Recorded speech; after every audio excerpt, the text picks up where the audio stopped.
Justin. Justin. Hi. Yeah. Hi, I'm the friend of Jason. Oh, okay. Very nice. So the stream is like, Watch there? yeah, for sure. This is stream 1, 100%. Yeah. It's very good. Hey, Miranda. Good morning. All right. I don't know where this camera is that they're pointing at. Is this live now? Are we good? I think the camera's frozen, Tara. Tara. I don't know. All good. Well, welcome back to the Backgammon Galaxy YouTube channel. My name is Justin Knoll, here with Miranda M. And today we are going to be watching the championship division, the World Championships main round of 64 between Thomas Muir, who is, of course, one of the strongest players in the world. He played in the UBC final against an Exiska last year here in Monaco. He plays, I don't know, at or around a 3 or just under versus Jason Pack. Of course, he has his own Disorder podcast, which I'm sure he'd be very happy for me to mention. And he's also a backgammon grandmaster. So I think we have a very strong matchup for this morning. I'm currently recovering from the gala dinner and other activities for last night, and I am not at 100%, but we're good to go.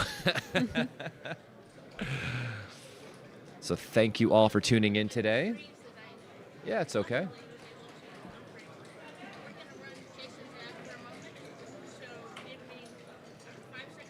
You know what's funny? I already mentioned it. But you go ahead and run the ad. No worries. Perfect. Speaking of said podcast, here comes an ad.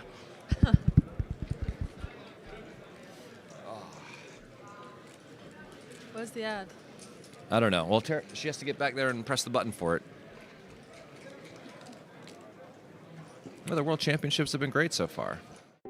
Backgammon is one of the world's most ancient board games. Like in life, you have to take risks, You are rarely 100% sure that your decision is the best one. but also to cooperate with others. If you're a bad loser, people don't want to play with you anymore. In some ways, backgammon is very similar to another game of strategy, the game of geopolitics. If you want to hear more about that game, tune into the Disorder podcast, a series about conflict, risk, cooperation, and all the ways we roll the dice in our everyday lives.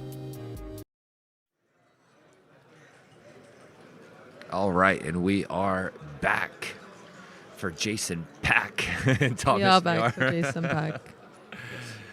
Should be good. Wow, look at this new board, huh? I saw this yesterday. Beautiful. This is one of the new boards from Galaxy.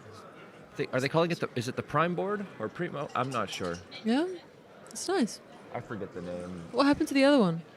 I think they swap in and out all the different Galaxy boards so everyone can kind of see and get a chance to play on them. I used this one last night. I really like it, actually. And I love the Monte Carlo colorway, which is the color pattern they use.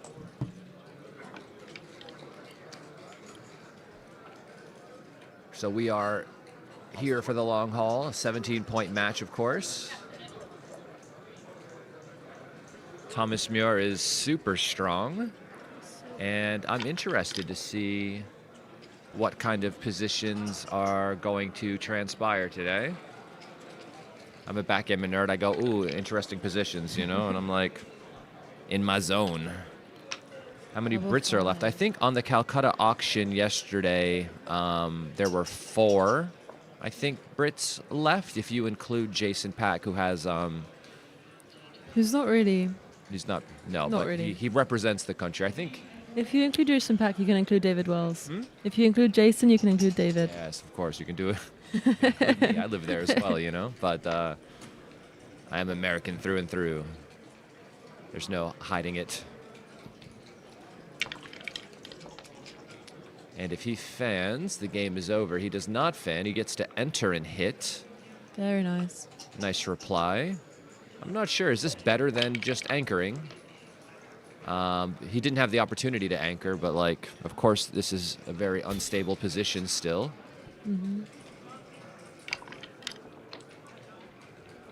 Double 6. Wow. We just have to make the 1 or something? All 4 down, making the priming structure. Yeah, Thomas is going to find this. He's very, very good.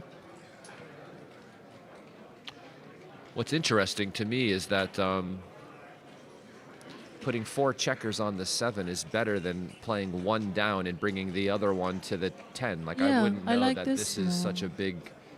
I wouldn't get that this is like a 200 blunder according to the computer. This is crazy, Strange. and I think needs to be analyzed at a higher level because I mean I don't understand how that could be a 200 blunder. Maybe duplicates the 4s that they might need to step up or something. But the distribution is so much better now. Yes, but you're on the roof and there's another blot, right? So this is Yeah. also an issue when they hit you. Yeah. I guess if you can anticipate, yourself being attacked on the 23 point, maybe it's wise to play with fewer blots. So Jason is considering doubling. He has 6-4, double 4, double 2. Yeah. I think it's a good consideration. Jason, of course, has some gamble in him. More than most, for sure. And this is just going to hit on the 2 point. Black had 3 checkers back on the 24 and on the 23. And so, it's going to be very difficult for him to extract these checkers if he can't get the closeout. So Thomas rolling a 2 from the roof and Jason rolling double 6s from the roof. This might be a recube already. Painful. Oh, he doesn't, well, of course he thought about it. Oh, he's on the roof still. What am I talking about? It's early.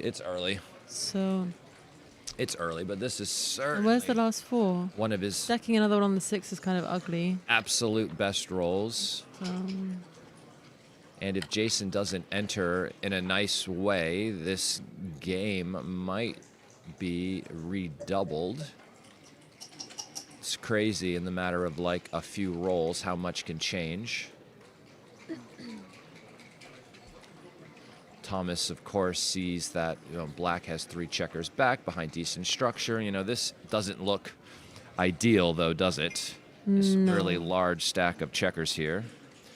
If this were maybe back here, you would have better future trying to fill in the 5. But there's a lot going for White here. There's 3 extra blots in the outfield as well, which can lend itself towards. Maybe this won't be a long match.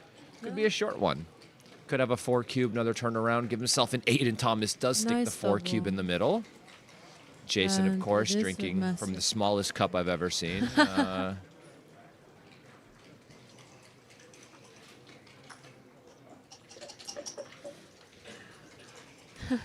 What is that, an espresso? I have no idea. Imagine if they served espresso in a large cup, but just didn't increase the volume of liquid they put in it.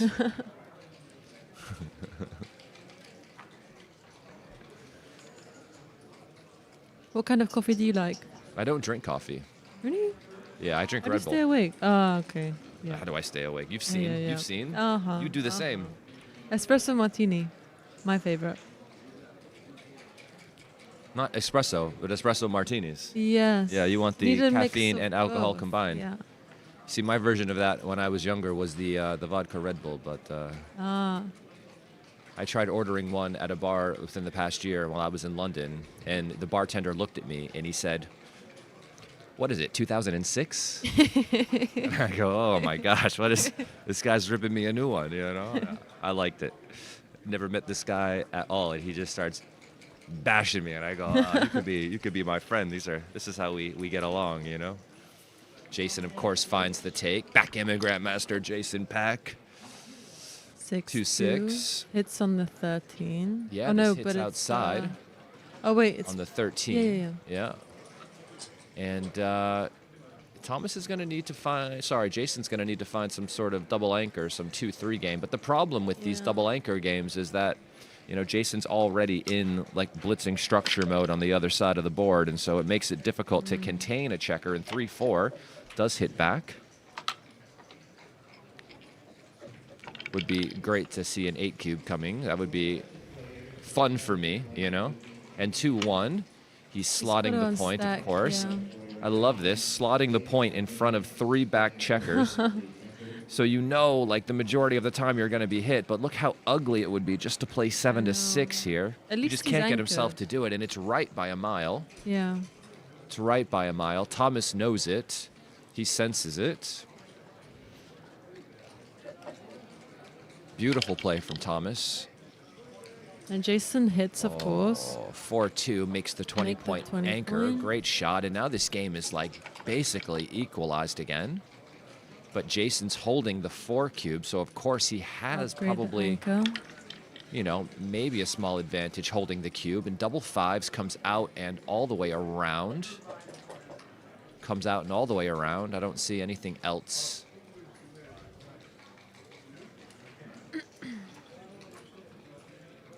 He can still be hit with 8s and 9s and 10s and 11s. Thank you all for tuning in today. If you wouldn't mind, please smashing the like button. Subscribing. Apparently they only to the do it when I Backgammon ask. Galaxy. No. So No. please smash the like button. Can't listen to they make funny requests, you know. And please subscribe to the channel. Yeah, don't forget to download the Backgammon Galaxy app. Hopefully I get my normal voice back by the end of the day. What's happened to your Do I voice? sound normal? I don't think I do. I think you sound I fine. think I sound different.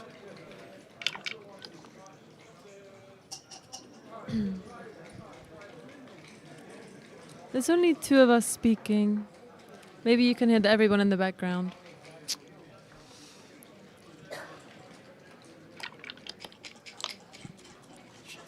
Double 5s again. This makes the 5-point, and I think has to just go to the Maybe 2.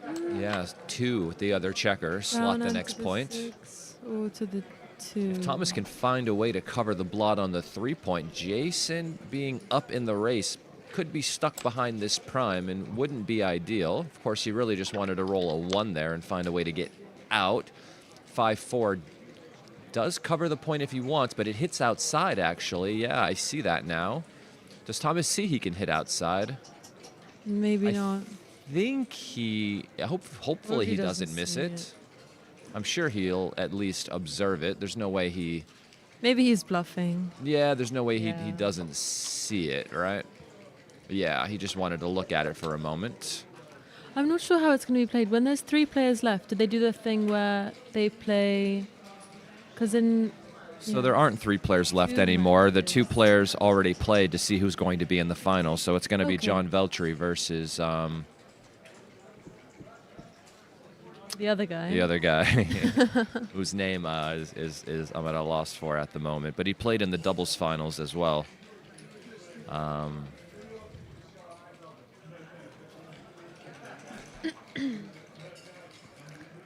5, 4... Yeah, he's seeing the hit. Why doesn't he like the hit? Well, you know, because he wants to cover the point. You know, he doesn't Yeah. necessarily want to be on the roof and get hit back against a 4-point board, you know. But I like this because the 23-point anchor is blocked. No, I mean, I So- like it too. I think it is clearly Yeah. the best play, but, you know, why is he thinking about not doing it? You know, doesn't want to get hit. Yeah. Wants to make the point. Maybe he needs an espresso martini.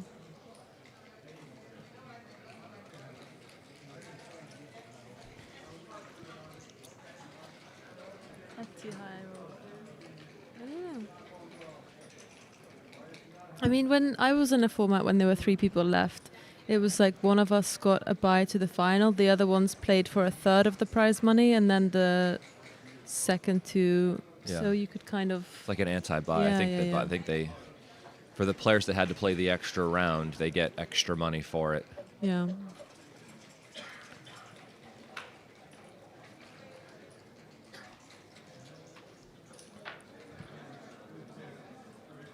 Oh, he really doesn't want to hit that checker. Yeah, I mean, I can understand. Yeah. I can certainly Just leave a blot on the understand, board. but I don't know. You know, of course, if he rolls a 3, it could go Yeah. awry, but it doesn't mean that this can't also go awry, right? Where, Yeah. you know, now you've started to crunch your structure. There's no saying you roll, you know, a number that's going to hop out next time. What if you roll 4-2 next roll, right? What are you And, going to do? How are you going to play then, right? You only have 1-4. It's a lot more And pressure it when would you leave could another lose shot. 8 points in one game. Of course. It's a lot of more course, pressure. Of course. You're in the third round of the World Championship. Yeah. Everyone's watching. 5-6 misses. You could also cover the 2, but this is... Covering the 2 leaves another blot. Of course, it Yeah. makes the 5-point board, but I like having the 8-point as, you know, a bit of a blocking point in front of White's 4-point. Yeah, it's always good to consider all of the options, I think. I don't believe that, by the way. Really? Yeah, because you might accidentally choose one of them. You just go with your instinct. Usually, if I'm playing well, the answer is yes. Mm-hmm. I'm like second guessing myself and like coming up with ridiculous plays because I'm overthinking. It could be a bad day at the office. The Backgammon Prime board. That's what they're playing on now. Oh, so you can hit again. Yeah. And it's the best play. Yeah, I get it. This one, 'cause of his course, board is a bit much more weaker. volatile. Yeah. So I can see why the bot doesn't doesn't hate this not hitting play as much as the other one, right? Yeah. Because but when you hit with one of your spares before, and you were still able to keep your anchor. And Yeah. while this is still correct to hit, you know, you're giving up your anchor to do so. If you do get hit back, there are 2 other blots in the outfield, right? And things Yeah. could go off the rails significantly quicker. I've never seen a match played with 2 baffle boxes. I have. Really? Yeah. Where? Yeah, and I think anytime you have 1 baffle box, you should have 2. Just so you can have 1 on each side, so I can pay attention to who is who with which role, you know? Mm-hmm.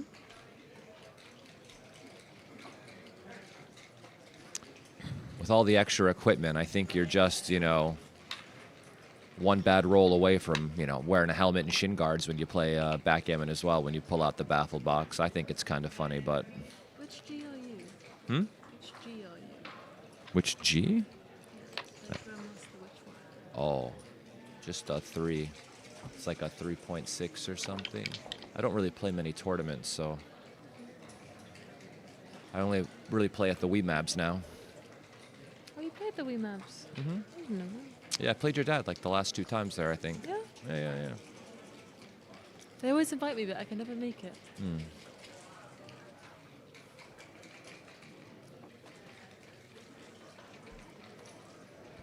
And I heard that they ban people who play back games.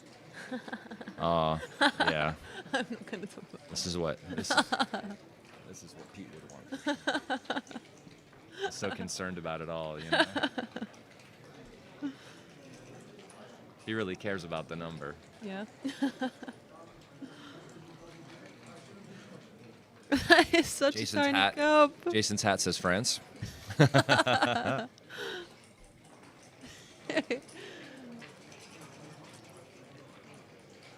Oh, he's drinking out of the cap of a water bottle. I see now. One of the most fun things is what I like when we're here in Monaco and Jason and I go out to dinner, and he, of course, you know, can speak French and orders Yeah. everything in French and talks to everyone in French. I like really it. cool. I'm jealous of this aspect, his ability to speak many different languages. When I try and talk French here, they respond to me in English. Yes. I don't even attempt it. What's happening here? I'm not exactly So sure. Jason rolled the Jason's 2-3. thinking of a recube to 8 here, really. Oh, I see. That's Wow. big. It's I- difficult when it gets this big of a cube. Yeah, well, I mean, he's thinking, you know, I'm playing Thomas Muir.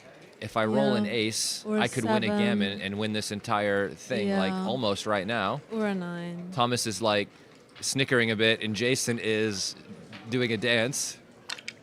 Will he roll an A 6-3? And that's the Does that 9. hit? Oh, but it No, doesn't hit. It doesn't Block. hit, but this is okay. It makes the anchor and plays down. This is a very And he's obvious thinking, play. oh no. At least he doesn't leave a shot, you know? Yeah.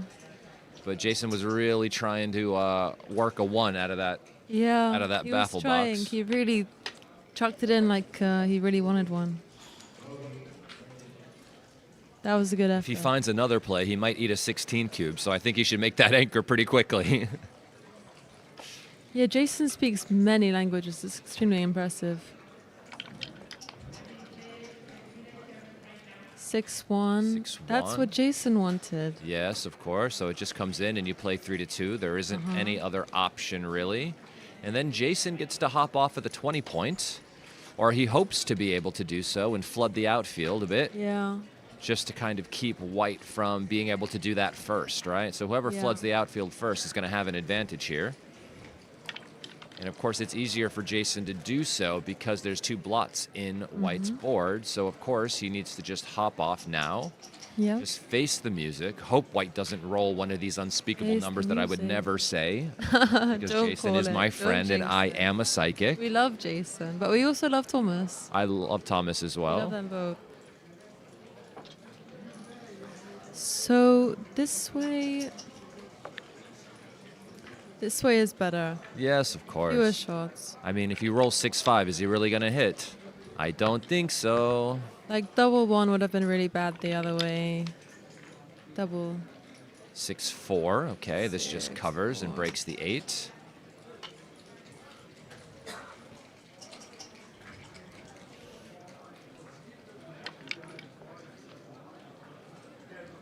(5-2) makes the point and just comes in. Yeah.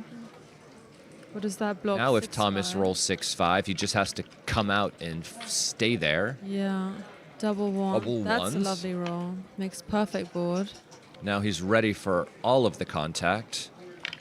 And there's some like funny numbers here for Jason. 6-2 is one of them. That's kind of funny. Yeah, he has to break the 8 point. There's no way around it because he Yeah. can't clear the outside point without leaving a shot. Shots, yeah.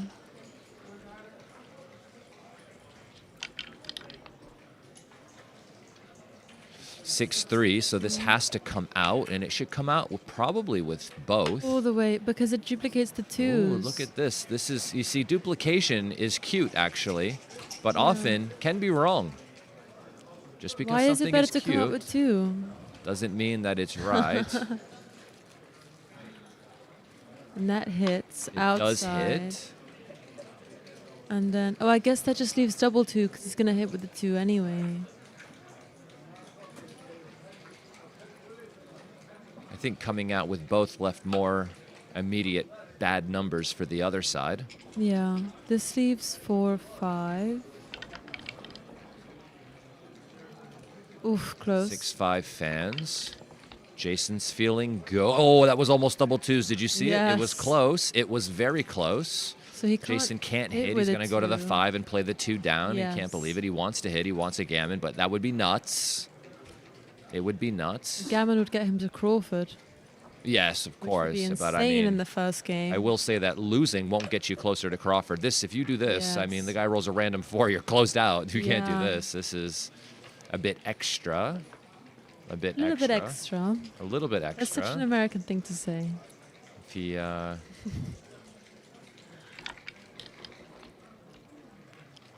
Fans. That's and now the number 2-1, Jason wants. double 2, double 1. 6-3, okay. Come in, Mm-hmm. 6-3. And Jason's doing well here, of course. Thomas needs a 4. This And you dice need a are getting baffle stuck box. in the baffle box, but it's all right. Double 4s. Wow. Okay. Can he win the Good race? for the race, yeah. I think you might just come out. He's 22 pips behind after the I roll. know, but like, what numbers are you sticking around for? Yeah. Nothing. Maybe no, nothing. Maybe you stick around. It's probably not going to lose a gammon anyway, but Yeah. no numbers leave a shot, and that's the point, is that sometimes you sacrifice any racing chances you have, but they're so slim anyway, it's not going to make much of a difference.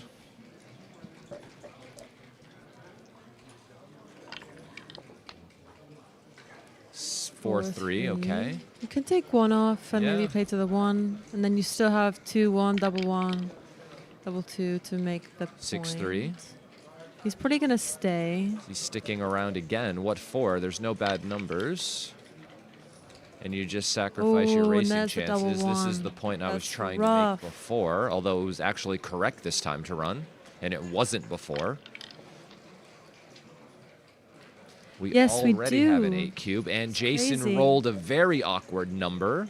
And Thomas wants to fan now. Will the dice gods let him No, know they he won't. enters? And Jason Now is his racing chances are very happy, buggered. man. 4-1. What's the over-under on Thomas taking a break after this game? I don't think things like this rattle him, but I would want to get a little would. air.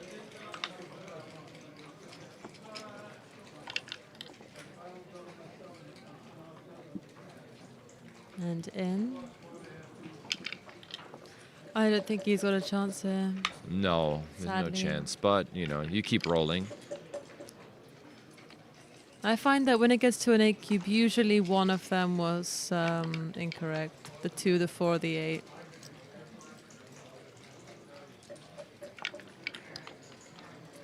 Have you ever gotten to an 8 cube and all the cube decisions have been correct? Yeah. Yeah? Of course you have. 16 cube, that way. Yeah. I actually missed a cube in that game as well. So it should have been even Wow. sooner to a 16. What about 32? 32 happened yesterday on the other stream, but never to me. I would take a break now if I were Thomas. Yeah, but I think he's fine, Splash a bit of cold water on the face. Thomas has played so much backgammon and has had He so looks many crazy things extremely happen to him. calm. He looks like nothing's even happened. I know. Jason, on the other hand, is the exact opposite as far as temperament. He can be up and down for sure. He can give me anxiety. No. That's one of the great things about him. He's just hilarious to be around for sure. Unfortunately, the dice are slightly big and cocked.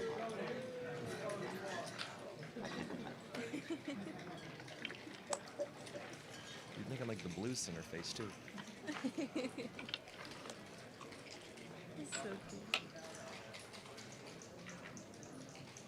Okay, no break. Jason starts with the 6-3, splitting down. And then Thomas draws the 5-3. Sometimes I hit on the 1, but maybe it's not good here. 5-2. Yeah, you don't really want to leave it on the 18 point, just to give him a good 6. Casper Vandertach in the chat goes, can't even have a decent lunch and I miss an 8 cube. I know. And Jason Yeah, played that game got very the well, of course. You can sixes. see his PRs around a 3.2 now, even after, giving the early cubes. But makes I know the bar. Jason. Jason wants to increase the volatility when he's playing a player like Thomas, He doesn't want to just grind it out with a guy who he knows is a lower PR player than him.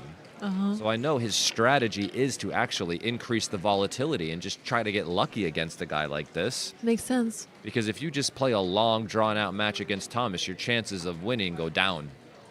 Yeah. And make the 10. And hit. Can't be bad.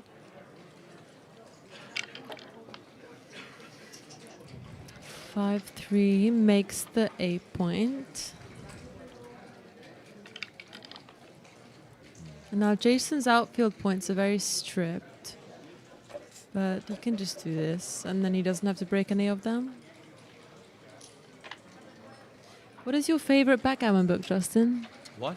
What's your favorite backgammon book? My favorite backgammon book? I don't know. Probably Backgammon Boot Camp, I guess. I really want to read that one. I haven't got around to it. When I used to work at the Village Chess Shop back in the day when I was just learning, I had that book. And some guy wanted a copy of it so bad. I told him I wasn't going to sell it to him. He wanted to take my book to the copy shop around the corner and then try to get somebody to literally Copy the whole copy thing. every page. Oh my god. And then when he realized how ridiculous that was, he just offered me double what it was worth to have the book. And I said, okay, I'll sell it to you for twice the price. And Is then it I still bought another available, one. though, on Amazon or something? Of course. Then But also, why? there's I wouldn't say it's a beginner's book, though, So, Yeah. for straight beginners, I think How to Not Suck at Backgammon is a really good one, of course, available on Backgammon Galaxy. Yeah. There's other books that are better for beginners. But I think Yeah. for, tournament-level players, My it's first book very was strong. Opening Concepts. Really? Yeah, first one. And that was really helpful. Yeah. All of Michi's books are great. Yeah. They take, one or two, maybe three ideas and just simplify it in a Yeah. really, really good way. And then, like, there's things in there you can just implement immediately and improve your game, right? You read the book, Definitely. you do the idea, all of a sudden, you're just better than you were. Yeah. And that's all you can really ask for, you know? And that's not I mean, the it takes case me with a every while book to that's out. process it, and yeah, but yeah. And so Jason's thinking about doubling. He's 8-0 up. Some of these books were, like, rewritten Difficult from his score. Japanese books. Oh, you said, yeah.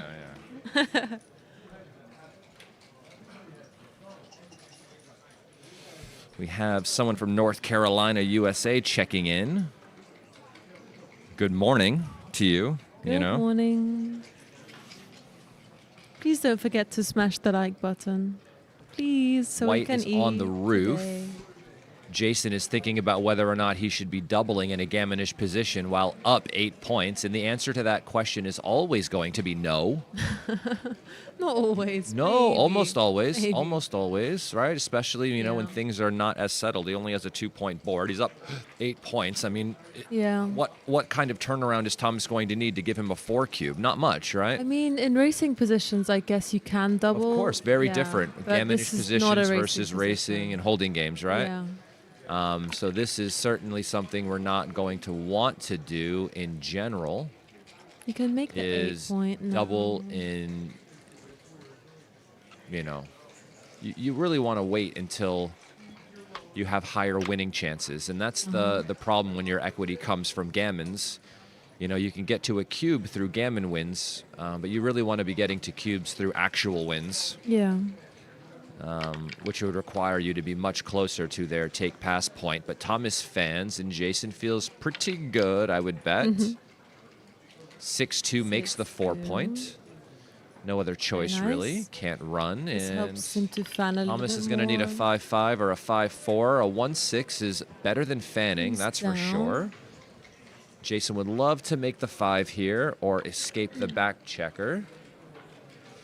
Okay, 6-5 doesn't escape the back checker. What does that Plays do? 2 Two down. Yeah. Allows him to No have more shots. spares to make the 5. So if he can get Yep. away with this, he'll be doing good. Double 3-3. This three. makes the 5. And And then what we play else? 13-10, and then we think about the last one. Yeah, that's the real question is, Oof. are we in a prime versus prime game? And if I we can think we identify that are. we're in a prime versus prime game, slotting is always in season. Do you remember Yes. this? I haven't heard that. No? I like that. You have heard this, actually. You just Have don't I? remember. Yes? probably. You were at the boot camp, weren't you? Oh, I was. I did give my Oh, you lecture did. there. Yeah? You did, you did, And you was did. this like slide 1?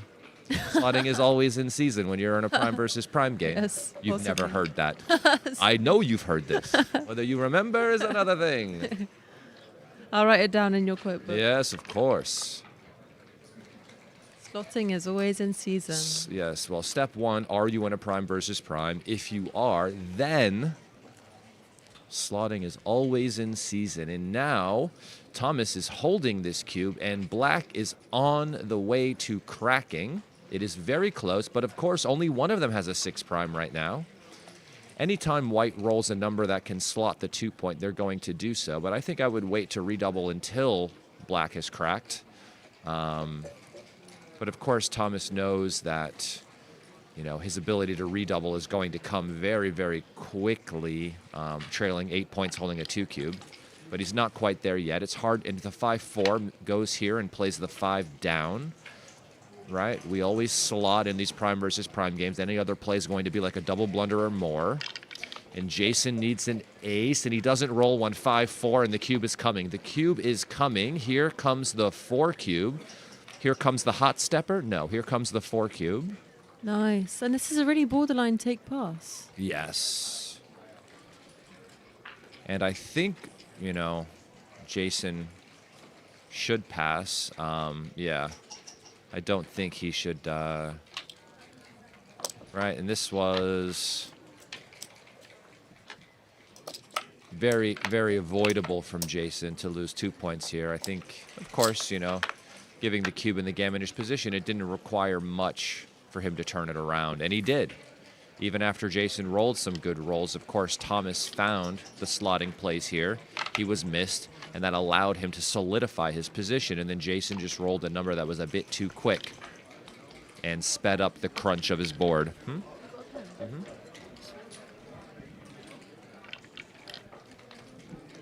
Do I have a pen? Do I have a handmade bolt action pen? Yeah, I do. Oh my god. That is the fanciest pen I've ever seen. What? Why is it so fancy? I love it. Where's it from? It's made in America from a company called Tactile Turn, actually, I will. in Texas.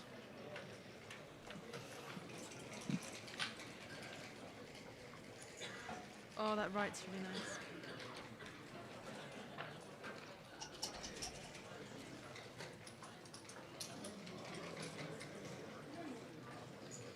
Someone doing poetry in the chat. Very, very much appreciated. That was quite nice. Oh my god. Please send me the link. I really like this pen.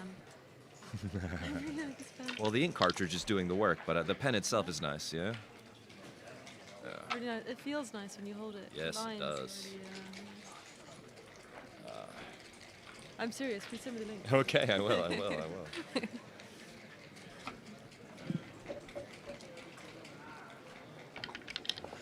Yes, when you're leading, you're paradoxically looking for non-volatile positions to double in, where your equity, the value of your position, comes from your winning chances, not from your gammon winning chances, but just your game winning chances.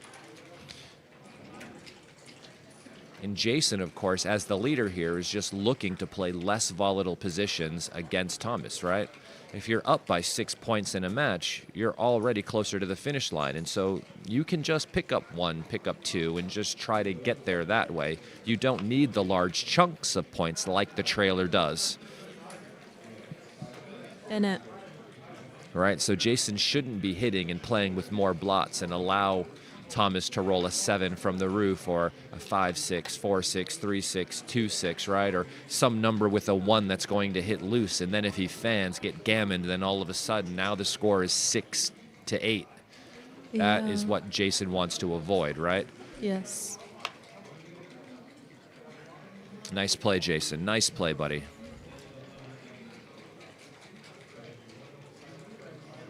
And this is a great cube from Thomas if he can find it. He is up 12 pips in the race, right? There's 2s that hit. There's 4-3 that hits, right? Not 6-1. 5-2's already been counted, so you have 13 hitters. 3-4. And even if you miss, your game is still okay because Black doesn't really have anything yet, And you're right? 12 up in the race. Yeah. So these are the types of positions the trailer is looking for, right? They have good winning chances. There are gammons due to the strength of their board, right? And there's not a ton of gammons here. You know, there's barely more gammons in this position for Thomas than the opening position, which is around like 15% gammons if you've won the opening roll on average. But you can see, right, if he hits, there are gammons in the air. So this is the type of situation that Thomas is looking for while leading in the match. And 4-1 is a terrible roll. It doesn't hit, and it doesn't get to safety the checker on the 18 point. Oh, rough.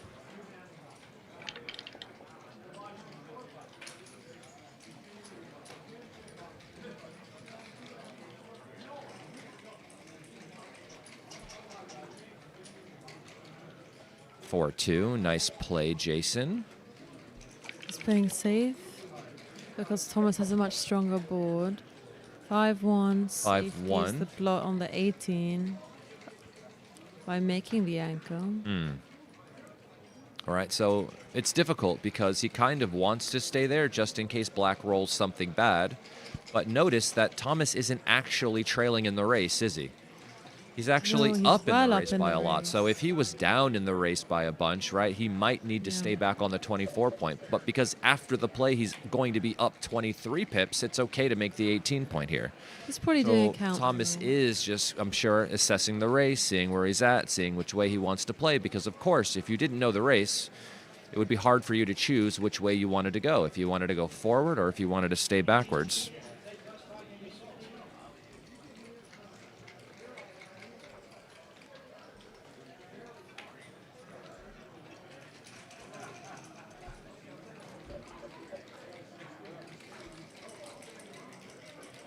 She has such cool outfits.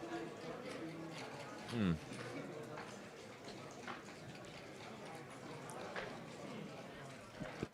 was actually looking at them a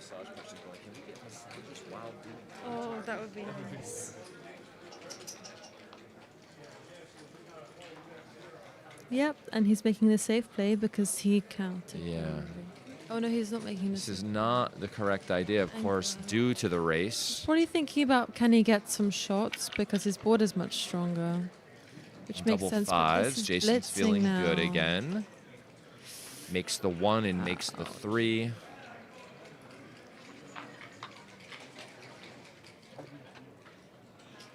And this evens the race up, of course, and puts Jason in a spot where he is doing well. This makes the Yeah. 5 point. Good. But of course, he doesn't have enough for a cube yet. He's not up in the race.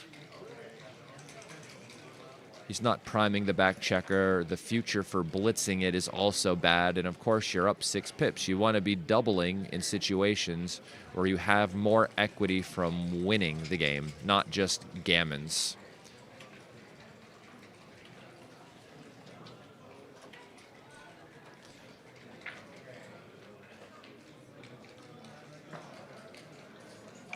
Jason's not going to double. He sees that he's down. Double fours makes the point.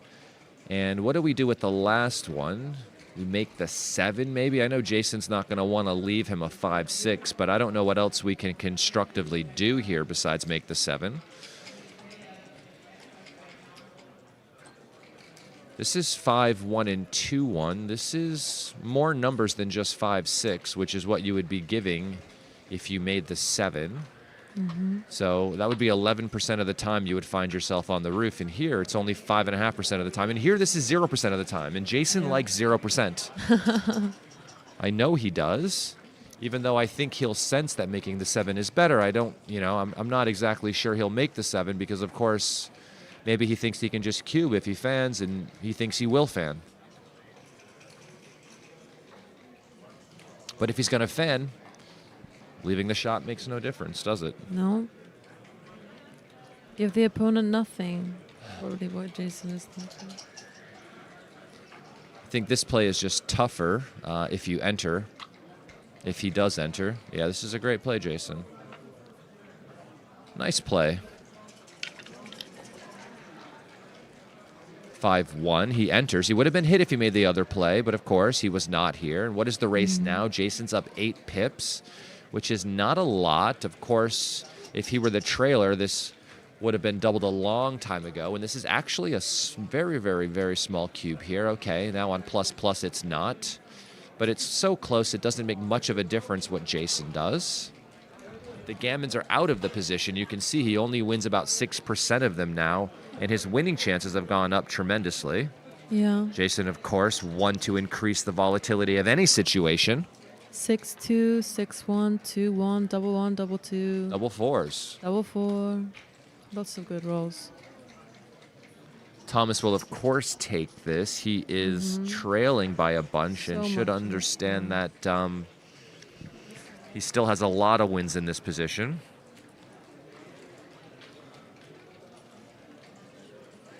Once he sees the races even, I'm sure he'll be questioning whether or not this was a cube.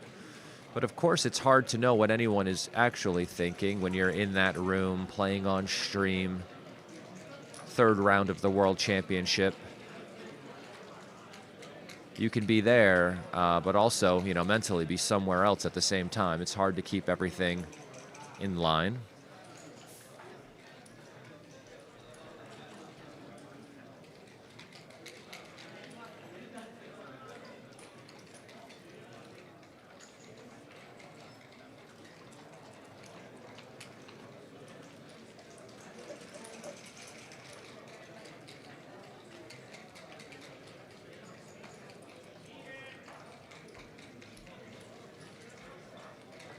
Thank you all for tuning in today. If you wouldn't mind smashing the like button, subscribing to the Backgammon Galaxy YouTube channel. Do not forget to download the Backgammon Galaxy app and sign up for the free tournaments that are happening, where they will be giving away real-world prizes, over $10,000 worth, for free. No coins necessary, no money necessary. Just sign up and play. I would be surprised if Thomas passes this at the score. If the scores were reversed, I could find my way out of this game, but seeing as how he is trailing by 6 points and the race is even, there aren't many numbers that actually point on you. Yeah. What are Jason's bad rolls? 5, 4, 6-5. 6, 5. Yeah. Ooh, that's really bad. I mean, he would have to like just play down it, and maybe it's not that bad. It just plays into the race. Yeah. Oh, it's yeah. There aren't actually, really it's- many terrible rolls. 5-4. All of these numbers are just going to play behind him. There are a few good rolls, which is why he doubled. Anything that points on him, of course, would be a market loss. But there are numbers that just don't hit, don't make the point, right? Only 6-1, 6-2, 2-1, double twos, double ones, double fours are going to make the point, Yeah. which means every other number is just not going to do so. Some of them pick and pass, I guess. 6-4 could choose to do that. But you really don't want him entering on the 2 point and then giving you more trouble. Oh, He that's a little passed it. surprising, but it's fine. Jason said he was going to take a break. I'm lip reading. So the score now. What is the score now? What's the score now? 9-2. Jason is, I think he has 9, 6 and Thomas away, has 2. 15 away. And we're going to be on a little break, so we'll be back in a few minutes' time. I'll see how far Jason's actually going, or is he just like taking a break but staying there? All right, who knows? We'll be back in a few minutes. My name is Justin Knoll here with Miranda M. Please feel free to smash the like button, of course. Subscribe to the Backgammon Galaxy YouTube channel. Download the app. Play the free tournaments. Win the free prizes. Level up your game with a Star Pro membership. And, of course, my name is Justin Knoll, professional backgammon player from New York City, currently living in London. And if anyone is interested in backgammon lessons with me, please feel free to send me an email at justin@backgammonuniversity.com, and I will be back in a minute's time. Probably 3 to 4 minutes' time. Maybe more, maybe less. Who knows? Maybe more, maybe less.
she also won her entry into the tournament through the satellite, Nice. beating Which one is she very in? strong players. And then Which one?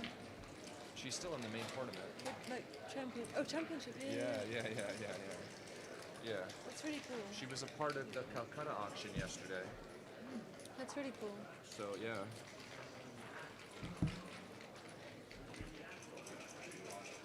Please like the stream, and then they will feed us today. And we can be let out of this room. Ow. Please help me. Ow. Please help me open that. Snap my little nails. Thank you. All right. It looks like Thomas is back at the table, setting up his checkers. We have a direct board stream on an iPad in front of us.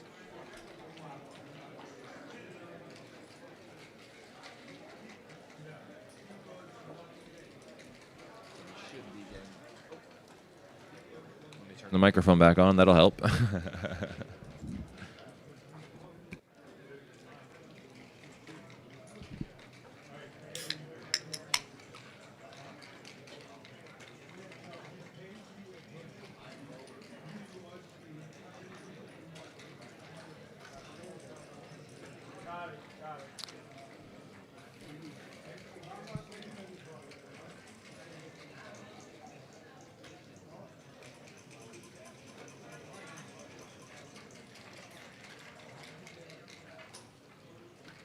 No, I wouldn't say dinners cost $2K here. You can just go down the street and go to the Italian places on the main thoroughfare and get, meals for 20, 30 euro. It's not a big deal. I thought things were actually going to be more expensive at those restaurants than they were. It's like not any more expensive than going out to a place in London, that's for sure.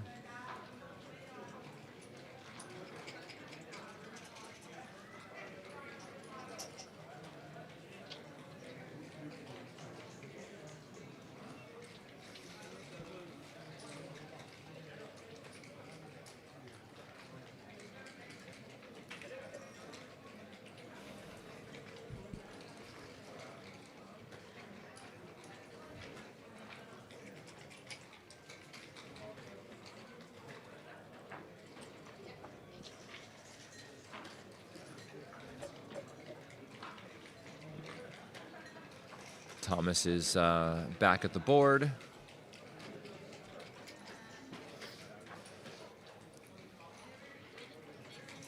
Yep. Really?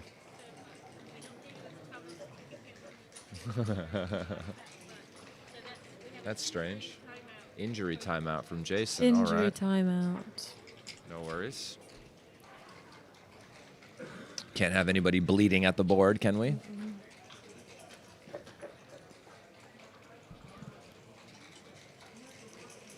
I don't know. If I was Thomas, I'd start Jason's clock. I'm joking.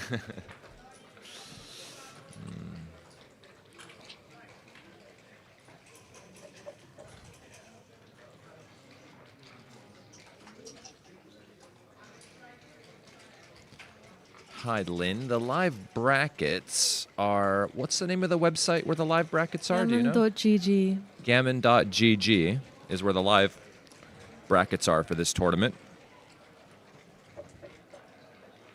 Gammon.gg. You might have to sign up for an account in order to view the live brackets or something. I think I heard this. I don't know. I haven't checked it out actually. I checked it out. You have to sign I up. think people have been enjoying being able to sign up for events online and not have to necessarily wait in a line trying to hand off cash to people. It seems to have worked out really well. So congrats to Galaxy for implementing their own app and having it work. Jason is back.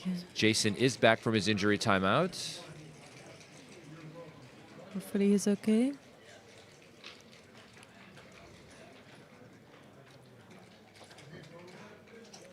They have checker trays now.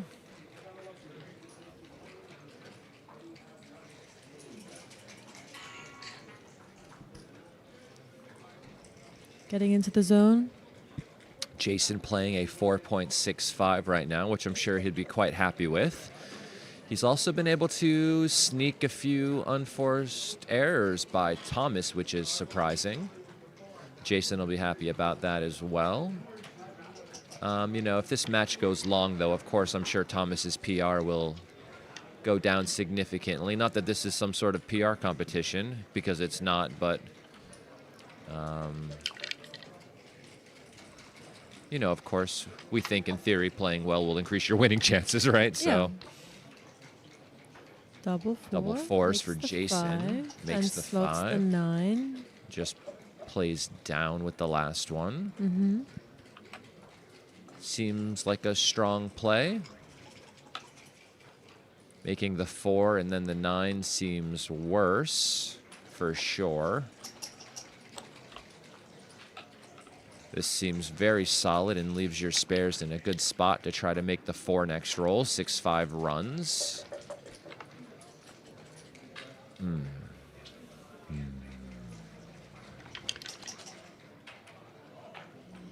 6-1 for Jay. Should just make the bar, I think. You could hop out and play 6-5, I think. Maybe that's even better. Yeah, maybe it's better than making the bar. It's hard. You like making the bar, of course. It keeps the guy from running, but we are leaving a bunch of shots. It does disconnect the position for sure if they roll a 1. We are up in the race, so of course Jason's going to see this play. This does look much better, actually. Especially if he doesn't roll a 3, and he doesn't. This just plays 2 down.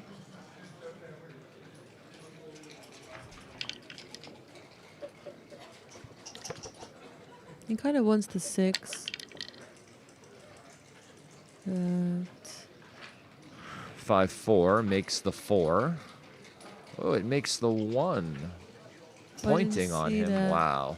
That's interesting. Yeah, Jason sees it. I'm looking at this backwards and upside down. And I'm still recovering from yesterday. It's tough.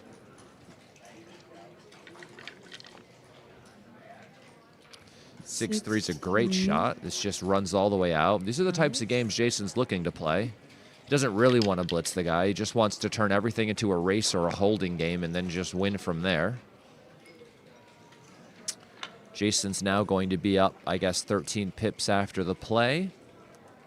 He's doing good, but I'm not sure if he has a cube yet. Maybe I would kind of get rid of the 15 first, and then, if I'm not on the roof, think about doubling if I still have a good enough race lead.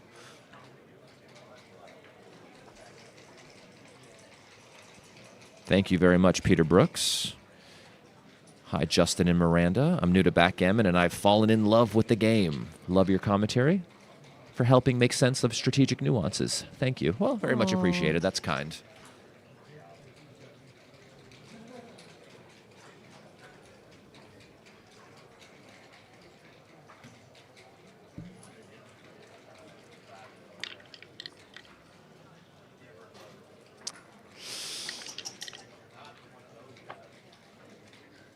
(5-2) makes the 4 point.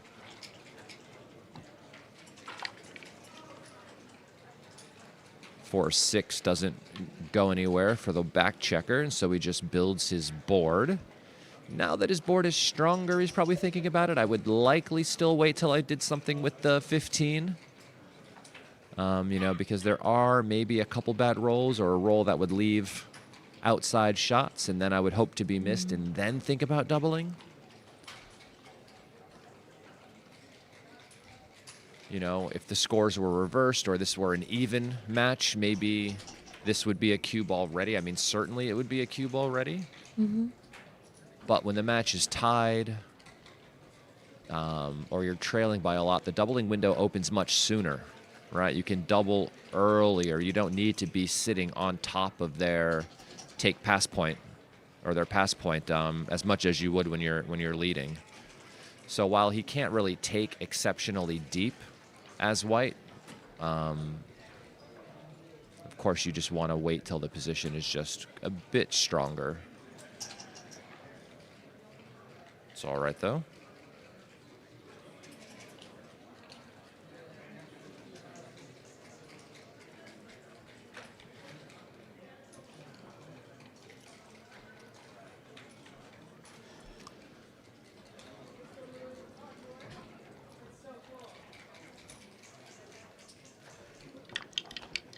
Nice play for Jason. And 3-2 just plays 2 down from the 13 point.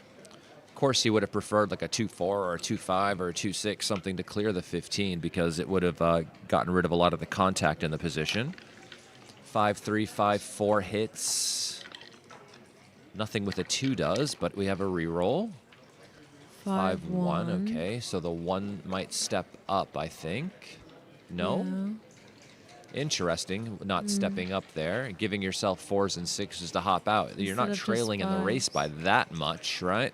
Yeah. So, yeah, I'm a bit surprised by that one. Because now if he makes the bar, it's really good. Yeah, you would be quite trapped. 4-1, 3-1. Now that Jason's got a bit more flexibility in his position. Double 4. It is a cube now. It has improved, of course. Yeah. Jason's sick of waiting. Lots Says, of here's a market losers cube. now. Notice that his winning chances has improved a lot since he cleared the midpoint and gotten away with it, right? Mm-hmm. Yeah.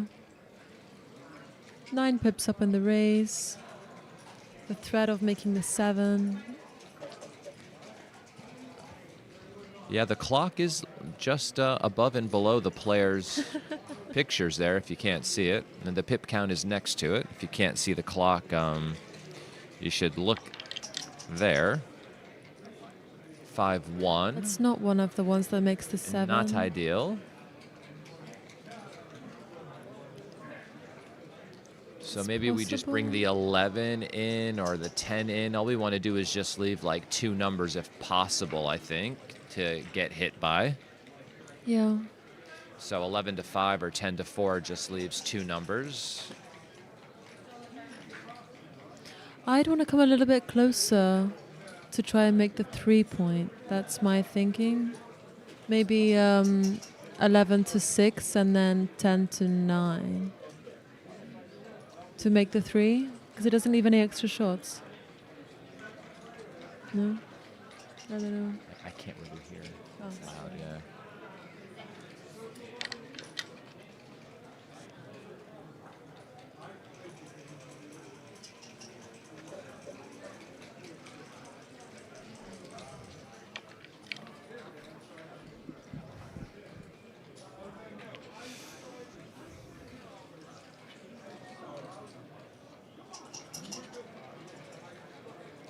Two, 1 for Jason. Just deciding whether or not he wants to leave. Don't do that with the ace, whatever you do, because that leaves 1-6 and 5-2. That's 2 more numbers. You could have shuffled 5 to 4 if you wanted to leave it out there. And he does get hit with the 5-2. He left the 2 extra numbers. But now he can hit I don't know why. This, yeah. They need a new baffle box, I think. Or smaller dice. 1-6, great roll for Jason. This just comes in and hits. And hits. Very nice. 1-6, 2-6 were the super jokers there. Mm-hmm. If Thomas decides to redouble here, the take is very easy, and it is a massive recube at the score. Massive recube from the roof. Wow. I can see finding that to be very difficult. You need to come in and cover, and then you can still be pointed on next roll.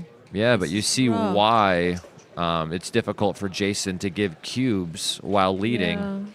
Yeah. Because of how early the recubes come, right? And that's what he's trying to avoid. That's crazy. Now Jason can just make the 2 point here and then try to gammon Thomas on this 2 cube and get himself to a 13-point lead. 3, just 1-3. Don't forget to bring it in. You didn't fan. You didn't fan. You brought one in. 6s, I felt like that before in my 2s life too, where I just go, I'm never going to enter. 6-3. Cocked. No, try again. Looks cocked.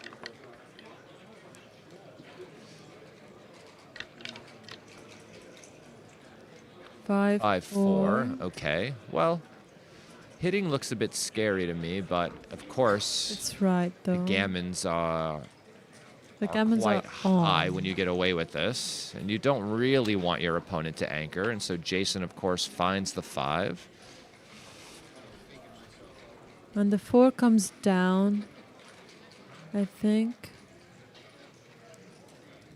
You can't be hit twice. Except with double 3. Thomas really needs a 3 here. Can he get one? No. No. 6-5. 6s, 2s, and 8s cover. Then he gets double Jason rolls 6. double 6s and covers. Only gets to move 2 of them, though. 4-2. The 4 comes off, and the 2 does this. In the board. Jason in a really good spot to pick up another 4 points here. Mm-hmm.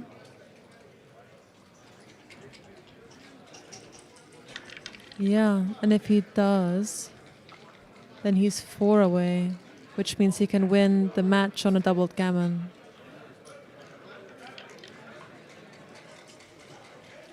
Three. Just takes 2 checkers off at the 6 point. Mm-hmm. 6-1 enters, okay. This might help Thomas get off the G. 5-1. Okay. Thomas Now he can has enter 6s now. and There's 5s. some hope that he can save 2 points in this game, but no, it doesn't happen. Double 1s. Jason rips his checker off.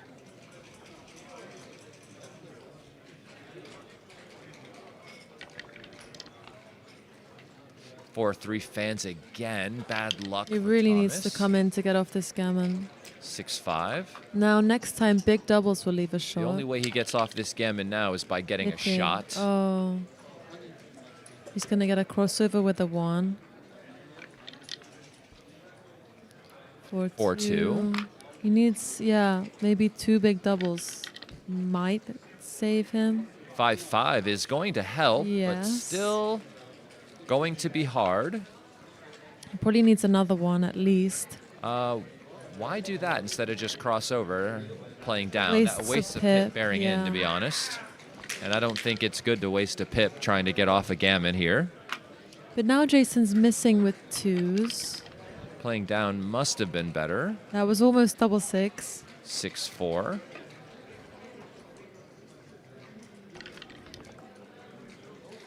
Six-five. Great Sure. shot for Jay.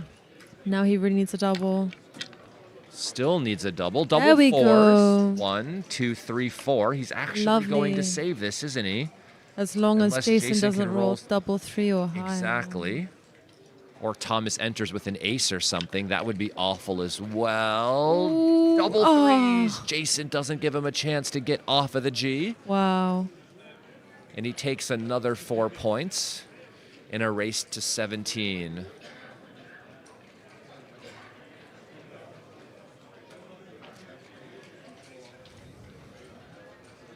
That was a tense match. So now he is 13-2 up, which is a crazy score difference. Jason is 4 away, and Thomas is, 15 away.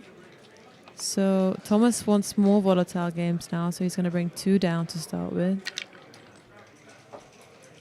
Double 4 hits and makes a point.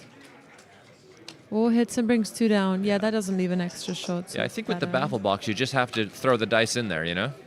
He wants to keep the volatility low, so he's not going to hit this time.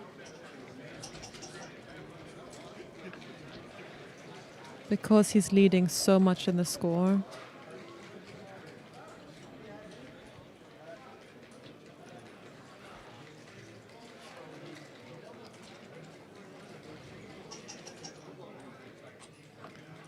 This is interesting. The book play after Second 4, best 3, 2 play. down is just up and down, not hitting at all. Yeah.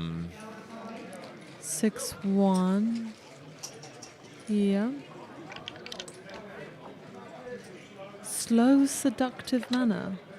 That's just Honestly, my that's just the voice. way. That's just her voice. Oh my god. It's unintentional, if you can believe oh it. My god. Oh my God. I don't It's so believe it. unintentional. Stop. It's okay. It's okay. The internet is a weird place. You're fine. You're fine. I hope you're okay. Are you okay? I really want to speak. All right. Please, leave her alone. Be nice. We're talking about backgammon. Yeah.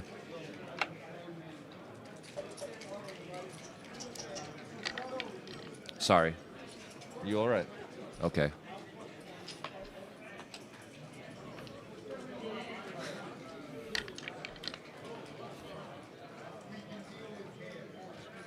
Should just bounce the dice off of the box.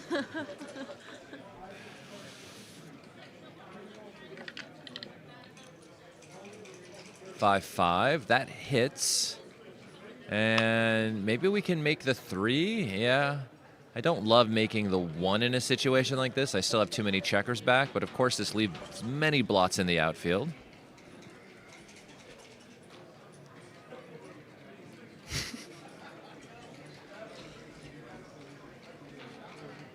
Fucking weirdos.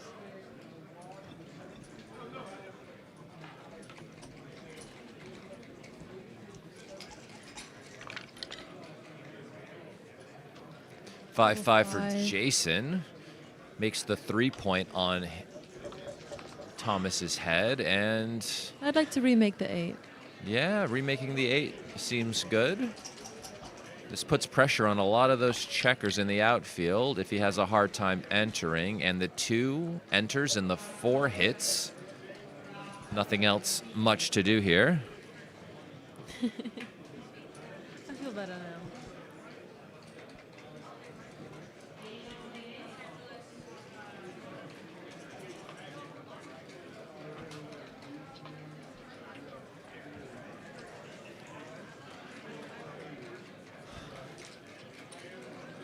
Hitting seems to be the path forward. Of course, if Jason can miss him here, there's a chance Thomas can find a way to start to turn this game around.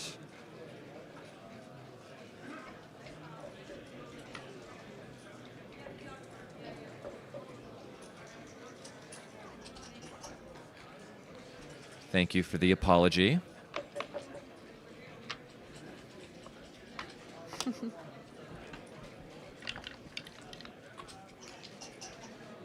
Double 3s from Jason, gets to enter and make the 5, and then maybe just play 6 to 3 so we don't leave another blot somewhere. Mm-hmm.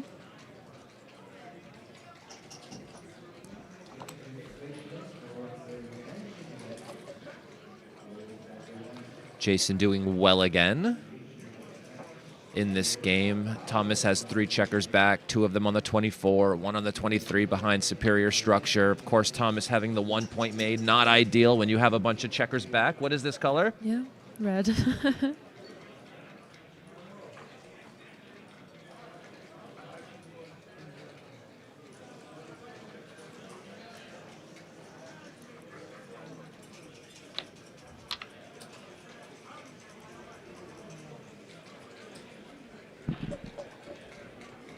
'This leaves shots, so probably not as good as not leaving shots, but Jay's looking at the, maybe there's some 6 duplication here with covering and hitting, thinking that maybe there's some value there.4-1.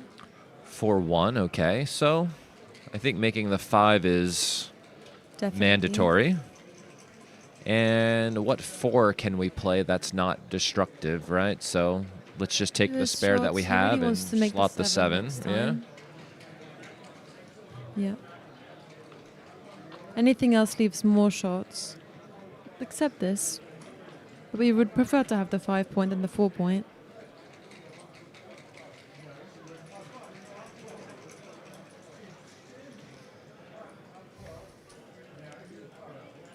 Maybe just don't let me see that. I just don't want to see it anymore. No worries.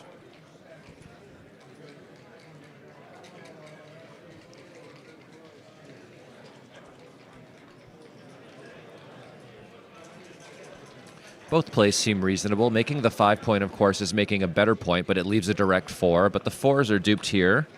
Maybe this is fairly reasonable as well. Making the 4 isn't as strong, but of course doesn't leave a direct shot, so I'm not exactly sure which one I would make over the board. Maybe I would make the 4 just because I don't like leaving direct shots. Yeah. But I can see that both plays are tied. But of course, Thomas doesn't know that. And he might think that the difference between the plays, there might be something in it.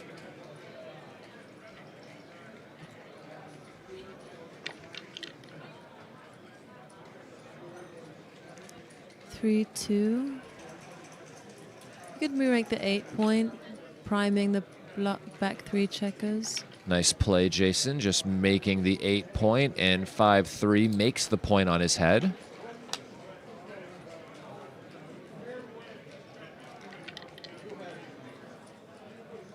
Jason enters and should play 6-2. No, this is wrong. Look at this. Oh yeah, 13-9 leaves no shots. Of course, this is better. Yeah, 6-2 is a bit big, leading, of course. Not really wanting to be in gammonish situations. Yeah, this is tough.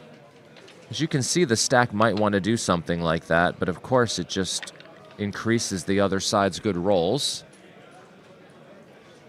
Double 2 steps up and switches, and then you can make the 11 afterwards.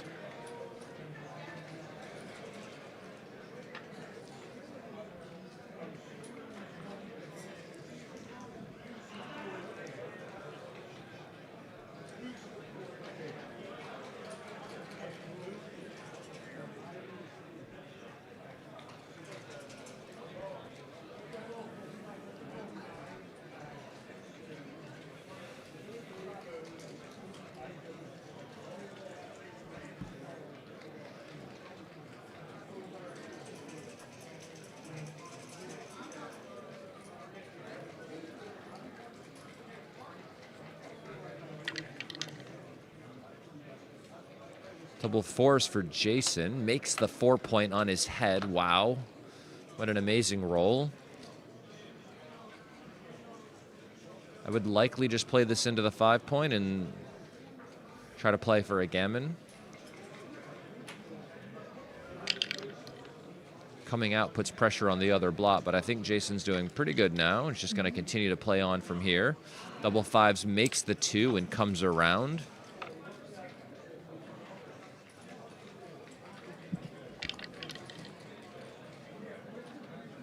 Jason could very easily win an undoubled gammon here, taking him to 2 away, 15 away. That doesn't look legal, because he couldn't have played a 4 from where he was. Oh, yeah. He played the 3 first, right? Mm-hmm. So He could also just play in. that's a 3. That's illegal. That's illegal. He's got headphones on, so I don't know if he knows that it's illegal. But he keeps playing 2 3s, but he rolled 4-3. I think just bringing it into the 4 point seems okay, but I can see he wants to unstack this against the ace point game, because you do really like pre-clearing the 6 point against these ace point games. Yeah.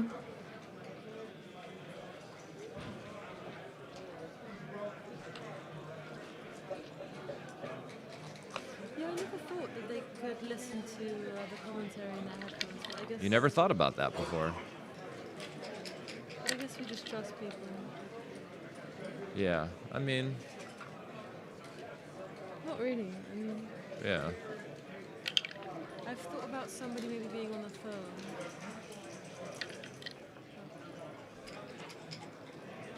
People discuss it on Facebook frequently, I think. Yeah. Double 2. Jason pre-clearing the 6 point and then clearing the 5 point as well, right? He feels as if Yeah. every time he doesn't leave a shot here, Always. he's just going to nice win a gammon. shots. And of course, he's leading by so much, he just wants to make the play that's going to win the most games here.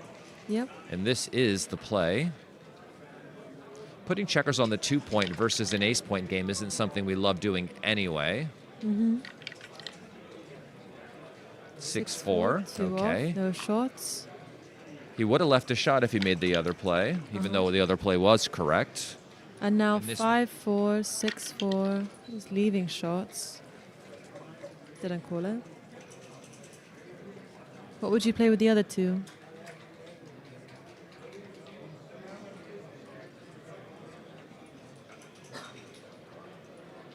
Yeah.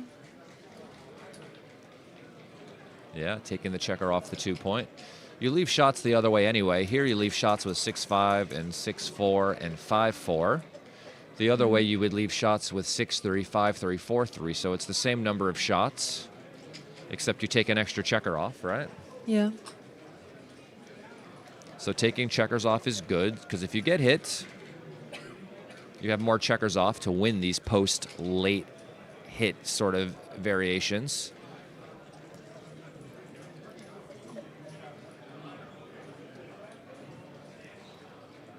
Oh, there is a delay. Okay, that's good. Obviously, there's no real delay. There is, look. Yeah. It's different. By how many seconds? You can count.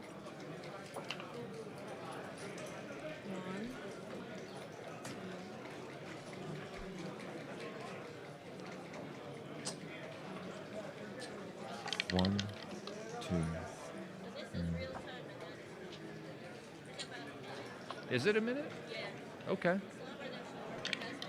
Okay, so we are on about a minute delay.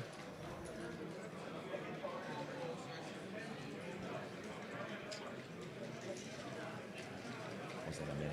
It's like 10, 15 seconds. It's all right, though.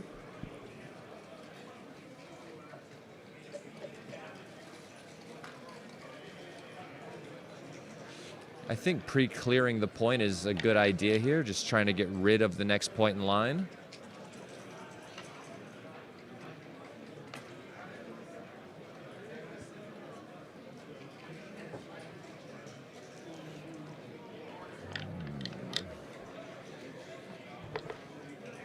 You got to throw the dice into the box. Throw them.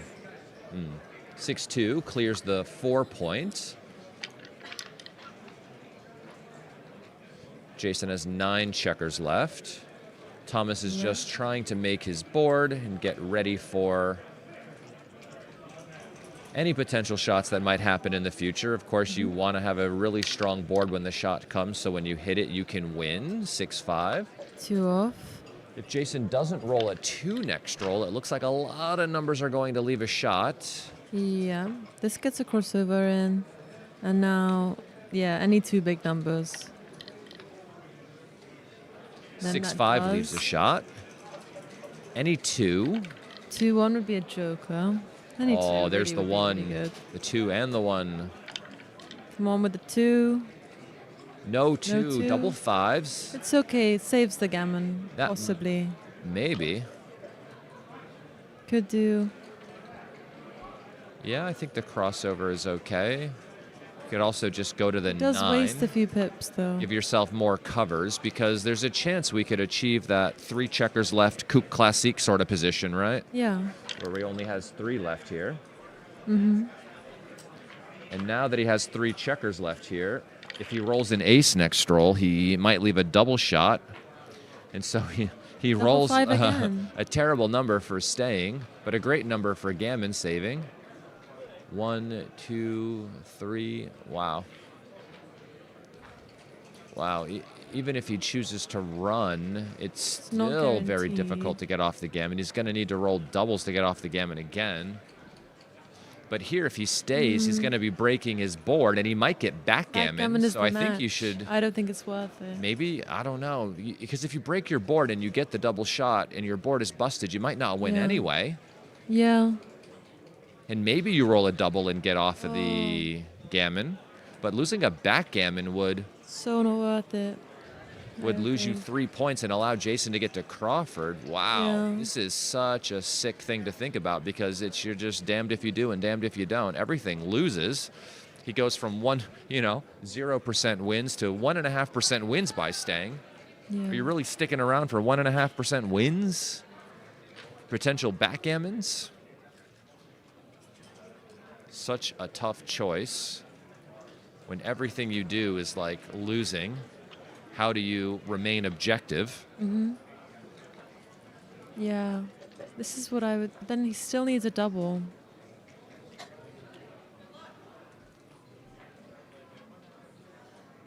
Still needs a double.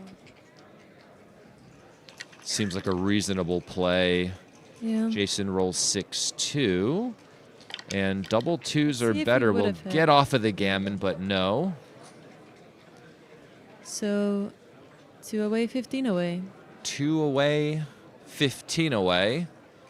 Tricky, tricky, tricky.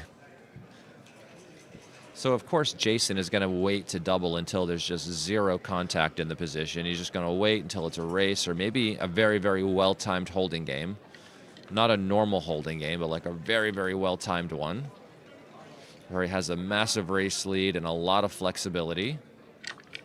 Thomas makes the 2-point to increase the number of gammons he's going to win in the situation, because that's what he needs in this game, gammons, to try to take points in 5-2, chunks. 2 down. 4-1 brings 1 to the 8-point. He can't really split in this against this structure. And he wants to play safe. He doesn't want to slot. Double Double fours, 4. okay. This makes the advanced anchor in the 4-point, and And the the cube might be 4-point. coming. The cube might be coming if Jason doesn't roll a double to make an advanced anchor or a hitting Or hit, number. yeah. Double twos, he Makes does the make the advanced 20-point. anchor. That is a cube saver. This is better than hitting, in my opinion, because hitting doesn't stabilize the position, and a stable position is what Jason wants. And you could probably even play 13-11 here, because I don't think Jason wants to hit you with a 6, and that's the point, right? 6-4 is close, but 13-11 isn't going to be hit unless he rolls double sixes. 5-4. I'd consider the cube now. He's 12 pips or 8 pips. No, you can't double this. There's no gammons in the position, right? You can't Oh, I just double see. early if there's no gammons. Fair enough. When the position's stable like this, Jason can take infinitely deep. Not infinitely deep, but like as deep as Yeah. normal. It's the gammons that Jason's afraid of. It's the gammons that make him want to pass. These positions that are stable are just too easy. There's nothing in it. That double 2 was a cube saver. Quite the cube saver for sure.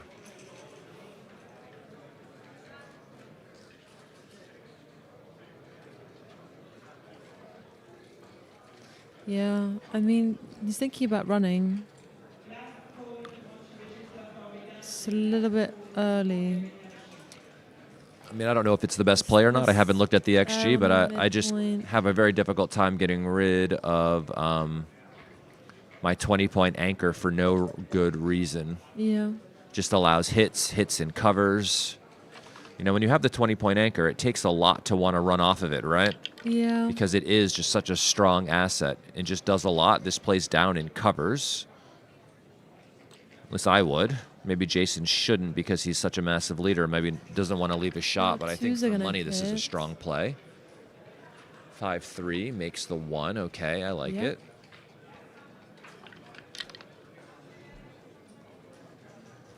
Okay. 4-2. Maybe we just go to the 3 and the 4 here.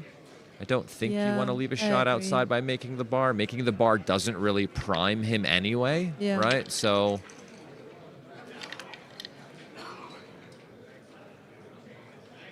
5-1. Yeah, so he's preparing for shots in future. 4-1 just covers. 6-5. 6-5, 2 down. Yep. Shots are only left with 2s. He's 21 pips up. Jason would love a 2 here to hit. He doesn't roll it. This just plays to the 4-point.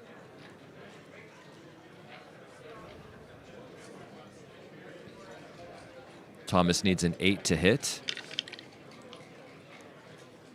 And he 7. misses, rolling a Close. 7. This is not great. Ooh.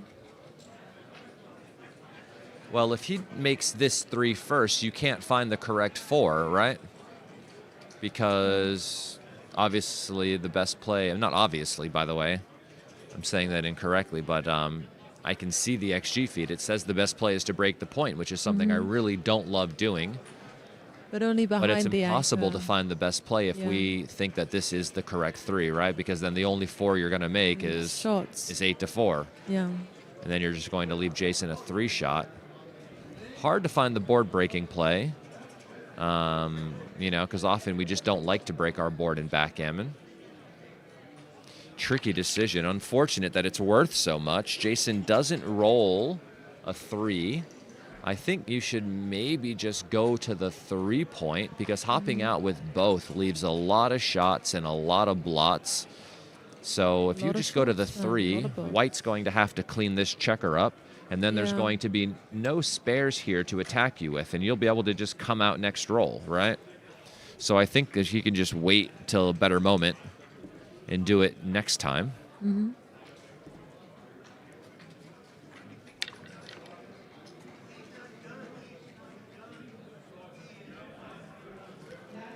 5-1.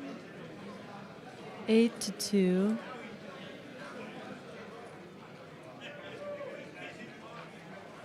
Yeah. This leaves a lot of shots. He's trying to find a way to Really just control the looking at outfield, it. right? Yeah. And make it difficult for Jason to just flood the outfield. But doing it is just very, very, very risky, of course. I mean, Thomas is up in the race, and it might cost him ground in the race to be hit. So he should just play safe and just maybe hit an outside fly shot next roll, or maybe roll some double to bring things home safely. But of course, he's trying to find a way to make this game playable, because he can see that just playing over his head isn't all that playable. It's very passive.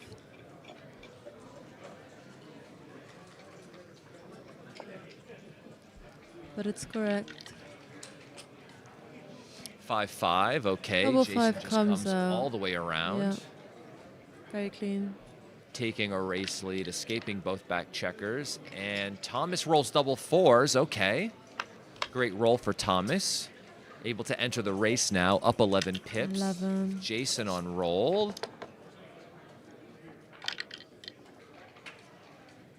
Two, 1, plays Slots the 5. Now he's thinking about doubling. He's 8 pips up. I like this double. It's massive at the score. Yeah. But I think he Notice can that double Jason is very normally. easily able to take this. Winning him 2 points would win him the entire match, and the extra Yeah. point to him isn't really worth a ton. There's wastage in White's position, so it's not like he's truly up 8 pips, and 8 pips in a race of this length is going to be a take for money anyway, so I don't think Jason could ever find a pass here. The real question is whether or not Thomas is going to find the cube.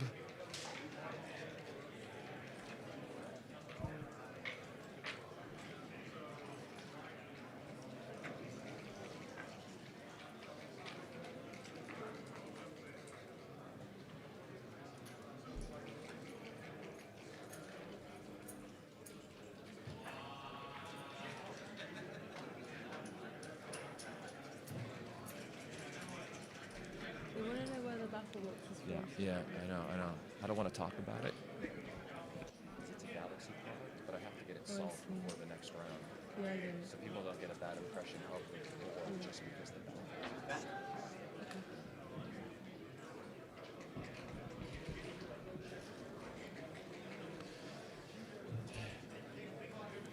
Yeah, so the point of last take here in a straight race would be 8 pips, which is, the deficit of the race here. Of course, there's extra wastage, so, maybe White's position is a little less efficient than he'd like to be, where Jason's position is a bit more efficient because he has more checkers on these higher points. Having more checkers on the lower points is just a bit less efficient overall. So it doesn't really tell the most accurate story of the race, but he is up 8 pips, He could bear in faster and start ripping checkers off sooner than Jason, The cube is a good cube, and the take is pretty clear. Don't think Jason would ever pass a position like this. He'd love to just roll this out and try to win the 2 points that he's going to need to win the match from here. These are the kinds of positions that the leading player loves to play. You can't lose a gammon. You've got decent winning chances, right? Not much risk. Thomas misses the cube here, plays the 3, and then from 6 to 5. I like this, filling in the gap. And then Jason wants to roll something big, doubles. Okay, that brings in 2 checkers, and now we can think of the last one. Going to the 8 seems fine. 6 to 4 also seems fine, but I'd probably go to the 8. That way I can bear in and off, basically guaranteed next roll, 4-1. Of course, you know, I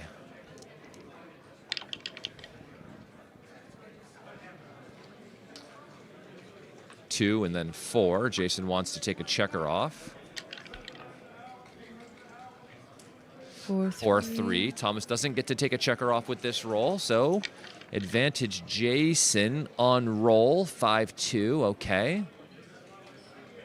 Now with the gap on the 5 point, Jason's position is looking fairly weak. I mean, I know he's okay in the race and in this game, but having a gap on the 5 is terrible because every time you roll a 5, you have to play from 6 to 1, which of course just burns pips, and double 5s for Thomas. Unless Jason Game rolls changer. double 6 or double 3s maybe, this game is over, 2-1, and the game is done.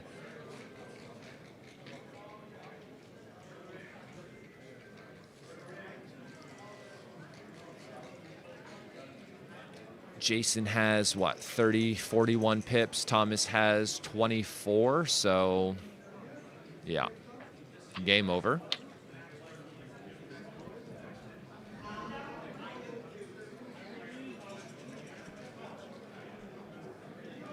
Yes, I think we should find another one. If it creates issues, that's all right. Love the board, though.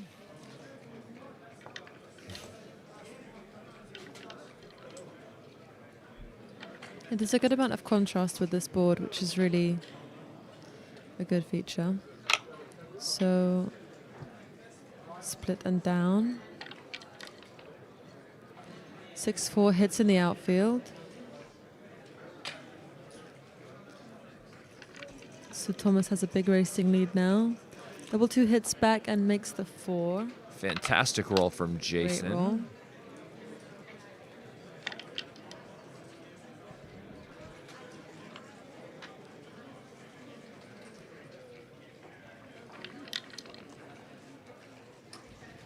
Six 3 makes the 5 point. Jason will never be doubling in this spot. There's just too many gammons, and with these gammon wins, undoubled, it will win him the entire match. So if he doubles, he loses all of the value of the gammons that are in the position because, of course, he can't win more than 2 points, right? Yeah.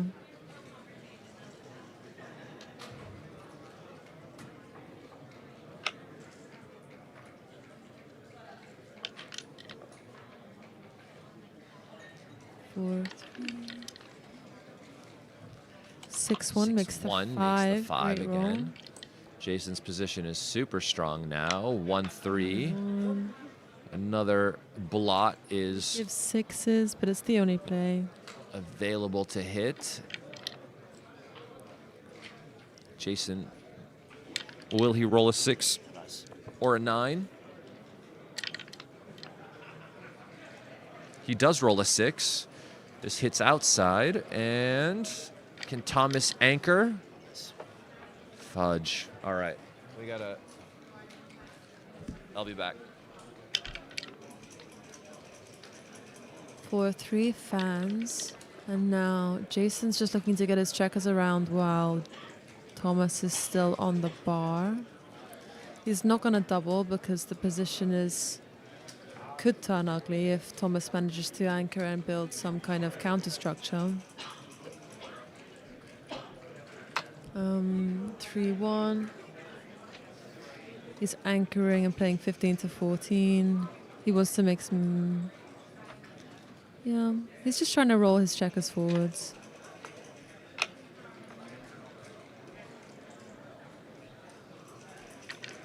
Thomas really needs to anchor, and he does. And the 3 probably plays down. He's going to try and build a prime on the next roll if Jason doesn't manage to hit him.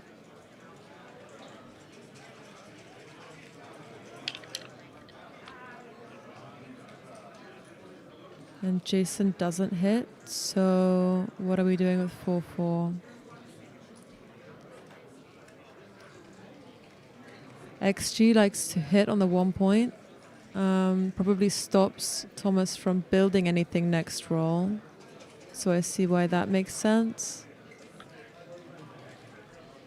I'm not sure it's very easy to see that one though. Would you hit on the 1 point here?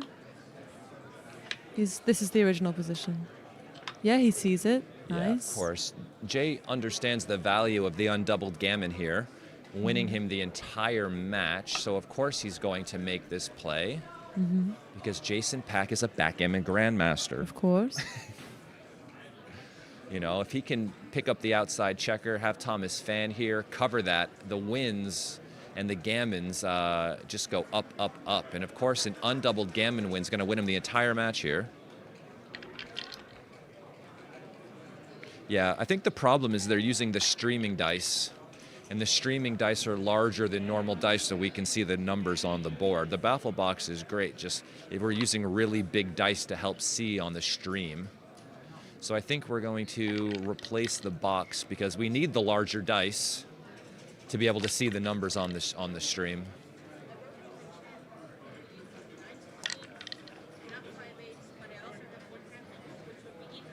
I know.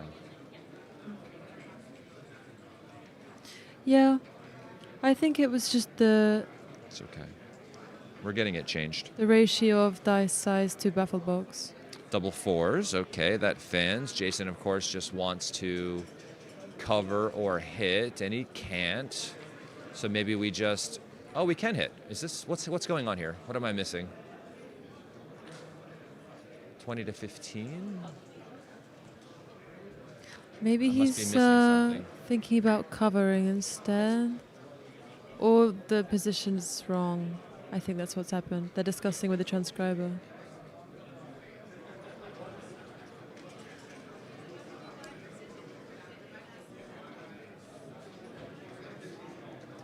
If this is Jason's role, I think he should just anchor, of course, and play from 8 to 6, giving himself a cover for the 1, making the anchor, making sure the position stays stable, and there's no super joker like double 2s Thomas could roll from the roof to make him regret his life.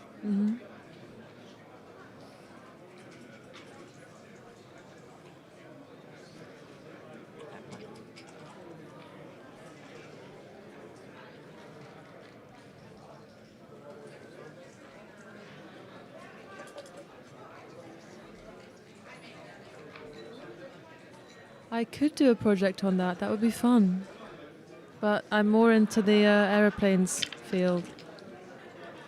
So 5-3. 5-2. This hits outside. Nice.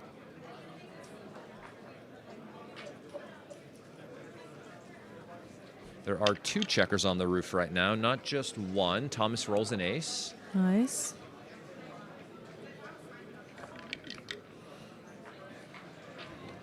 3-6. I don't love breaking the 7 to hit, but maybe it's okay. We really don't want to. I would want to let look at it a Thomas bit time longer, a but he back does it game. quickly, of course. He doesn't want him to anchor. I'm sure it's fine. He did get his, what he was aiming for there, which is the 1 point and 2 checkers on the roof. Closed out. And of course, Thomas needs to start rolling deuces to come in and put up some fight in this game. We don't want to lose an undoubled gammon here in the entire match. 6-4 fans.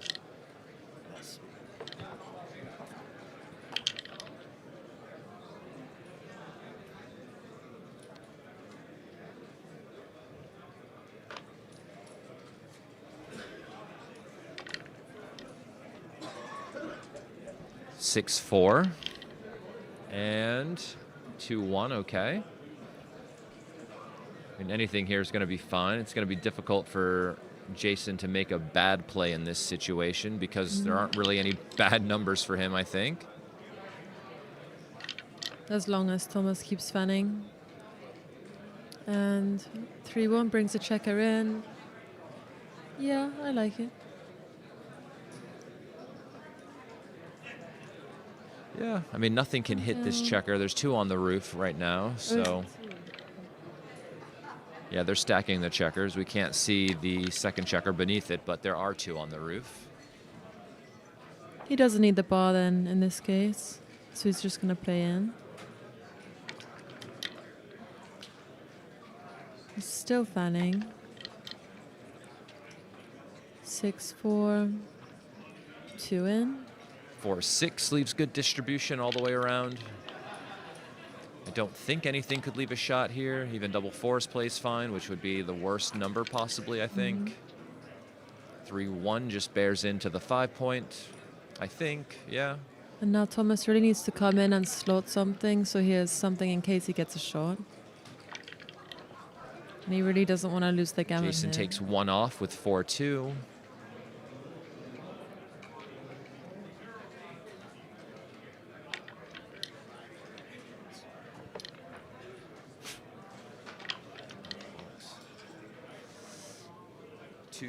He enters. Maybe we can play 13-7 here or hop out. Both of them seem fine. Probably saves a few more gammon. Playing 13-7, of course, is going to help you create priming structure on the other side, which is going to be needed to contain the other guy. And it looks like we're going to lose a gammon every time we don't get a shot. So maybe we should start trying to build. 4-2 makes a point. 6-4. There are some shots on the next roll for... Yeah, I mean, if Jason can clear the 4-point and the 3-point, this will be over, and the G will be his, and the match will be over. It's been really tough luck here for Thomas. But really well played by Jason. 5-4. He tried to increase the volatility early. That's a shot, and he's hitting with any 2. And he misses. Doesn't roll a 2. He's getting some crossovers in just in case he can roll a few big doubles. Yeah. This is the only way he can contain a checker if he does hit 1. 1-2, not ideal Leaves for all Jason. on the back. Of course, he wanted to take a checker off there, or maybe have an even number of checkers on the 3-point, because of course he's afraid he's going to leave a shot again unless he rolls an ace. Anything with a 1 is Jason good. needs an ace. There's an ace. That's It's on the the side of the ace. board. Is it legal? Is it legal? Can we keep it? No, we can't. And he rolls another one. No shots. Jason is happy. It's about as happy as a pig in something. 5-1. Jason doesn't want an ace now. He wants anything but an ace. He wants to clear the point and win the G in the match.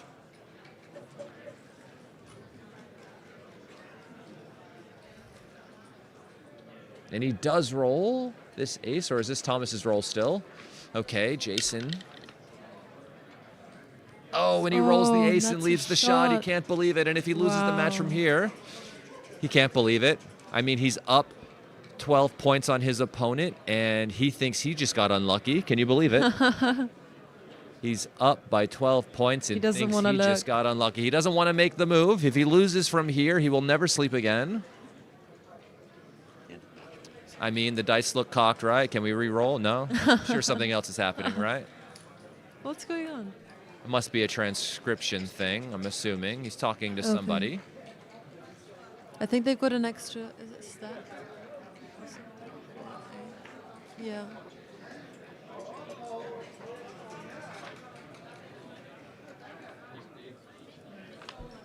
Oh, it's Thomas's 6-1, not Jason. No, it's not.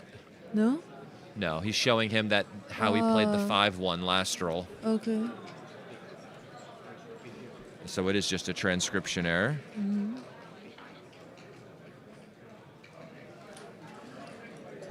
So it would be crazy if Thomas can roll a 1 now and turn this around.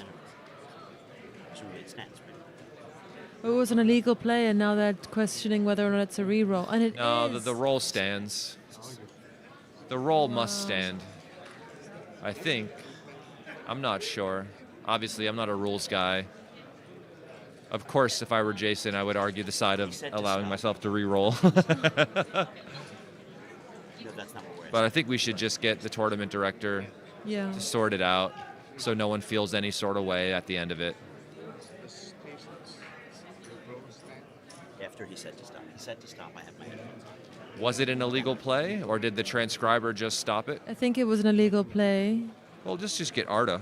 It's fine. Now they're wondering if the roll stands where Jason has to He heard stop. I didn't. leave a shot. I don't make ruling, but I can make it. I want to defer to whatever's appropriate. So if the illegal play happens, I think when it's being transcribed, I mean, it says over there that legal. I don't know the rules. Over there, there's a big thing saying legal moves not enforced at any point. So that means that So does that mean the roll stands? If legal everything moves stands, are. I think. Even the illegal play stands, I think, because they both accepted it, and Jason rolled afterwards. Yep. But there's a big heated discussion going on now. I mean, and Thomas is I just know smiling. Jason, and he's going to argue the side of I get to re-roll. I know. Look at Thomas's face. He's just amused. He's like, what is this guy doing?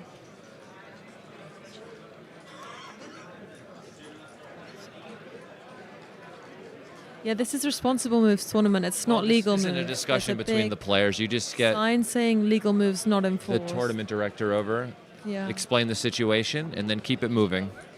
No. It seems heated on one side and not on the other No, it doesn't side. seem heated. Jason's just a bit, he gets this way. It's no big deal. Everyone knows him. It's all right. Yeah, I love Jason. He's excitable. He's not a bad guy. No, he's excitable though. Excitable. Yeah. He also really cares about Something happened, and they're trying to sort it out now. But of course, Jason's winning by a lot. We'll update you on what's happening. Yeah, I'm not sure it's unsportsmanlike. I think they just genuinely, we're not sure about what are the rules here. So we're going to get the tournament director to sort it out.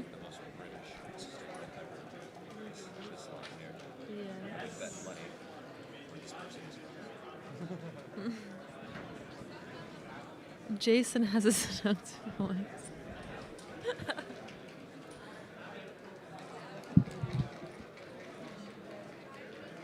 Yeah, I think we just get the tournament director over, tell them the situation, let them figure it out, and then don't get heated over it one way or the other. I don't. I think care. calling the director is always the responsible decision if you're not sure about what should happen. Always.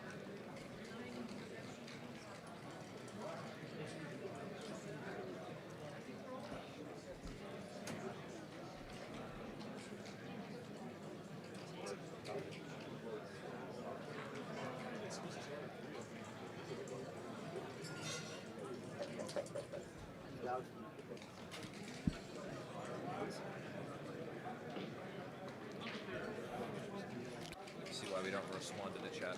They just go nuts. Let them do their thing, Oh, they're back. They're back, and the decision looks like it's re-roll. And he doesn't roll a one, so this match is over. Well, now we know the ruling. Yep. You could save it. I think Jason still has 6 checkers on the 1 point. So it's, I think, it would be a great turnaround if Thomas manages to save this now.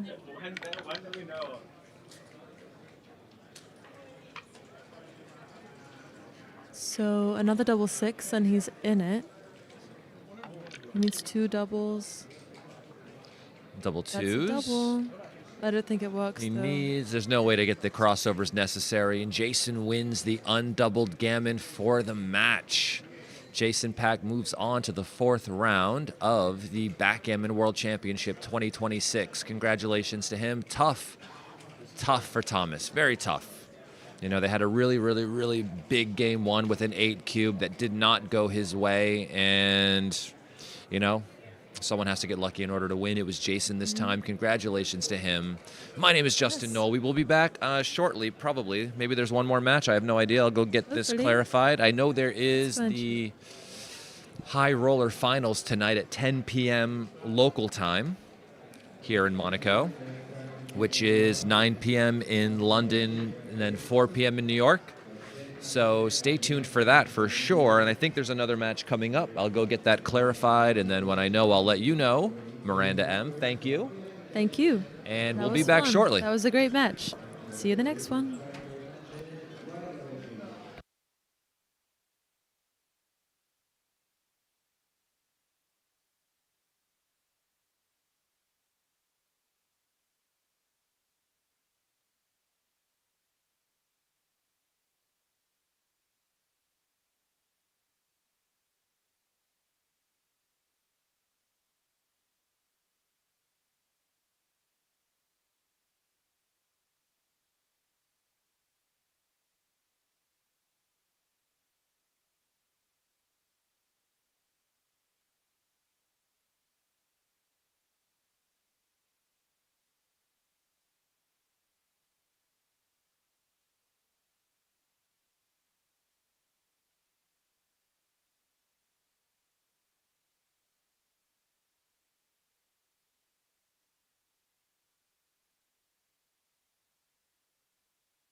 To the people.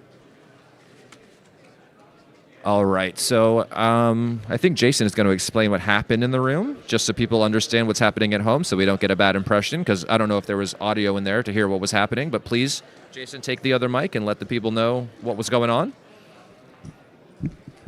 Hi. Yeah, so I wanted the 6-1 to stand because it was my worst number, and I'd been rolling so lucky, and he deserved to have a chance to hit me, but he said no, it was legal plays, and his previous play was illegal, and then they asked for the correction, and he wanted that the ruling would be made, and the ruling is that if the guy has said it's legal plays, legal moves, you had to go back. So I thought it would be a valid roll after, and I was happy for it to be a valid roll, but yeah, Tomas is a real gentleman, and it was a pleasure playing with him, and yeah, he insisted that I roll again, and that's what Arda said the ruling is. So I don't think it's fair to say Florian ugly antics by Pac. Yeah, I agree. So I'm glad we got that straitraightened I out. wanted the roll to I wanted the Yeah. roll to stand. Yeah, so it's not fair to Jason for that. So I mean, he wanted the roll to stand. Thomas said no. We played legal moves, so I made an illegal play. You get to re-roll. Jason said that he wanted the play to stand again. They got a ruling from Arda. Arda said it's a re-roll, so we re-rolled. Okay, so now we've straightened out the chat, and we're signing off. All right, break time. Congratulations, Jason, on your win. Fantastic, and you played under a 4, which is great. Nice job, buddy. Thank you so much. I got lucky, but it was an honor.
Are we live, Tara? Oh, okay. So we can just start talking to the people? Yeah, go for it. Okay. Okay, so we are live. It's my first time here on the mic. Olivia, it's not your first time, right? You've been doing some commentary earlier this week? A little bit, but never a full match. Okay, good. We are going to do commentary on the match between Alexandra Bachikova from Czech Republic, I believe, and Lisa Traeger from New York City, United States of America. So what do we know about these players, Olivia? I've heard that Lisa is a comedian, and she's here doing a podcast, or is it a documentary? I think she's doing both, actually. Yeah. Very cool. I've actually been coaching Lisa a little bit. She told me earlier that she was afraid to disappoint me when she was playing. Of course, there's no such thing. She should just go in there and do her thing. It's her first ever live event. She has a Netflix special, so she is a prominent stand-up comedian. Her opponent, Alexandra, I don't know anything about her actually, so I don't think I know much about her either. yes. But hopefully we'll find out how she plays. And this is the redemption event for the intermediate division. So let's see. So what else is going on, Olivia? Playing a few side matches against Grandmasters, nothing official, but yeah, we'll have to play after this. So you did play in the doubles tournament, right? Am I I right? did play in doubles. Yes. So And who was your partner there? ZZ. Cece. Okay, not bad. And you won a few matches? Won a few, yeah. Good. Yeah. So what do you think about the upcoming UBC final? Ueda versus I'm very Siska? excited for it. A little disappointing that it's not in Monaco again, but it's okay. Yeah, Siska will have the home field advantage there. It's going to be in Prague on November 24th and 25th. And we're going to have it open for spectators. So anybody who are in Prague during those days. I don't know if I'll be in Prague during those days. Oh. But I'm sure he will have a home field crowd coming to watch the matches there. Yeah. Who do you think is the favorite? I really don't know. I'll have to look into it a little bit more. I mean, they're both excellent players. They sure are. Yeah. So let's see if the players are ready or. Are they still in their game? Okay, there might be another few minutes because they had actually started playing game one, and then because they didn't know that they were going to be on the stream, and then Nick, the Galaxy COO, had to run down and bring them up to the production room here. So I think they're still trying to figure that out. So I guess what else can we talk about here? We've got, okay, we see the graphic, the Gammon GG. That's the tournament app here we've been using for the World Championship. Yeah. It's you basically can register for all the tournament via the app. We scan the QR code. That's been quite smooth. And then you have the brackets. It was not quite as smooth because we had so many players, whereas this is the first time they tried. So we still used the paper brackets quite a lot for some of the tournaments. But here for the main events, it's all ran in the app. And all of you viewers can just go to Gammon DG, create an account, log in, and then you can follow all the brackets here for the event.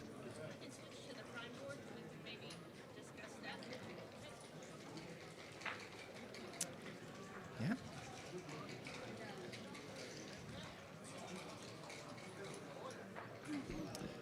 Yeah. What else can we talk about? I don't know. What does she mean by the prime board? The prime board is that board that you see right there. It's a new board that is just being released during these days, maybe even today. I think maybe today is the launch day. Maybe that's why it's on the stream. Here we go. This is the Tempest Very cool. Prime board. And it's Tom from Tempest who designed this beautiful board in a super minimalistic style. And it's an absolute pleasure to play on it. There's a little bit of a bounce when the dice hits the surface. And it's just very nicely well designed, and it's designed for portability basically. So it comes with a bag. You can split it up. You see the portable bear-off trays. So it's just a very, very nice new board here. Do the checkers slide well? They slide perfectly, I would say. It's this microfiber felt. Yeah, so these kind of details. He's a former designer for Nike. He's a former product designer for Nike, yeah. So he's an excellent designer. He thought about all these little details. Yeah. Yeah, I played on it a lot actually the last few months. So they're gonna play on this, we call it the Tempest Prime board, and you can go check it out on the Galaxy web shop. We do have it here on site as well, but most of the viewers are probably not here in the venue, so you can go check it out on the website.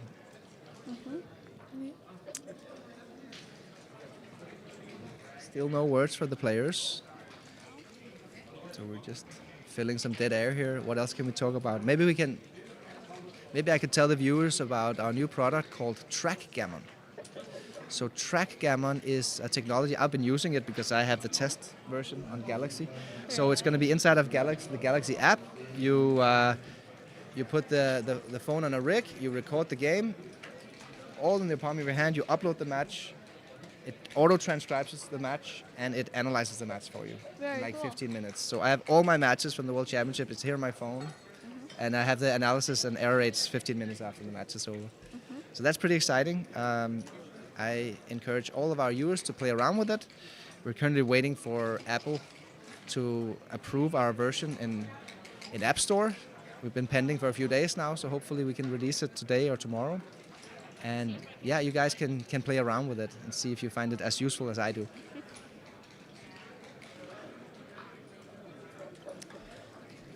Okay, we have a YouTube chat here as well. Let's take some questions. If you guys have any questions, you can, to me and Olivia, you can put them on YouTube here in the chat section. I think probably my favorite board is the Nova board or one of the P40 boards. Yeah, I think they're just so. I really like the color scheme. In fact, I made it my XG color scheme as well. Okay, that's cool. Which color scheme? The Nova board. Oh, the Nova with the. Okay, yeah. Yeah, But with wait a minute. The Nova board comes with many different colors. Oh, that one over there, the one that they're playing on. Oh, that one. That's the Backgammon World Championship Nova board. That we call that color scheme the BGWC board. Yeah, it's pretty cool, right? The purple and the gold. Yeah, so it's my Backgammon Galaxy and XG board. Yeah, that's cool. You see the other Nova boards there in the background in backdrop. It's from the right. It's the BGWC board that you like. Then it's the X22, inspired by Paul McGrill. His book cover from 1976. It had a backgammon board with these exact colors. And then the next one is the Neptune, the classic Backgammon Galaxy blue board. Yeah. Did you ever read, happen to have read Paul McGrill's book from 1976? I have it, I think. I'm not quite sure if it's the exact version. Maybe it's a little bit later, but yeah, I definitely have it. I think I've started reading it, but I haven't finished it yet. Yeah. Well, just you have to read it with a grain of salt, I would say. You know, I think like 1 in 3 positions in the book are incorrect. But the way he played back then in the 70s, Paul McGrill, he was far ahead of his time. And he was basically just gaining knowledge from doing hand rollouts.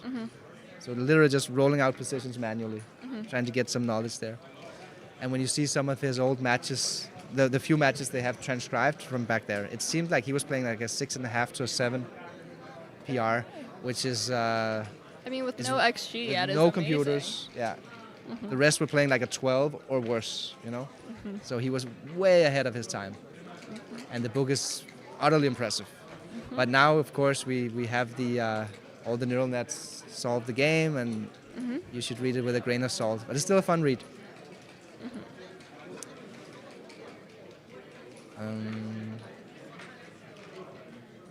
Thought I saw them walking over in the background, but I was mistaken. Okay, good. So they might even be in the room now. That's good. And we got the, what do you call this technology when you ride out on the Telestrator, maybe? Telestrator app? Yeah. Okay, so we got some technology here from Tara. And we can actually draw on the screen while they, let's see. Yeah. Oh, yes. Very cool. Oh, we got some questions. Brian Price asks, how's the weather down there? It's pretty good. It's not too hot actually. Sometimes here in Monte Carlo during the summer it can get really hot, but it's been quite nice these days. Mark, do you prefer pizza or sushi? Oh, I think I got one of those questions in the this or that video. So that's why they're asking me this, because they Yeah, gave you this? probably. And what did you answer? Sushi. Okay, I'm gonna go with pizza then, but I love both. I love them both, but I feel like I crave sushi more than I crave pizza. Okay, and there's one there like, what's your favorite sushi roll? Okay, so I don't know if it's very common, but it's called a salmon crunch roll, where it's essentially salmon, avocado, and mango. Okay. I think it's really good. Yeah, that's good. Yeah, I've had many of those as well. That's really good. Okay, what else? Oh, look at the screen there. We have an ad for the AI coach, which is the next new feature that we're releasing on Galaxy. Just looking at that 3-1, I hate that 3-1 so bad. Yeah, okay, that's funny that they took that position. But basically what it is that it's a coach that can help you with strategy when you're analyzing your games.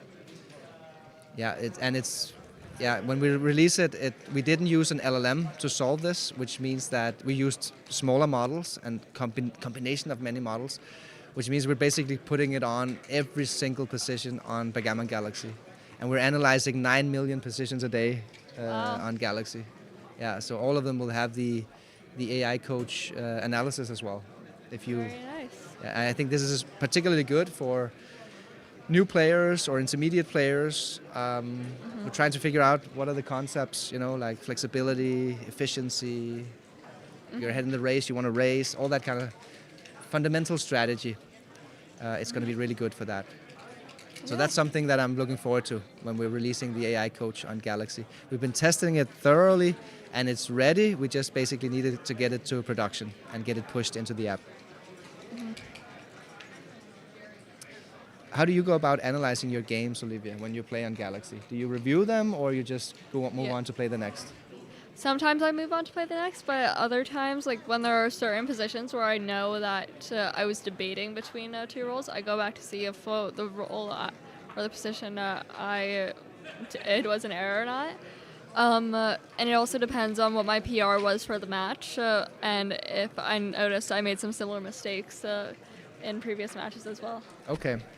Do you use the quick analysis where you see the blunders you made? Yeah. So you review your blunders? Yeah. Okay. Yeah. And then if you had some things where you were not sure, you go back and check that out as well? Yeah. Oh, oh, you won it? I won. You won it already. You're supposed to... We're waiting for you to play on the stream. Oh my You're god. supposed to be playing in the stream. I won. I couldn't believe it. And she's an engineer. She was doing percents in her head, but we were both unloading, and I remembered you can't let someone have a free chance at doubles. So I made it into 4, and then she didn't. So that's when I got higher, and then I won. We were waiting for you to my play. prime. I can't believe it. High five. Well done. Nice. I'm Lisa. Nice to meet you. It was Zizi's girlfriend, I guess. Oh, was Alexandra. oh, yes, of course. She was an it was engineer. She's Alexandra. so smart. She's like Yeah, doing she's percents in smart. her head. I couldn't even believe it. You beat Alexandra. Yeah, but I kept it chill. I didn't celebrate in front of her. Well, congratulations. Thanks. I Okay, get then. to keep playing. Yeah, okay. So we don't really have a match right now. Somewhere. Well, let's see if you can get your next match on then. Okay, Let's, so should I give? I have to give him my sheet, right? No, you just put it in the app here. I can put the results in for you. Yeah, put it in. Oh my god. Okay, so we can't put you in even here with a believe win. it. Okay, so we don't have the original match right now So you're because gonna it's play already against been the completed. winner of John Rockwell and Tariq Eldon. Should I go look at them? What table are they? They're at table 64. Okay. Well, no. I'll just look. Let's see. Should I go look at them? You I could. can't believe it. You want to go intimidate them a little bit? No. Checking out their... And I bought new dice. I bought precision dice, so I think that might have helped me too. I heard my dice are not good. Oh my god. Should I leave you guys alone? Thanks. No, we're good. We're about to do commentary on your match. But, Oh my god. but let's see if you can get the next one in. I'm just Okay, going to go okay. check with Nick. Let's Hey, Olivia, can you take... I'll be Yeah, back I'll in a take some second to take more questions. questions. Olivia can just keep you guys hanging there while Should I sit figure here? out- I'll sit here. Last question. What are you commentating on? We were supposed to be commentating on your match. Oh my God, I can't believe I won. And I also felt really bad because she's like, how long have you been playing? And I go with my dad for a long time, but seriously, only like 3 months. So I did feel bad, but I've been training with the best people here. I heard you were training with Mark. Yeah, I've had 4 or 5 lessons with Mark, and I've been reading his book and then playing on the app. And then I got a lesson with Simone, some other guy. I've been getting lessons. How long have you been playing? Competitively, about like 3 years. Maybe? Okay, wow. Yeah, but I feel like the past year, like with school and everything, it's been harder to. Yeah, you seem young. Where do you go to school? Ethical Culture Fieldston School in the Bronx. Oh my God, I live in New York. Do you know What is Riverdale? this? You know Riverdale and Horace Mann? Yeah, is it Horace Mann? I've heard. What is that? Yeah, there are these 3 hill schools. I'm one of them. Okay, that's exciting. Yeah. And what is it? Ecological? You said environmental? What did you say? Ethical Culture Fieldston School. Ethical culture. Yeah, Yeah. we are. Incredible. I'm going to tell the team back in New York to turn it on. Oh my God, yeah, I won. Like, they should... I won. I know. Wait, tell me again. Tell me again. I won. She was an engineer. She was doing math in her head. I can't even believe it. Boyfriend is the best player in the world. Yes, obviously. I won. I won a redemption. It's all the dice. I can't believe it. I just like love growth in education, you know, because I've been learning to slow down. I've been burying my checkers. You know, I've just been doing a lot of stuff wrong, so it just feels really good. Do you play with a lot of people at school? I've been trying to teach them. We're getting there. They're like, well, because the last game, I was also excited because... Did you win that one as well? No, I didn't win, but I was so excited and everyone didn't know why. But I did 0-4 in the first, but then I kept And you came playing. Kind of, you know, maybe Mark said I should have been more aggressive here with the doubling cube, but I was scared because he was just building his little primes, you know what I mean? How did you learn how to play? My parents taught me when I was 5, but I really did not know what I was doing until like later on in my early teens and everything. Yeah. How do you know Mark? So you just met everyone through here, right? Through Backgammon, yeah. Oh my gosh. Have you been to this tournament before? I went last year, but this is only my 2nd year. Okay, cool. I'm assuming this is your first? Yeah, obviously. Yeah, this is, I don't think I understood the depth, the math, the stuff of the, oh yeah, should we be commentating? I mean, there isn't really anything to commentate I'm, on right now. jittering. My knees are shaking. I can't even believe it. I'm so excited. And she was chill. You guys, can you believe it? Thank God for redemption. Oh yeah, we're like filming a doc, so obviously this is a nice arc, you know. Maybe me and her will go head to head tomorrow in the women's. Yeah. Is your school? Do you live up in the Bronx? No, we live in Manhattan on the Upper West Side. Upper West. Okay. Ethical Culture Fieldston School. Fieldston, one of my best friends went there. Really? Yeah. That's really. But you knew the things. He's in his 30s, but yeah. Really? Whoa, Smarties. I'm in the East Village. Very nice. Yeah.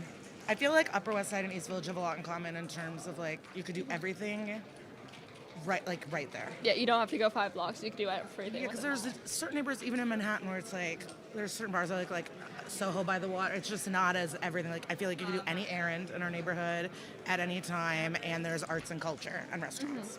Yeah. There's so many different restaurants near me. It's so great. And, wait, my favorite's Cafe Luxembourg. Oh, I love Cafe Luxembourg.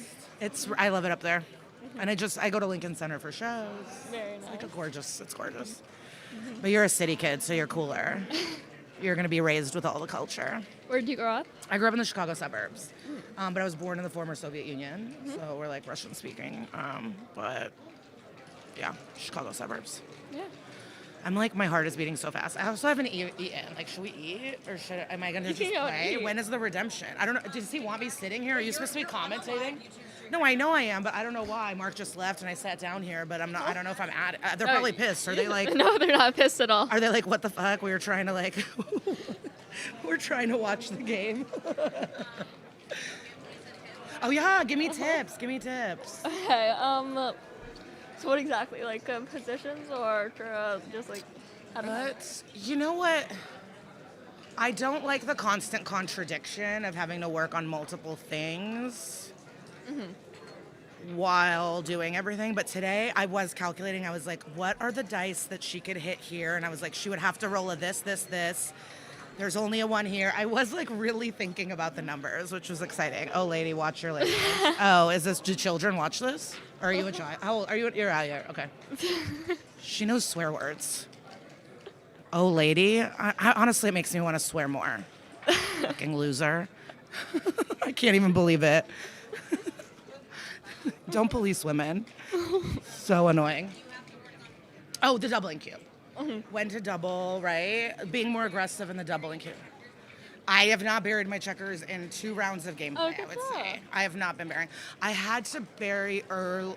I had to move them at one point, but it's because I couldn't leave a shot because she had a good board here. Yeah, sometimes it's necessary. Yeah, and the other thing I made a huge mistake about, I was supposed to move the 5, and in my head I was like, I think it'll give me more freedom if I move it from here to here, but it was the wrong move, and I should have moved the 5 inward, because then I did leave a shot. But it worked out, but that was tough for me too, like figuring out, I don't know all the numbers, like when you're going back to your home, like deciding between this and this to move the 5, you know what I mean? And I should have done that, but I moved that one instead, you know what I mean? Yeah. I don't know. Are you just gonna keep doing this? When does this end? Ask her some questions about like Oh yeah, your journey. So you're teaching your friends. Are they catching on? I think they're catching on slightly. Yeah, because it's all genius children, right? You're like a smart high school. I like to think so, yeah.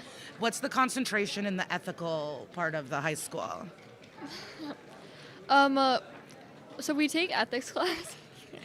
Yeah, so we take ethics classes, which is essentially like how can we be better contributors to society at large, and like what can we do to make a difference? Not only like how can others help, but what can we do personally? So we have a certain amount of volunteer hours. Well, not really volunteer hours, but like we're supposed to volunteer with certain places, like however many hours they need us to. Yeah.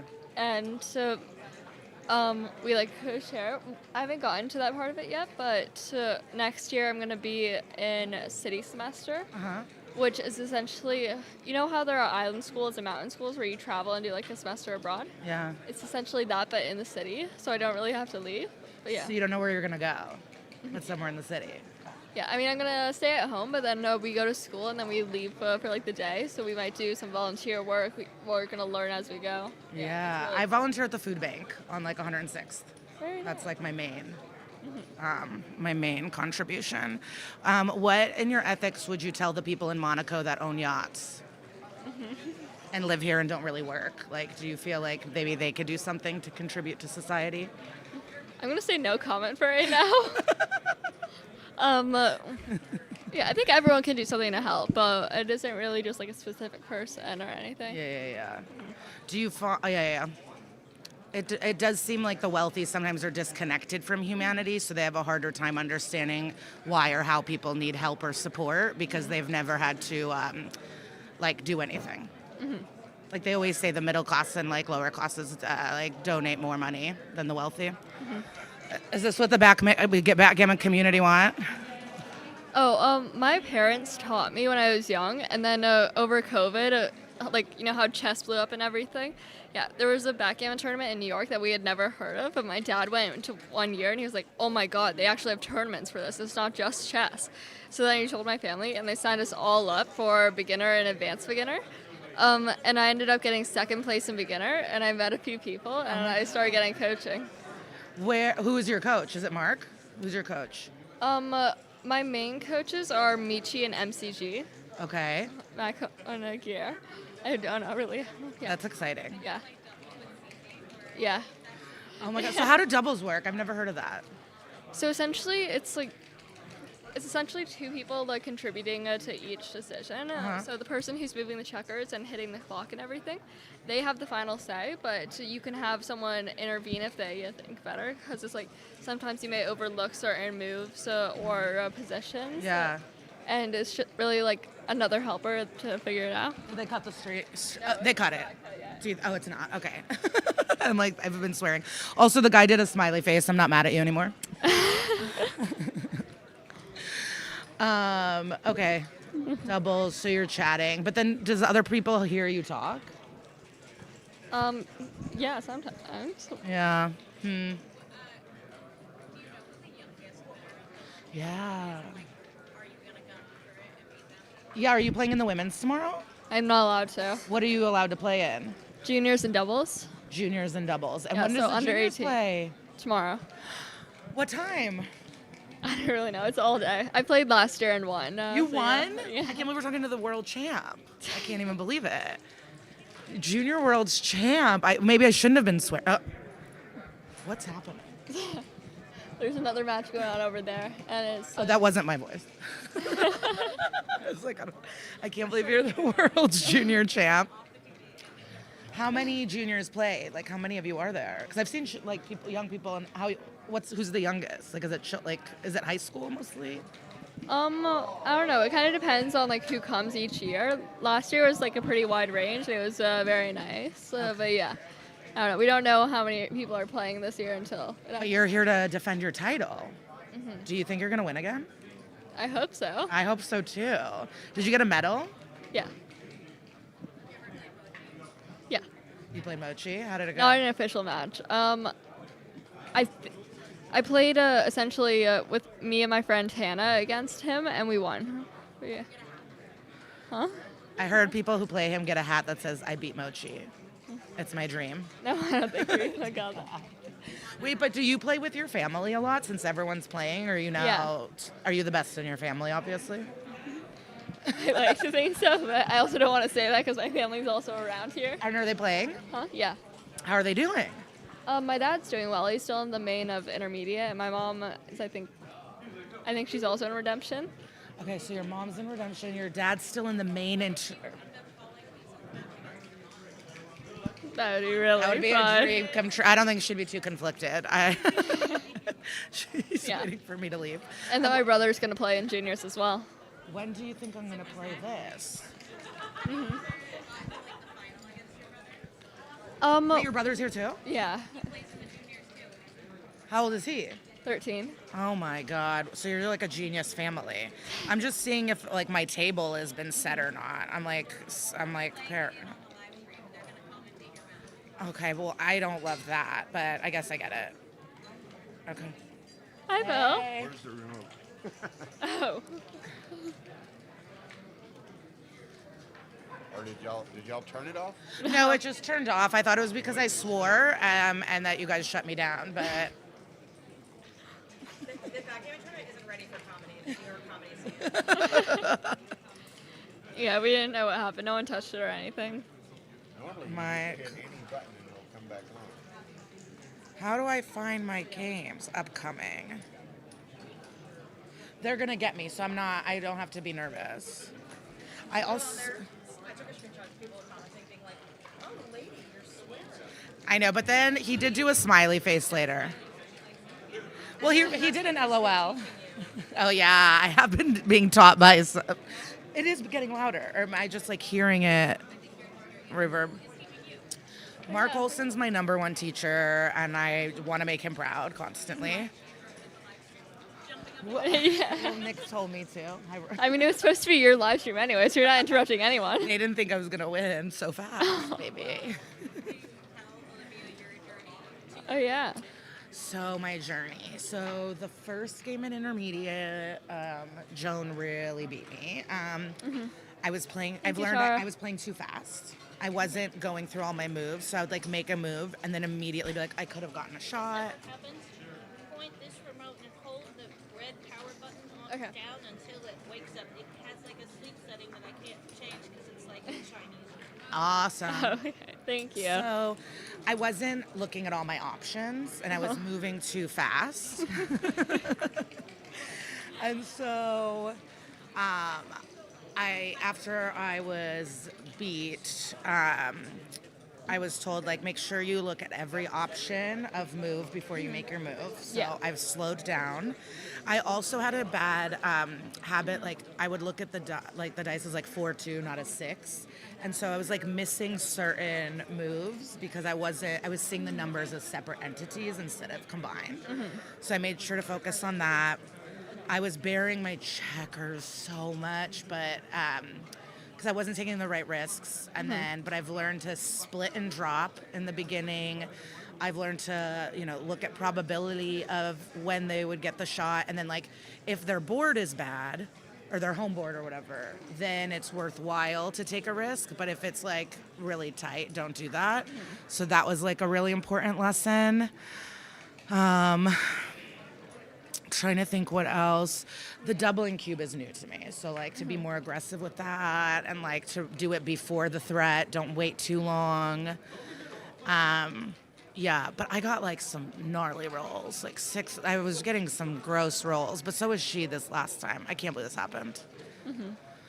So intermediate, but Joan is in New York, and we love her. And so that was incredible. And her husband's playing right now, I think. And then I played a guy, and we went like 8 rounds, even though 0-4, he like was winning by a lot in the beginning. And he was playing fast, and I think he thought he was going to beat me way faster. So I was proud that I calmed down, took my time, like looked at everything. Do you play with a clock or no? Yeah. Is that stressful? Like, I haven't played with a clock yet, and I'm really grateful. It can be stressful, but it all depends on how you manage your time. So I used to go really fast because I was concerned about the clock.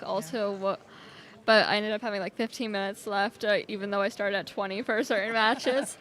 So I've learned to slow down a lot, and it still hasn't really affected my time. It has affected my time, but I haven't run out of time. So I feel like I've learned to more slow down and understand everything that's going on. Yeah, I think just looking at all the options, or like, I always think of the 3-1 to build that. What is that called? A cool spot, like the best spot. What is it? The prime? Yeah, the golden point. The golden point. But, I didn't think, like, to drop down to the 2 to make a 6-1, like, or whatever. Like, the combos of stuff are growing in my head, which has, like, been really exciting. Show her what? Show what? What Etsy store?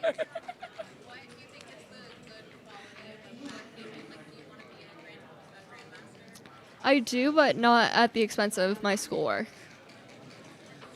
Her schoolwork comes before becoming a grandmaster. But there's no rush. You're young. You can be a grandmaster whenever. You're going to be a senior or what? How old are you? I'm 16, so I'm going to be a junior. You're going to be a junior. Wow. Do you think about what you want to do in the future, go or anything, or just thinking about the city program next year? I'm thinking a lot about just SATs and everything, and just getting through this part of my life, and then I'll move on to think about everything else. I don't know how your program is with the city. I know it's volunteer work, but in Tompkins Square Park, I did see a falcon grab a rat and fly off. And that was really cool. It's very New York. Very New York. Yeah. Either a rat or a pigeon. I know, but I never saw like an animal hunt like that and fly with it like for dinner. You know what I mean? That was really cool. All right. Does anyone on the chat have any questions on the live chat? Yeah, he's streaming his own match. I think we want to watch Mochi too. Like, I don't know what you want from me. I actually don't know. We all want Mochi, guys, but instead you're getting this woman. My bad. It's like a woman and a child. It's crazy. But you are the world champ. It's like really wild. Yeah, how do you assess risk? Are you doing math in your head? I'm doing a little bit of math in my head, but it's more so looking at the position, looking at my opponent's position, and just seeing where I am with the race. Yeah, what's your favorite role? It depends on the position, but I love a good 3-1 to start. See, that's what everyone says, but I like a 5-6. Get me out of there. Get me out of there. Is there a money prize? No, because we're not allowed to gamble, apparently. Apparently, gambling is bad. These people here are, I don't know. I'm anti-gambling. I feel bad, but I am really impressed with everybody. But I guess if it's skill-based, it's like better to gamble than like at a slot machine. You know what I mean? You want to gamble. You have a thirst for gambling? I wouldn't say I would thirst for it, but yeah, I want to. You want to gamble? I want to be in the main events. Well, of course. Are your parents gambling? They don't go to the casino, but I guess everything about this is gambling. Yeah. Are they sports betting on the side? No, not really. Yeah. What would you do with the prize? See, I have won prize money before, but I haven't spent any of it. Wait, how much money have you won? Can you share? What was the competition? I've had a few competitions. I think overall, in money, I think I've won like $4,000 over my tournaments the past year. And you're saving Yeah. for something big? Or you don't care? I don't know. Saving up for something big. How many traveling families are there? Like you guys are like a full family here all playing. Is that common? I'm not quite sure about that. I don't know. There are some traveling families. There are also some people who just go alone. There's some people who leave their kids at home. But yeah. Yeah. Yeah. You've made some friends. You've made friends. Yeah. That's exciting. Yeah. Wait, are there any like stage parents but for backgammon? I really. I think that's a yes. I think that's a yes, everyone.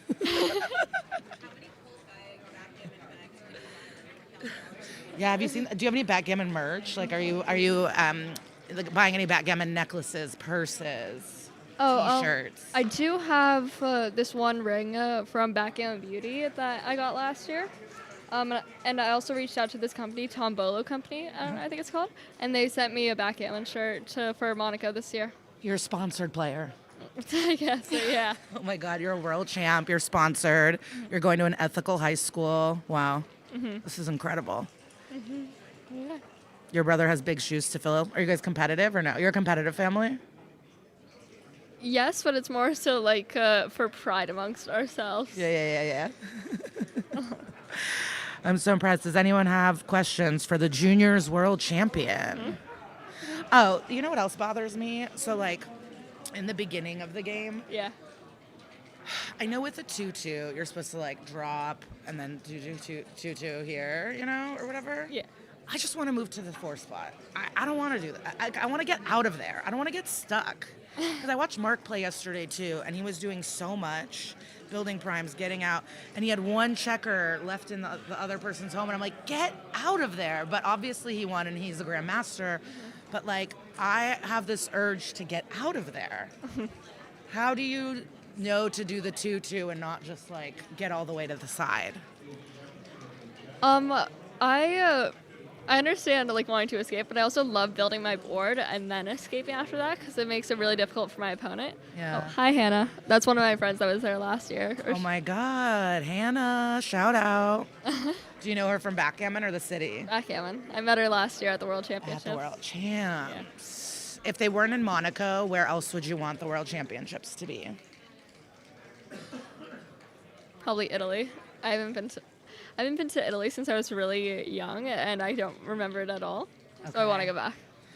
Okay. Do you do other tournaments outside of the World Championship in other places? I don't really travel much for it outside of the country, but I do some like a national tournament. Are you going to do the Jersey one in January? Yeah, I want to do it. you should do it. I think I'm going to train for it. I think I want to do the Jersey one in January. So bad crazy. Sorry, they were going to stream my game. I won too quickly. Sorry. Who is this? Pope David, relax. You'll get to a game. They're trying to get to the games. I want to eat a chicken wrap. I haven't eaten all day. You don't think I want a Diet Coke? You don't think I want to eat a chicken wrap? They left me here on the live stream. I'm like waiting on an opponent. They're going to grab me. You're going to have to watch my game. So if you don't like me, Pope, you're going to have more. I don't know what to tell you. How do you deal with these people? I can't. They're going to get to a game. Do we tell Mark they want a game? They don't want me here. Oh my God, it would be fun if we played. It would be. Yeah. That would be really fun. Oh my God, when I first showed Mark my board, he was like, that's humiliating. Do not bring that to the World Championships. You'll be laughed out of the tournament. What does it look like? It's just he called it a little suitcase, and it is. But it's like little dice. It's just smaller. Like, I live in New York City. Like, it's just a small little suitcase. I didn't know I needed a Yesterday, someone lost their Louis Vuitton board. He found it. Well, I'm the one who communicated. Because the Brits last night knew him, and so like I was getting this Louis Vuitton board back to this guy. Yeah, I should get some prize money from his Louis Vuitton board. What kind of boards do you use at home? I won a board last year from the juniors, so I play on that a lot. And then my mom, my brother, and my dad, like they each have a board that they play on. That's kind of like special to them. But, yeah. You won a board? That's incredible. Mm-hmm.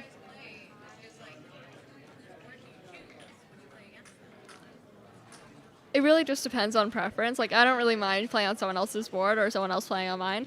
It all depends on, like, who, like, if someone's recording who has a better setup. Yeah. Yeah. Yeah, That's sometimes. what they said. They said the only way to get better is to record and analyze. And it's like, I'm a woman on the go. Like, I don't know if I could do all this analysis. How do you do all this analysis and your schoolwork? It's hard to balance it, but I try to have a diverse life, like friends, school, and backgammon. Good. I do not want to center on schoolwork as a whole or backgammon as a whole. Like, I want all of it. Yeah, 100%. I'm proud of you. Sometimes I think the adults, we get down on the future, but with people like you, I think we'll, with some ethical world champ teens. What other prizes do they give the kids besides the boards? I don't really know. I think I actually don't know. Hannah, I was doing doubles, and I'm also doing juniors again this year. Hannah, where are you? She's in Louisiana. She's what? She's in Louisiana. You're in Louisiana. Oh, thank God. Oh my God, I'm so scared. Okay, you guys are getting the stream of your dreams. Bye. Congratulations. Thank Can't wait to you. watch you play. Thanks, Olivia. Yeah, thank you. So hello, everybody. Hannah, I really miss you here. It would be so much fun with you here, running around. But yeah, I hope preseason's going very well and that you aren't crazy tired. But yeah.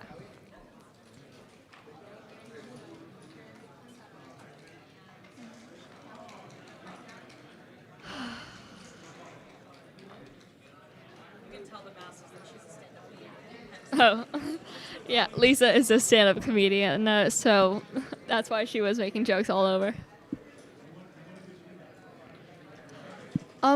Kind of. I never played chess professionally or competitively. I learned how to play it, and I'm not that good at chess. My brother was better at chess than me, but then he started transitioning over to backgammon.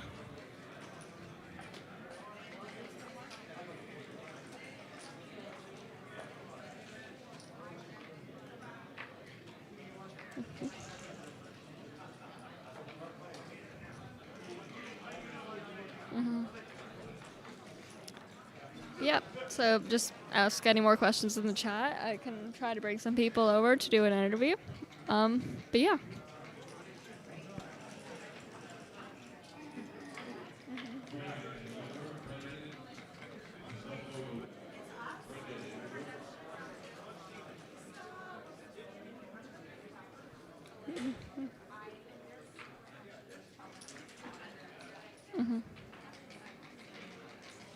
I think like backgammon because it's not guaranteed that you win because of skill. I think there's also luck involved.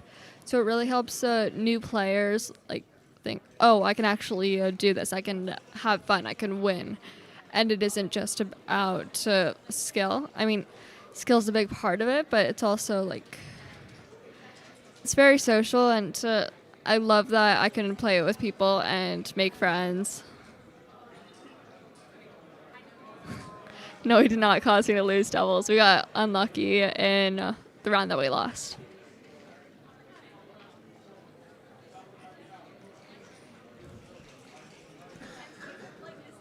Mm-hmm.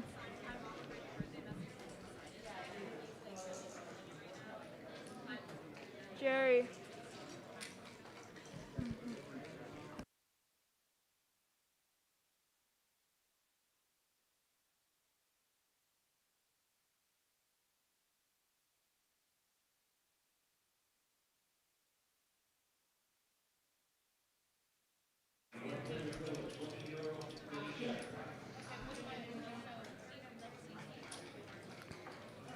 ZZ was a very good doubles partner. Mm-hmm.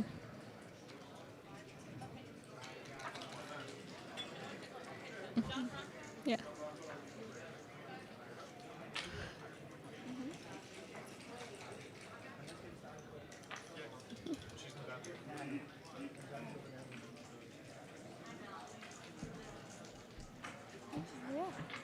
Hey, Olivia. Hi. Okay, so we are streaming a Lisa Traeger match. and it's the second round. No, sorry. Second round of redemption, right? Second round of redemption, intermediate, and she's facing a legendary old player from I think he lives in Las Vegas, John Rockwell. I think Maybe Las Vegas. Las Vegas or LA. But many of the viewers are probably very well familiar with John Rockwell. He's been going at tournaments for probably the past 40 or 50 years. So he's here every year, always well dressed, always in a good mood, a really funny character. So this is going to be a fun one. So you had a chat with Lisa here? Okay. So what did you guys talk about? Oh, sorry. Yeah, you got Yeah, I don't want to talk with my mouth full. Yeah, she was great. I really liked talking with her. I mean, we talked about her journey, my journey a little bit, and a little bit of how she likes to play and like what she's also learned from backgammon. But yeah. Okay.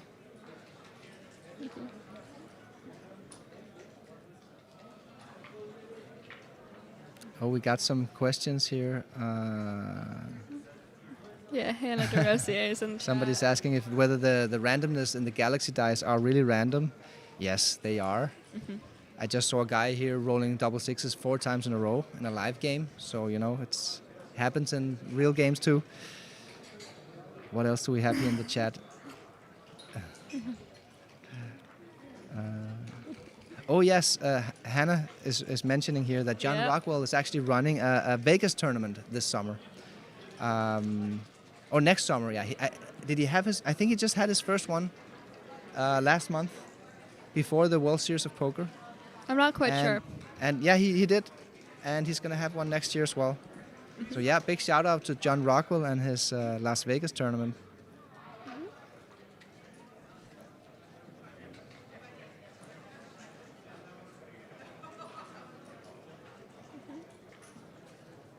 Players are getting ready. Okay, the players are ready, I think. There's a big crowd gathering over by Mochi. Do you know who's playing? Yeah, what's happening over there at Mochi's table? I think he's playing an Israeli player. I don't know. It must be close. And we just got the thumbs up. John Rockwell is entering the playing room right now. So they're probably about to sit at the table. And we're going to play the match on the Tempest Prime board. Yeah, I don't know which book is my favorite by Mark, but the first book that I actually read was, I think, Backgammon for, what is it? From Basics How to to Not Suck at Backgammon. Oh, How to Not Suck at Backgammon. Okay, that's That a was my good first first read, I think. Yeah, we made that book so for players starting out as a first read, make it easy to digest, lots of positions, not too much mathematics and theories, but all the good concepts that you're supposed to know if you want to be an advanced player. Do you remember anything you picked up from that book? I have a lot of annotations in that book. It was, yeah, I think it was just very interesting because I hadn't really learned much strategy before I came to New York Metro for the first time. Maybe it was the second time actually, but then I started learning more strategy, and then my PR started dropping, and it was really great. Very cool. Okay, here we go. So, let me just repeat the backstory here. As I said a bit earlier, Lisa Traeger is a stand-up comedian from New York City. She has a Netflix special out. She's doing live shows, like 12 shows a week in New York, so she's very active. She has a big following on Instagram. You should go check her out. And this is her first time at the Backgammon World Championship. It's actually her first real international backgammon tournament. And I've been coaching her a little bit. And one of the things she told me was that she was very afraid of disappointing me with her play. So I tried to assure her that that's not going to happen. Oh, what are they doing? They're tapping the board. They're sharing dice and tapping the board. Yeah, that's also an old school hack there. If they're playing without the clock, why not just have a set of dice each? There you go. Look, yeah, there you go. So John is telling her to tap the board because we're sharing the dice. Already off to a slightly awkward start there. But the best play from both players so far. Oh, yeah. Okay, good move. 6-3. Okay, so we're seeing Lisa scanning the board here. She's going to realize that she doesn't really have anything great to do. Yet you still have to find the best play. What would you do here, Olivia? I'd probably bring a checker out all the way, but I'm also not quite sure. But I like how Lisa is taking her time and also looking at all the positions. Okay, we don't like that move, Lisa. No, that's not good. She's burying that checker. She's basically killing the utility of that checker. So she was probably a little bit scared of splitting the back checkers, but that's what you should have done. You should have just come either all the way out or split to the 18 point. Okay, so Lisa needs to get those. Oh, okay. Okay, double threes. Yeah, make the advanced anchor and come down. No, you make the 5 point here because then you get the rack structure, the 4, 5, 6 point. You might even oh, that's the wrong point. That's the wrong point, Lisa. Go back. Okay, yeah, okay. So that was probably a blunder there from Lisa. It was a great roll. She got to build something, but she could have built the rack, which is the structure from the 4, 5, and 6 point. Oh, that's a beautiful roll from Rockwell. That destroyed all of the prime value there for Lisa's position. Anyway, it's a pretty close game so far. Lisa has this vulnerability. Does the teleprompter work here? So notice that this checker here for Lisa, that is going to hurt her long-term chances in this game. It's just going to basically be out of play for the most of the game here, and that it was a little bit unnecessary the way she buried it. That was a good move though. She found the best move there. Oh, Rockwell rolling boxes. Nice watch, John Rockwell. Tapping the board. I think it's the first streamed match we've seen with the board tap. Yeah, with no clock. Yeah, without the clock and just a single set of dice. Okay, so no break the anchor, just bring down from the 13 and slot the 5. Exactly. That's what you want to do.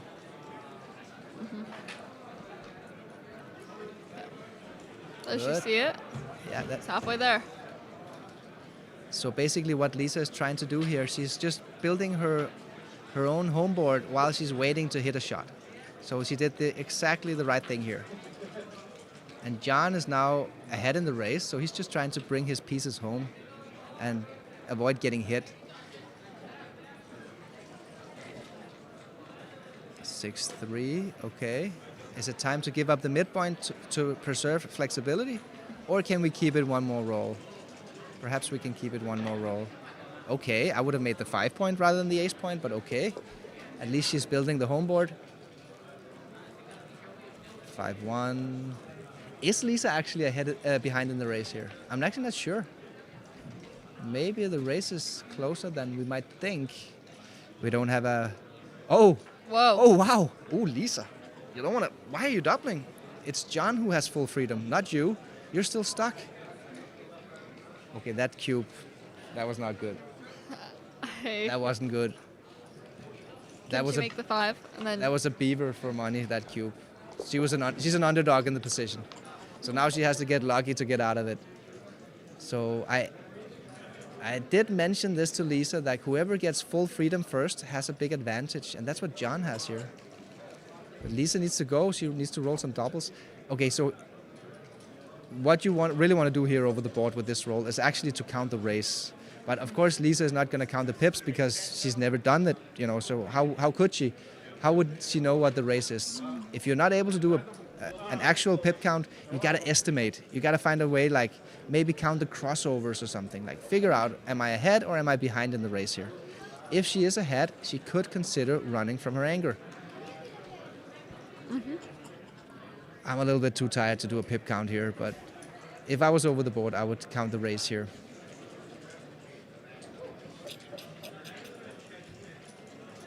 Okay, so she chooses to stay on her anchor on the 20 point there. Fair enough, no big deal. This is probably a fine play.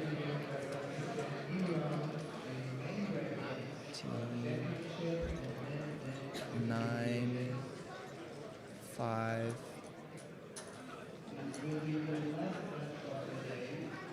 I think she's actually up a little bit.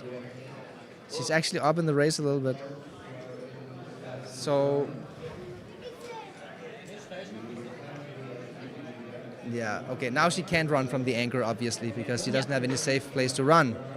So she just has to stay put, hope to roll the big doubles later. What do you think she's thinking about here, Olivia?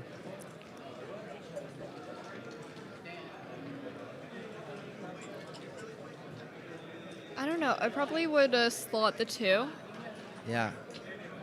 It's not really a crucial move, this play. Like, it Yeah. doesn't really matter too much. Just play something that has some flexibility. But she's really thinking deep about it. Okay, no worries. It's a small mistake. You rarely want to make the 1 point and the 7 point at the same time, because those 2 points, they don't really work well together. We can see it here in the, you see she owns the 7 point and the 1 point. They're not part of the same prime, so just as a rule of thumb, it's rarely correct to make a move that makes the 7 while you have the ace. 6-5, is this her chance? Is this her chance to go?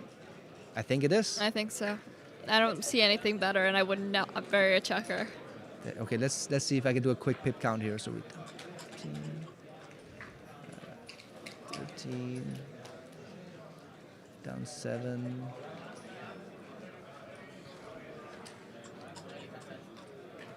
She's down 10 pips before the move. Oh, okay, Mochi won. She's gonna run and she's gonna be behind. She's actually gonna be up 1 pip after running. So that means she has a slight racing disadvantage. But she should just go for it. You know, otherwise Go for it. you're burying checkers. Yeah. So what about the 5, Lisa? Let's go all the way so you don't get hit. Yes, there She you go. sees it. That's a good move. That's a really good move.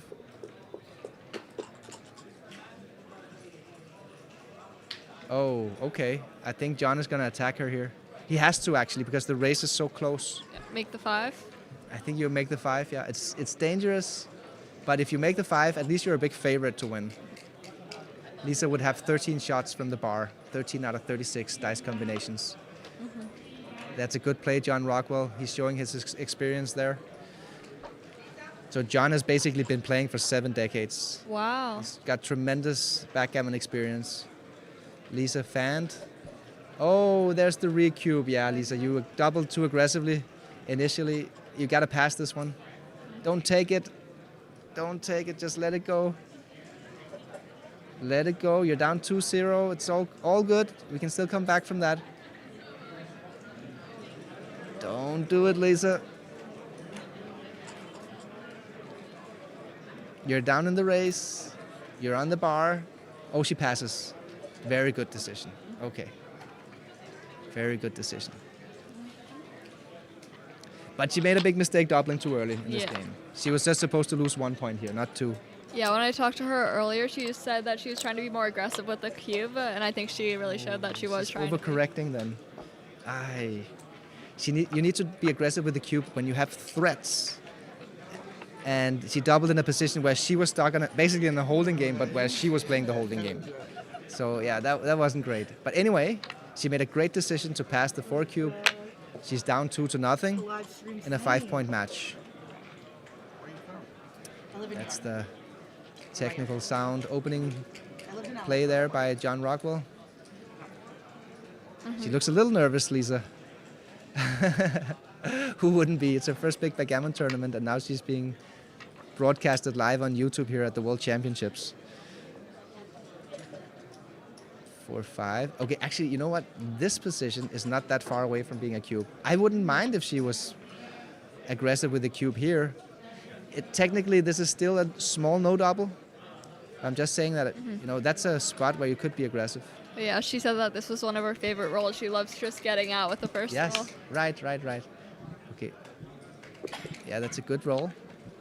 So let's see. Okay, 4-2. That's probably going to keep the cube away because now Rockwell will build his 4-point.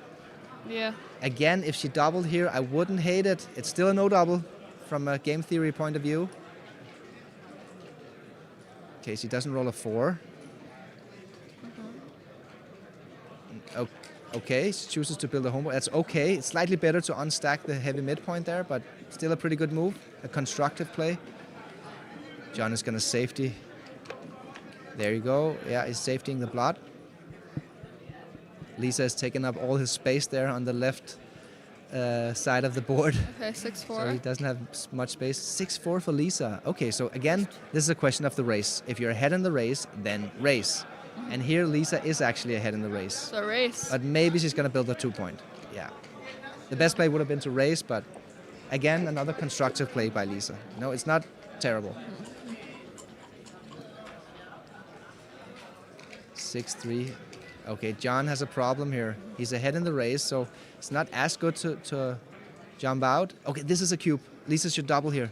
You have threats, Lisa. Come on. She didn't double. She didn't double. Okay, at least she missed the checker, so now she's happy she didn't double, but she made a mistake here. You have big threats here. Imagine she rolls a 3, you know, she could even gammon him. And she's still a little bit ahead in the race. That's a good move, Lisa. Very good move. So she creeps up with a back checker, which makes her launch ready. Yeah. She can get a big roll. Oh, that's an excellent roll by Rockwell there because he's going to block her 6s from moving. That's a good move by Rockwell. Now it's hard for Lisa to get out of there. Yeah.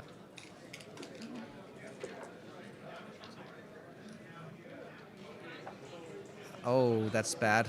Okay, great roll by Rockwell. Would you say that's a joker or just a very good roll? A joker is a roll that swings more than half a point of equity. That's the definition of a joker. So that would be like a really lucky roll. Okay, so Rockwell is playing a little bit tight there. What else? Could he have done anything else? Didn't he roll 5-1? Oh, I lost something. Oh, that's a good move. Good roll from Lisa. Yeah, he did roll a 5-1. Couldn't he have built the 5-point? No, that would have been 4-1. Was it a 4-1 maybe? Maybe it was a 4-1. It was just something weird about it. Okay, she doubles. Okay, I think it's okay. I think it's good, actually. Here's just 11 pips down. Oh, wow, she rolls double 3s. She just got to win this race. 1, 2, 3. I didn't have a running pip count here, but I think she's a little bit ahead. Not by much, though. I don't know. It's too quick to do pip count here when... Okay, yeah. I mean, you can't make a mistake here, Lisa. Just bring your... That's 1. Maybe she's going to try to hustle him and move 5 3s. Let's see. She already moved 1. But she might pretend like she didn't move any of them. It's an old school trick. Okay, you don't have to build your home board because there's no more contact. It's just a race. But that's okay. That's fine. Yeah, no worries. She fills out the gap at least. Oh, Rockwell returns with the double 3s. Who is ahead here? Can we do a quick count here? 9, 14, 11. I think she was down 4 before. What was that 3-1? So we have I think that... we have an even race here. Lisa's down I 5 pips, I think. So it's very close. This is 50-50 basically. I think she was probably a little bit too aggressive with the cube there, but no, it was 3-2. So now Lisa's up 1 pip if my running count is correct. Up 6.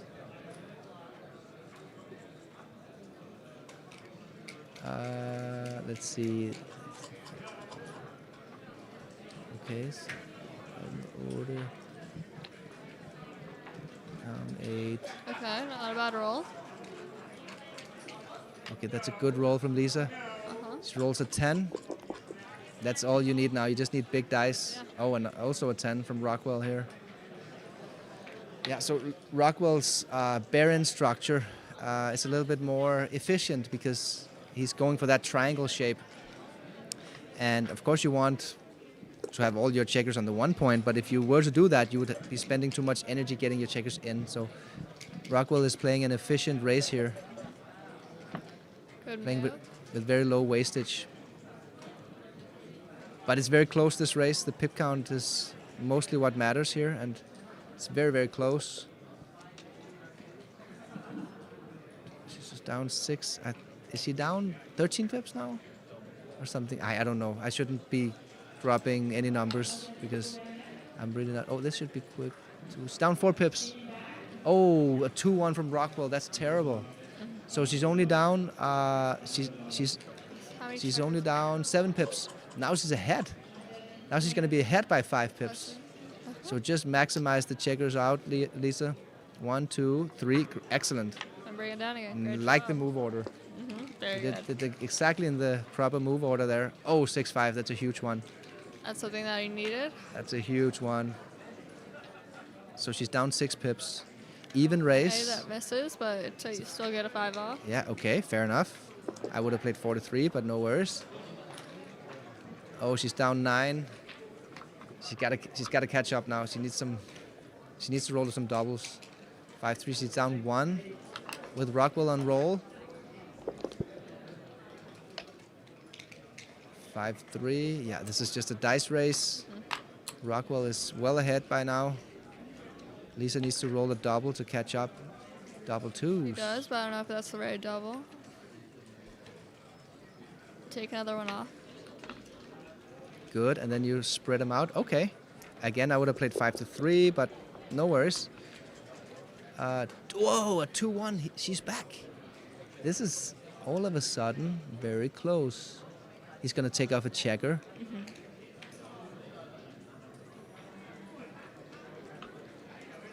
Or not. So she's down 4, or not. She's down, what is this, 4 pips before? Oh, 3-1. What a horrible roll for Lisa. Yeah, terrible, terrible roll. Okay, here, John, should he redouble here?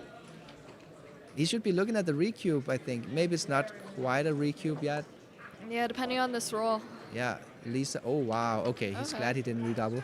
Lisa's take point would be 16%. So it's a very low take point. That's a terrible roll from Rockwell here.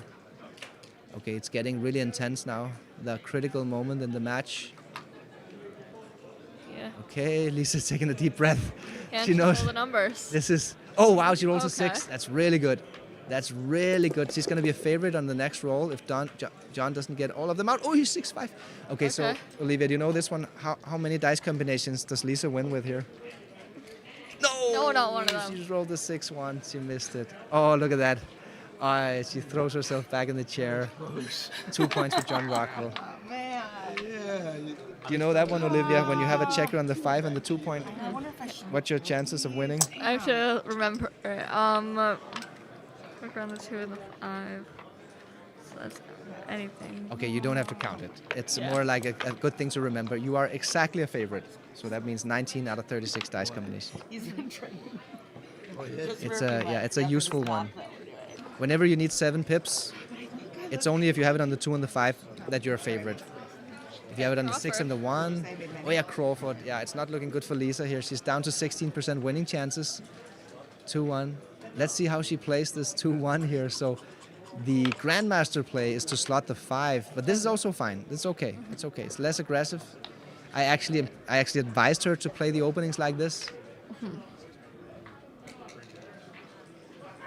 Yeah.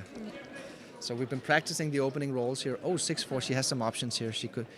Okay, she's gonna go for the blitz attack, hitting on the 2 point. Fair enough. You could have also made the 7 point, which probably would be a little bit better here, but Yeah. still a very good move. I don't blame her for the blitz attack because she's down. Yeah, but the thing is, at this score, it doesn't really help her much to win a Gammon. That is Because true. after this game, it's going to be post-Crawford, which means each game is going to be played for 2 points, points a game. So it doesn't matter if she has 1 or 2 points in post-Crawford. Good She's going to anchor. be 2 points away, 2 games away from winning the match. Oh, that was lucky that Lisa got to make the golden point there. That's what we call that, the opponent's 5 point, coined by Paul McGreal. 4-1. Does she see it? She can make the 7 point, block your opponent's 6s from the back. Does she see it? Oh, she hasn't seen it yet. She hasn't seen it yet. No, not yet. I think she might just play 13 to 8 here, but I wonder what she is debating though. I think she's just scanning the board, considering her options here, but she hasn't seen it yet. You can make here. You can play 4-1 and make the 7. Yeah, she's gonna play it Okay. safe. She's gonna play it safe, unfortunately. But it's not a blunder, but it was a mistake. Probably not a blunder. Okay, so now she really wants to build some points in her prime. That's not a great roll. No. You can't build anything. But she can avoid stacking the 6 point. So she's again considering her options here. Try to keep it as flexible as possible, Lisa. Yeah, that's great. That's the best play. Yeah. Very nice.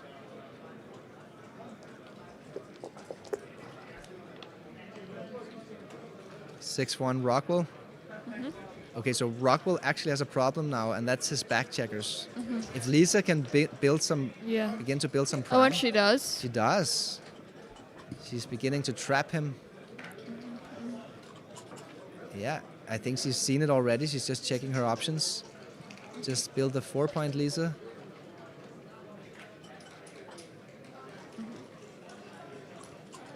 She makes the right move. That's a nice move, yeah.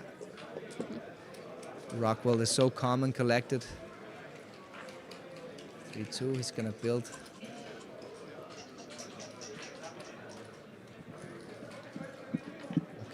Okay, so maybe that's a good play actually. I like that play. Yeah, so easier to get out. Exactly, that's what he has to do. He has to split to. I'd probably bring 2 down from the mid, but I'm not quite sure. Yeah, but what else could you could hit on the 3 point? Yeah, I don't like that though.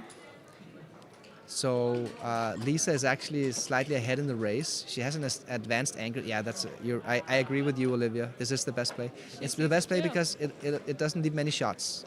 And Lisa has a racing advantage. She doesn't want to risk getting hit.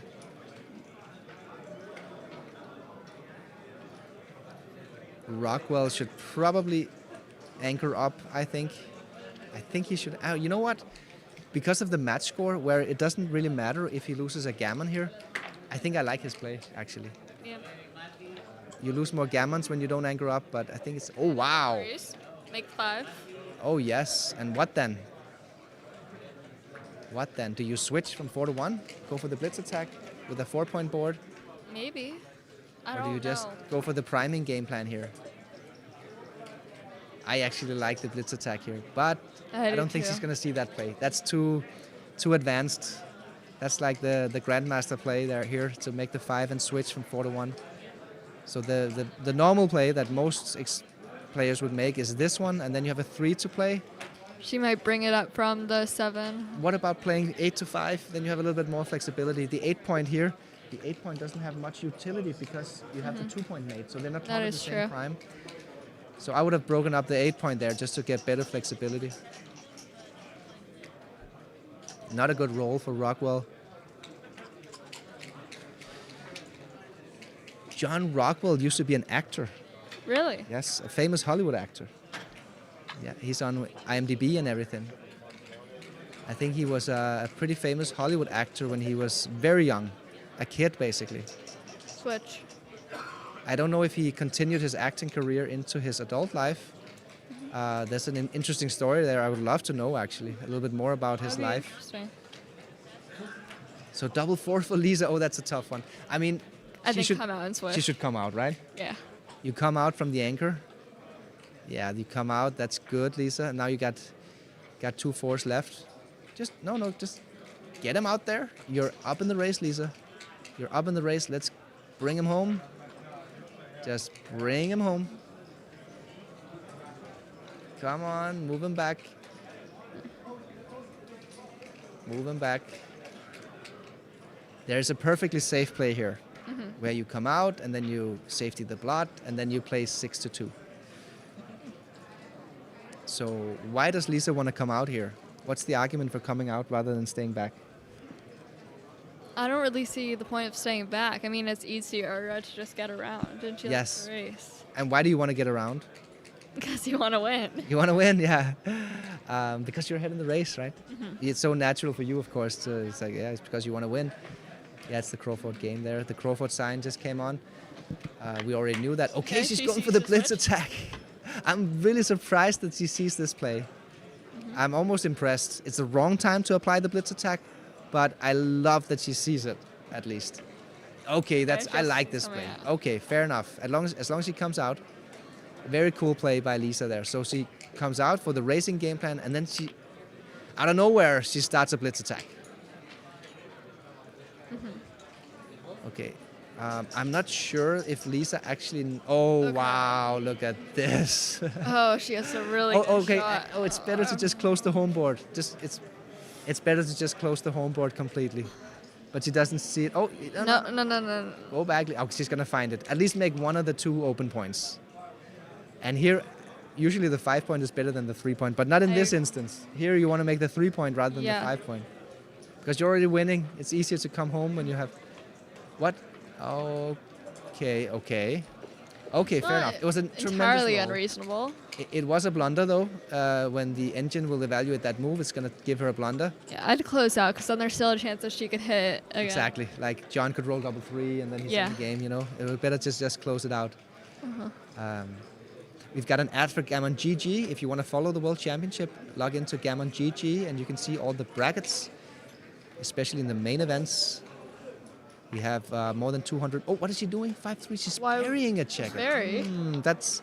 She hasn't realized. Oh no! When John starts to come in, she needs to bring those checkers home from the midpoint before John comes in. She needs double 5s or double 3s. That would be great for her. Don't bury more checkers. Bring it Lisa. down. Bring it down. She just told me before this game that every opponent she's had so far is telling her not to stop burying checkers. Okay, she hesitates. Okay, I think she's talking to herself here. She has an inner voice. Don't bury checkers. Okay, I agree. Great. I agree. Okay, good, Lisa. She found it. Very good, Lisa. So, okay, she's laughing. I don't know what they're laughing about. Okay. Okay, very good. We want to see Lisa win this game so we can get into the next one. 4-2. Okay, again, no need to down. hit. Play it safe. There's a perfectly safe move here. Come down with the 2. Excellent. Very good. Yeah, bring it in. Bring it in. That's good. You even have flexibility with your spare checker distribution. And she has another move. 6-4. She doesn't close him out, but she doesn't really need it either. Oh, that's illegal, Lisa. Yes, that's a legal play. Okay, she's going for the aggressive bear off. I think it's better to just clear from the rear. Yeah, Play it probably. safe. She doesn't want to roll a 6-2 now. The 6-2 leaves a shot. Don't roll a 6-2. Okay, 5-2. That's manageable. And 6-2 would have left a shot either way, so it's better to just clear from the rear. Not if she had started clearing from the rear on the last roll. Then she could have just cleared the 6 point. Okay, so no 3 from Rockwell. Rockwell is in big trouble here, but he's still up 4-1. Or 4-2 perhaps if Lisa gammons him here. Of course, the backgammon would matter for Lisa, but I don't think she's going to win a backgammon here. That's the 1, and then you clear. No, the other one, Lisa. No. Yeah, the other one. High doubles. Yeah, exactly. Now you're going to leave a shot when you roll a high double. So you want to clear from the rear. Pick and pass, or clear from the rear. She might be thinking of doubling, but it's the Crawford game, so you can't even double here, Lisa. Oh, sorry. I thought it was. Sorry. I thought it was John rolling 2-1.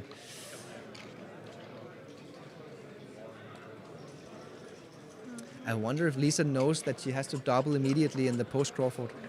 Again. I hope she does. I would clear from the rear there. So Lisa's making a mistake here. She's not clearing from the rear. The rule is clear from the rear and ask no questions. She's giving him a little. Okay. That was a lucky roll. That was a lucky roll. She dodged a bullet. She didn't leave a shot. That's a lot of people's dream roll when you have a. Now she has to dodge another bullet here. She wants a 1 or a 2. She gets it. That's it.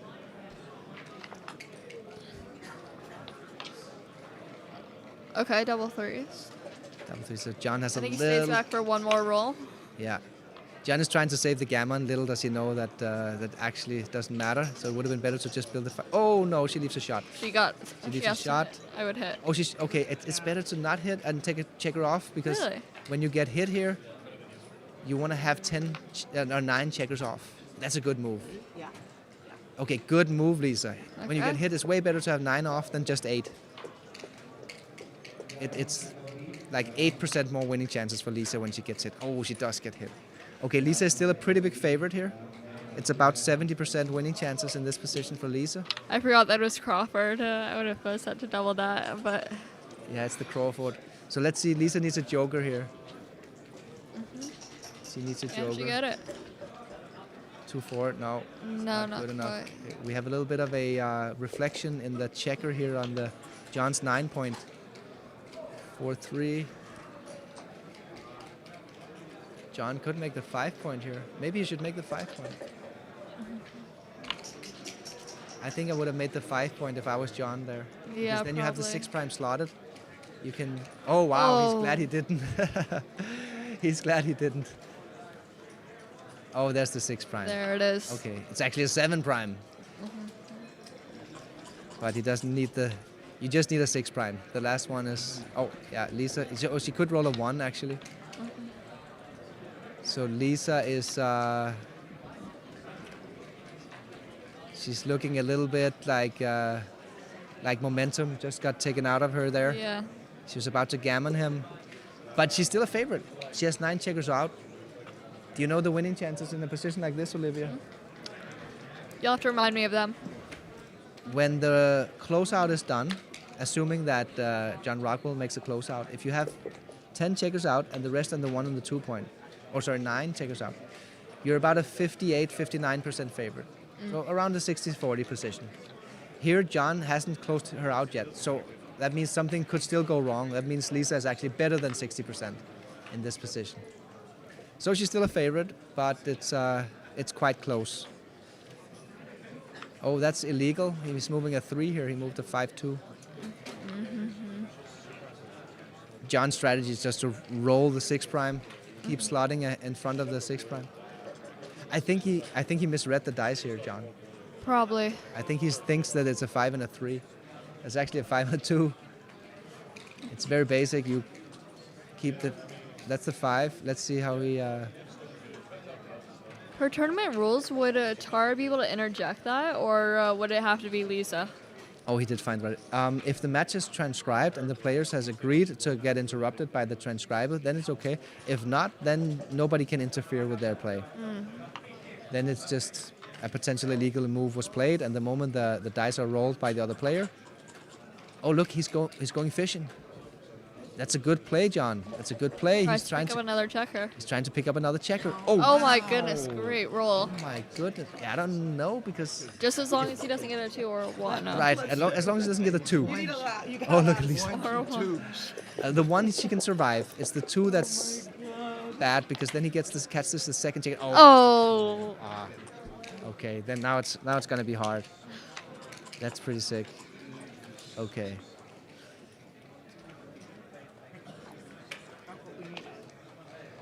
Okay, the 1, she's alive. She And then rolls just a hop 1 over. Off the bat. It's not over yet. He might not even pick up that second guy yet. But Maybe not. let's see, John. Okay, he's gonna attack. He's gonna attack. Okay, he doesn't want to slot the 7 point. I would have. The reason why you don't move No, forward. Actually, it's good because you want to pick up that second checker. Oh, that's.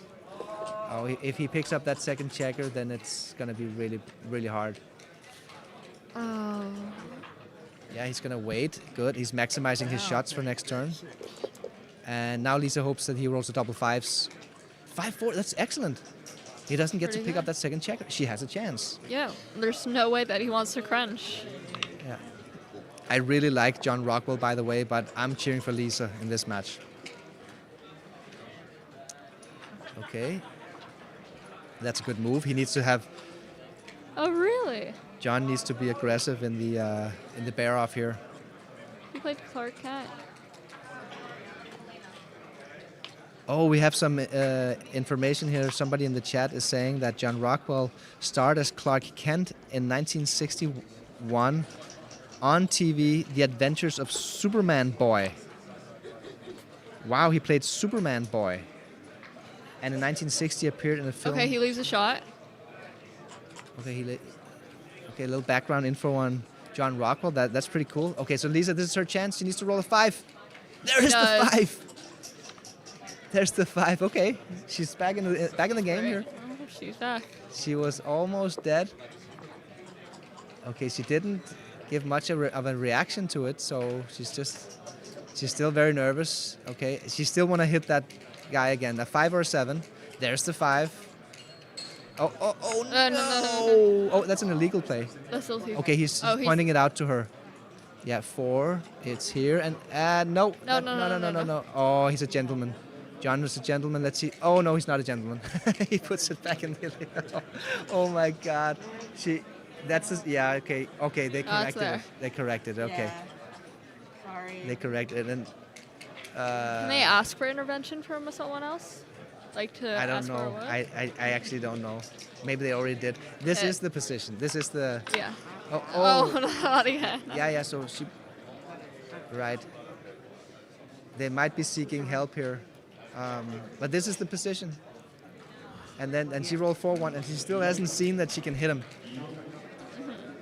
She saw it as. I hope she Okay. does Okay. in the So time. Tara comes over. Okay, she has a stream on her phone. Yeah. Okay, this thing up here? Yeah. You got it? Okay. Yeah. So Tara comes over to help them figure out what was the initial position here. Yeah, and then I hope that Lisa I hope she sees sees that it. she can hit that checker, because that would be a tremendous blunder. Okay, she sees it. Okay, thank God. That would have been a really big blunder if would've you been. didn't hit that checker. Okay. Oh, look Oh at this my double God. ones. Oh, they're laughing. Yeah, what a crazy roll. Okay, so it's Okay. double threes. That's kind of it just plays without a direct shot. It just plays. 1, 2, 3. 1, 2, 3. It's actually a great roll if you just don't get hit on the next one. So Lisa here, she doesn't want to leave a direct shot. It plays Lisa without the direct shot. Yeah, exactly. Nice. Okay, so you want to dodge a 7 and an 8 here. No 7. No 7 and 8.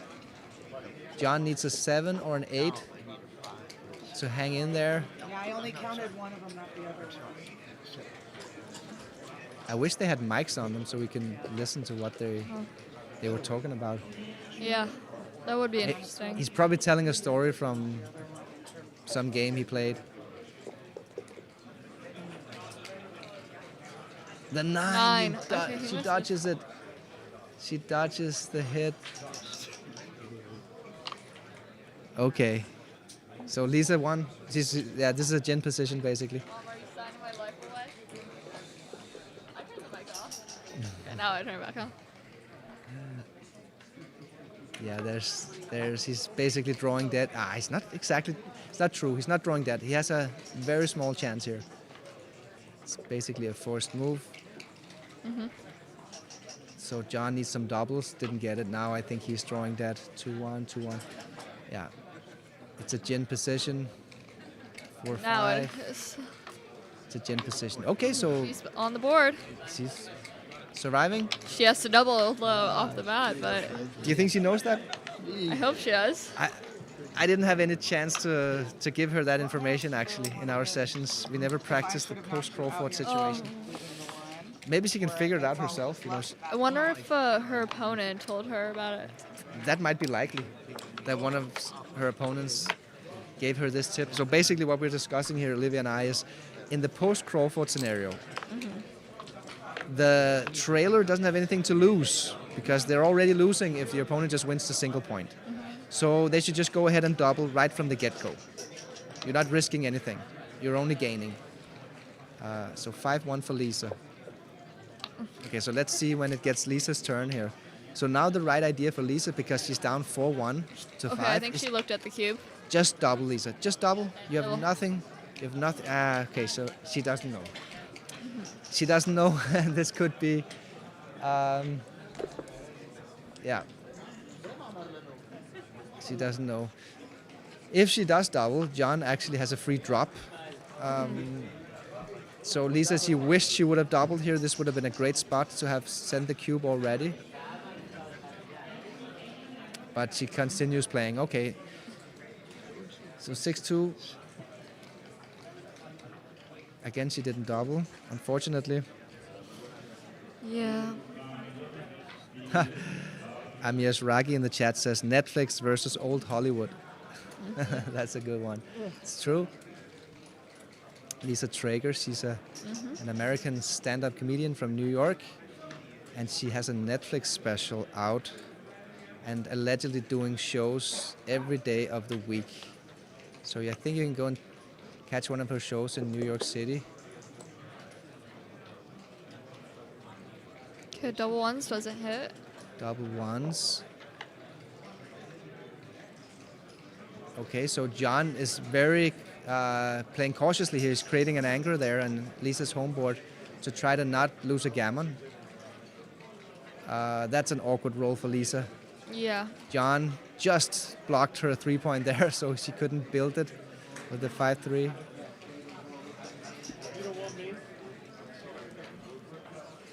Yeah, this and that's a good move. Good move, Lisa. I just hope she figures out that she has to double soon. But it's probably not going to happen, actually. She's probably going to wait until she has a really strong position before doubling.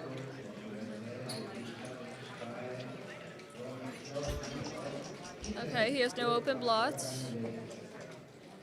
2-1. That's also awkward. Yeah, she's going to have to slot here. I'll probably slot the 5. I think so. Oh, there was a play. None of us saw it. Lisa saw it. Wow. Nice move, Lisa. Maybe she should have slotted the 5 anyway, actually. Maybe she should have slotted. Okay, that's a tremendous roll from John Rockwell. Lisa needs a big duffel of her own. That's not good. There are too many blots on the 6-point. I'd get some off. Yeah.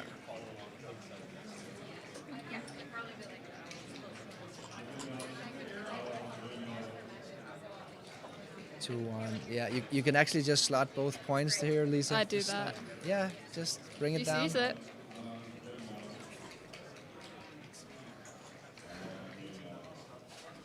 You can just slot the 4-point. There you go.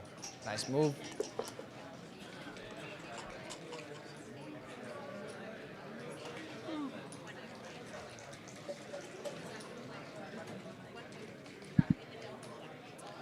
So we call this a mutual holding game because both players have anchored up with an advanced anchor.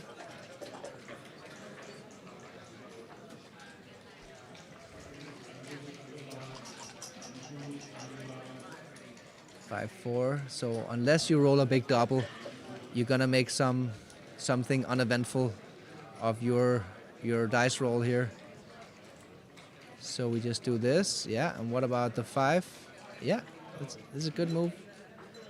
That's a good move. We're basically just playing a stalling game here.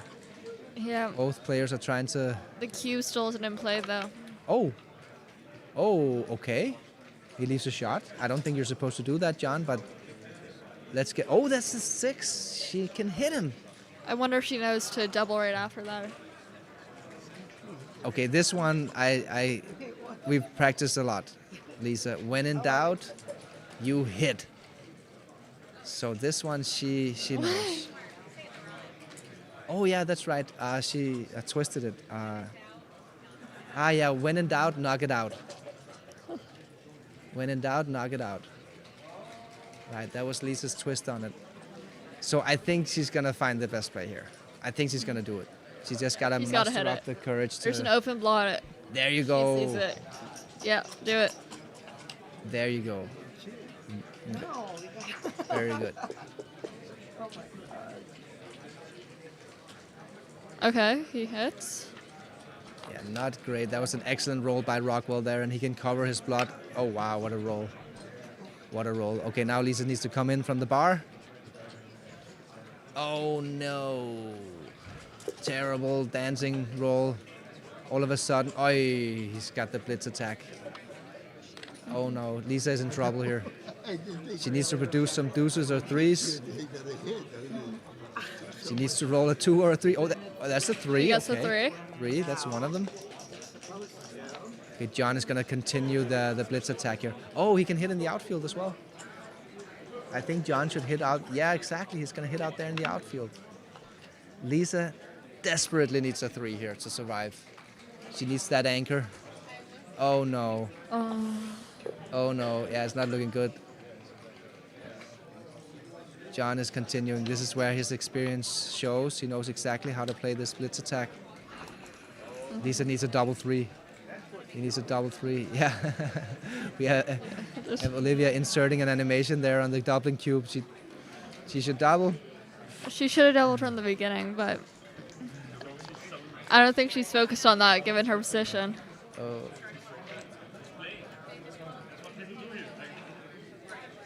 Five, 3. Okay, 5. And 3. Okay. She needs a double 2. There's nothing left at this point. She needs a double 2 to survive. Oh, has to close out. No, she's dead. She's dead. Down to just a few percentages here in this game.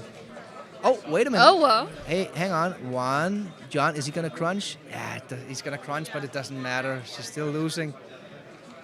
Okay, that's the wrong play by John. He should be clearing from the rear here. So John made a small mistake here. Actually, Lisa, if she can get a double force right now, she's doing quite well. She has a good chance. Let's give some force. Oh, no force. He gets to double 3 again. The 5-3, it moves. Okay, she needs a double 4 before John brings his checkers home.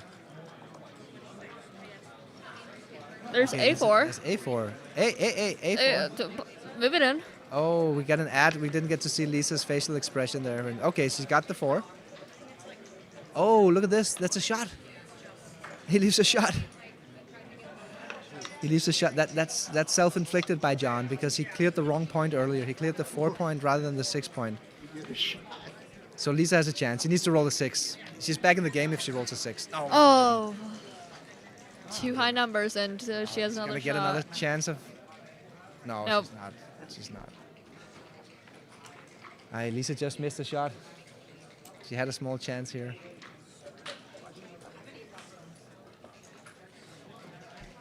Okay, 3-2. She doesn't mind. 5-1, She doesn't 4-1, mind. Yeah. 6-1. Exact. Or the big doubles. Not 6-4 not doesn't work. Okay, so 2 high numbers. yeah, and she has to not come in with both checkers. She wants to stay on the bar. Okay, she stays on the Okay. bar with 1. That's okay. And now she's gonna get a shot unless John rolls a 1 or 2. and he does. He does. Okay. Well, that's a gin position basically. She fought well. Look at her. She's still rolling. Yeah, There it no is. chance. She might as well just resign here. This is a resignation, basically. There's no chance of winning. Oh. Okay, she fought hard. She did. What did you think of her play? I think she has some room to grow, but I think she's very good for a new player. Yeah. Yes. Good. I wonder if she's gonna watch this this match with commentary and try. Oh, now John is giving her a few tips. Yeah. Let's see what he's telling her. Maybe he's telling her to. Well, there's no mic. Maybe Tara has a mic, but. Well, that was fun. I'm learning and I had a lot of fun. Thank you. Okay, there's the handshake. Well done, both players. John Rockwell played this game really well. He showed loads of experience. Didn't really make any big mistakes. Lisa had a few slip-ups, but overall, yeah, pretty good for her first ever tournament. And starting off at the World Championships. Yeah, it's a pretty rough one as your first tournament. Lisa also has the Women's World Championship coming up tomorrow, facing the defending world champion, Miranda Moulton, who's been doing a lot of commentary this week alongside Justin Knoll. Hey, Lisa. What's up? How was the match? I should have done. Oh, you did. It wasn't mine. I thought you were watching mine. Yeah, we were. It is. We It was watched your match. devastating. I should have doubled right away post the Crawford. Oh, he told you that after? Yeah, he did. Okay. Yeah. And then also, I didn't even see the shot. I was gonna cover this with 1, do the 5, normal. Then he said something, and I was like, oh yeah. And then when in doubt, but I was in the lead. I should have doubled, or in that game. Yeah. Should have doubled right away. He would have passed. I would have gotten a point, or I would have won and gotten to 3. Oh no, it was good. Also, when he was on the dancing on the ball, or when I was about to knock him out, like, Okay. you know, okay. okay. About the match here. Let's have a. You know when I was almost done and I was unloading the game before, and then I could have hit him or left it, Yes. and I left it because I thought 1 is improbable. Should I have knocked him out? No, you did the right thing. I did. Okay. What's the logic? The logic is if he does hit you, It's better to have 9 checkers off than just 8. Yeah. Okay. So you did the right thing. Okay. You just took off as many checkers as you could. I'm so upset at that last match. I can't believe I made such a big blunder and then I couldn't get it back. Well, he ended And I up didn't winning, double. so it ended up not mattering too much. But you did one good play though in the last match. Which, That's when you really? You left your anchor to hit him. You remember? You were left my thinking of anchor. whether is it too. You had an anchor here. Yeah. You were waiting. Okay, should I hit him or should I stay? And you made a good decision there. Okay. Remember the saying? Like, When in doubt, hit. That's why I did that, but I should have covered. I was in the lead. I should have covered, moved. no, you easy, did. You did the slow. right thing there. No, but the other one. Well, that last game. Yeah. Anyway, but Rockwell gave you a good tip there at the last game. You know, Yeah. when But I you- knew it. You knew I that you should have should done done it. I should have done it. I should have done it. Because I was you told saying- me to be more aggressive. Yeah, with the well, double but and Q. we never practiced the post crawl. Post Crawford. I was like, here, okay, I don't think she's ever been in this situation before. So maybe she can figure it out over the board, but I never told her. So that was fun though. I had a good time. you almost came back there. It was you could have just hit Almost. him at the end. And But then that second to last match was exciting. There was a lot of back it was and very forth. That was exciting. Exactly, it was very exciting. And you rolled for one. You could hit him. Yeah. And then you made an illegal play. Yes, an accident. And then he corrected you. Yeah. Which I'm glad. Everyone's really vigilant, which is good. Because I'm like, you know what's cool? I like when people are moving it fast like this, and like it's cool. I like the smoothness of the way people move. I just can't count like that. Yeah, I can't move. I can't do it. What are people saying? Oh, I love new. Oh God. Oh God. We had somebody commented like Netflix versus old Hollywood. Yeah. And somebody gave us the IMDb from John Rockwell, and apparently John played Superman Boy in the my 1961. So And he is one of the best dressed here, I would say, especially for the men. he always is. Like every year he comes, he shows up, and he has a wealth of experience, and I think Yeah. he showed that in this match as well. You know, he Yeah. didn't make any mistakes. You know what's devastating? Once they start building that and you're stuck, and then there's 3 on the ball. It's like it's devastating. It's Yeah. devastating. And then you're dreaming of a bigger role, and then you get it when you don't want it. Were you Yeah. nervous when you played, or could you keep your cools?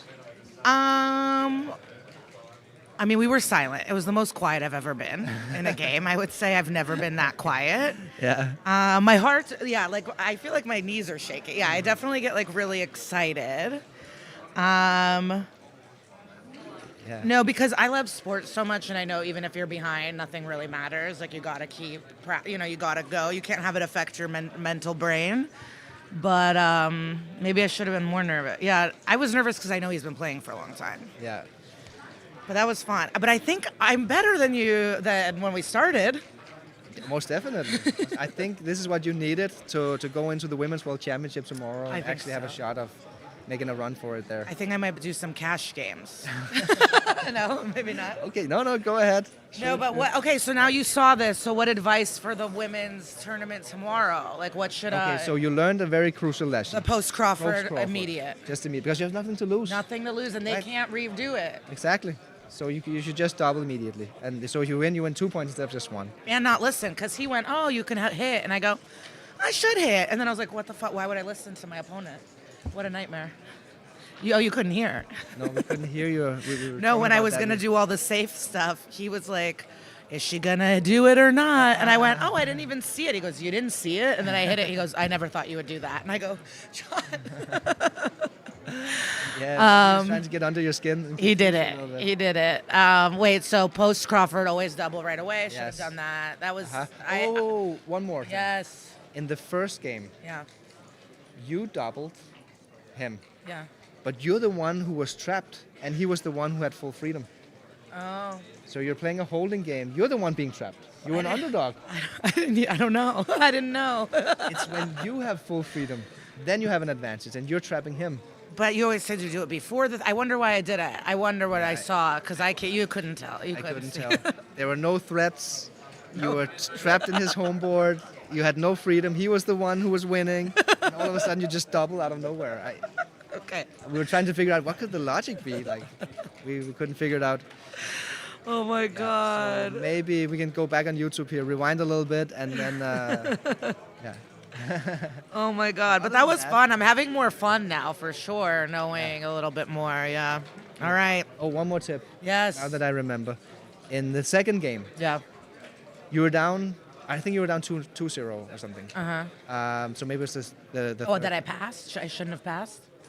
No. Okay. It was a good take. Okay. But you had a chance early on where you had a threat to hit him, and if you hit him, then you could gammon him. Right? Where was He it? jumped out with a 6-3, and then you could hit him. You had a 4-point board, and you could hit him with a 3. You still had one taker back. That's why you didn't double. But if you make that hit, you could actually gammon him. That is the threat. Because my home board was full? Your home board was almost full. Yeah. Oh my 4 points. god. I probably didn't see it. But or did I want to escape? I probably wanted to escape. I think you just thought that the position is still 50-50. Yeah. But always remember, if you can hit him, and that's a threat of you winning a gammon, Yeah. that's when you double. So double on the big threats. Double on the big. I probably didn't see it, so I had a chance to shoot. You had a huh? chance to shoot. Then you didn't hit him, so you were actually glad that you Oh, is it because I thought maybe he would get in and get me, or so? I wonder what it was. didn't. I think you just didn't think about it. I didn't think about it. Every roll is a cube decision. Every roll is a cube position. You got to think about the cube all the time. All the time. But not play it when there's nothing happening. Right. No threats and Yes. I'm behind. But just think about it, because sometimes you get hypnotized by just rolling the dice. Yeah. Remind yourself. I also don't think love about the cube. sharing the dice. That was tough. I like having your own. How does it work? Do you always play one thing? And No, that's no. the- Actually, this was the only match in the entire tournament on the live stream where you share dice and don't play with the clock. No, play with what? You don't play with the clock. Because usually you only share dice. Yeah, this is redemption. We're the losers of the losers. we can't. Usually you have a set of dice each.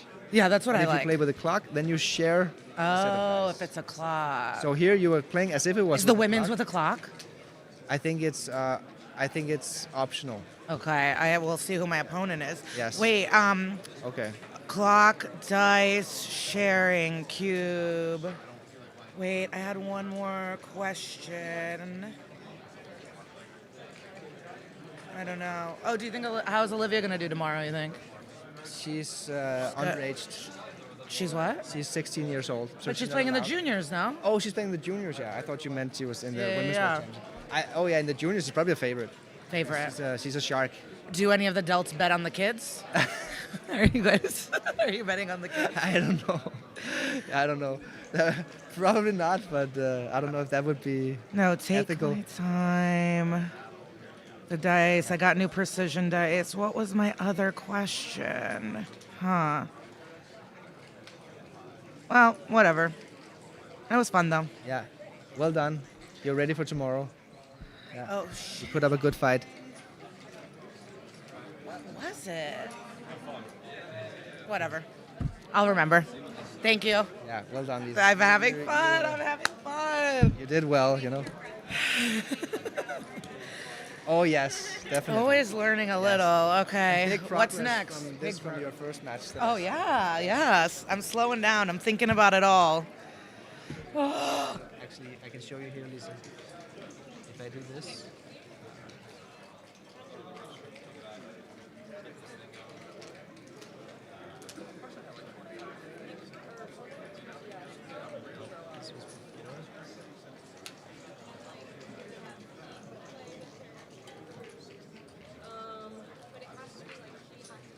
Is she better than her parents? I think so. Oh, here it is. Look. So look. Okay, it's his turn. You're trapped here in his home board. He's got full freedom. He's got full. So you're losing basically. Yeah. Because he's the one winning. He's the one with full Yeah. freedom. And then all of a sudden. Okay, it's not here. But then this. You play 6-3 here. He gets 5-1. Oh, there it was. And then here, he played 5-1. 1 and 5. And then here, without any threats, you double. What were you thinking here? Like, I don't know. Oh my god. Right, because you're the one being trapped. Oh, maybe it's because I had more in my board. Yeah, but you don't have any shoots to. Yeah, I to don't have shoot at. anything. Yeah, yeah. You have no threats. You're just being trapped, and you. So yeah, that was. Any other huge mistakes? No, I think that was your the biggest mistake. Oh, That's a good lesson. thanks, Mark.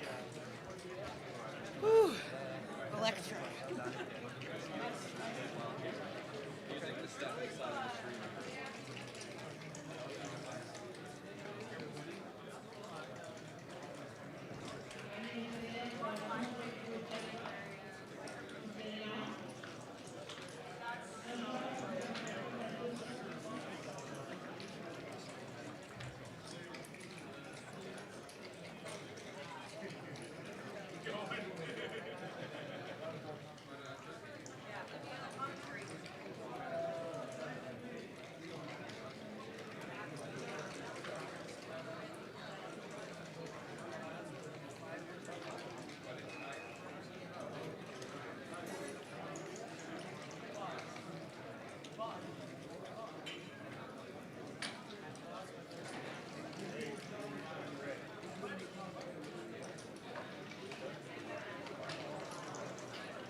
What?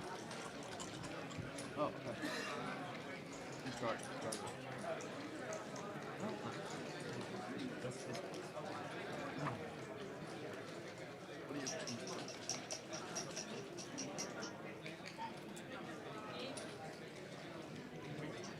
Yeah, I know I did.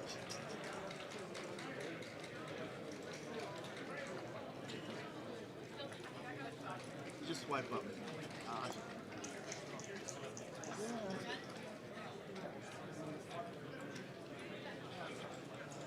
Yeah, legal moves. Are we playing dice on checker or no? No? We're not allowed to, okay? No dice. Good one.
All right.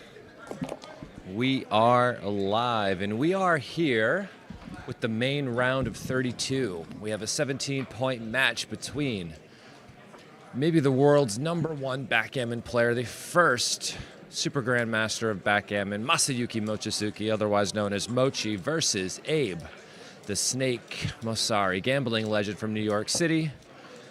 One of the strongest cash game players and best cash game players in the world, making a living playing poker and backgammon and gin and many other games for longer than he can even remember. I am here with Bill Riles, and who am I? I am Justin. Noel, yeah. We're just going to go with Madonna, the one name, you know, but I guess there's many other Justins in the world, but... This is an epic match we've been waiting for all day.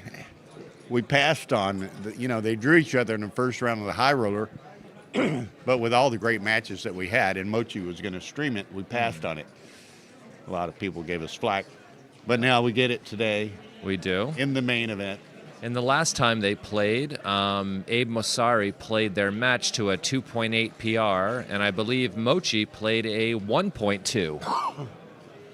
So Abe is very strong. Of course, we all know Mochi. Mochi is very strong, and let's just count the number of checkers in the zone. 10 in the zone versus a 2-point board. For money, this is a take. I have like a formula for solving these, and this is a take for money. I've got a bunch of reference positions, and with a 2-point board and 10 checkers in the zone, it's almost always a take for money. But he let it go. He did let it go. I don't think he wants to let himself go down some deficit to this snake. 1999 PR. No, it was a big take. Big take, I meant. Yeah. And Abe, and I'm people sure, is may thinking, notice I can't believe he passed this cube. I can't believe he passed this cube. I know this is a take. I'm better than this guy. This is how Abe thinks. There's actually the viewers will notice, there's a film crew here that's making a movie on Mochi. Okay. And all of that bunch is in there, in addition to all of our cameras. So, is it? And there's 2 other matches being played in there. There was a movie called Debbie Does Dallas. Is this movie called Mochi Does Monaco? I don't know. Mochi Does Monaco. Title untitled for now. Maybe might be better than Monaco Does Mochi. You know? Okay.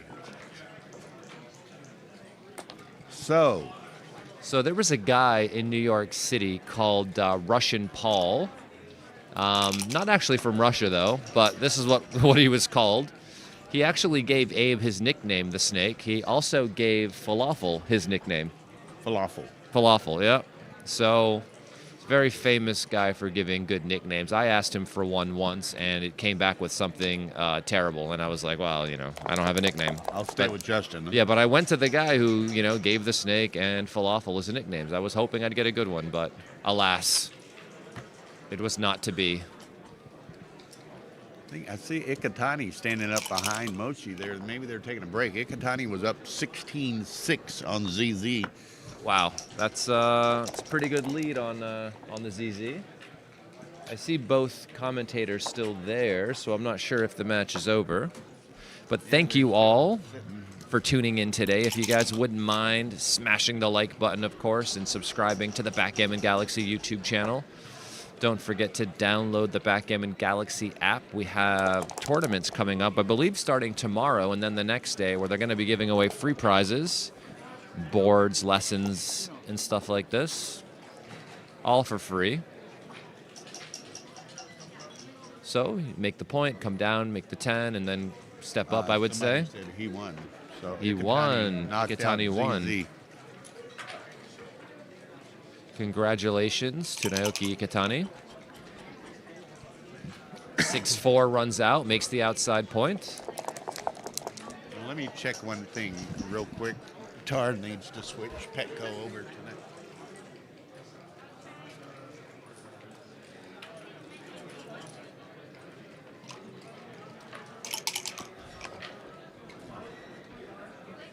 Where it stops, nobody knows. 5-4. You'd love to be able to just make the 9-point here, but it seems like it's going to be a bit big, right? Because once you have all of your checkers escaped out here, you don't want to start leaving shots.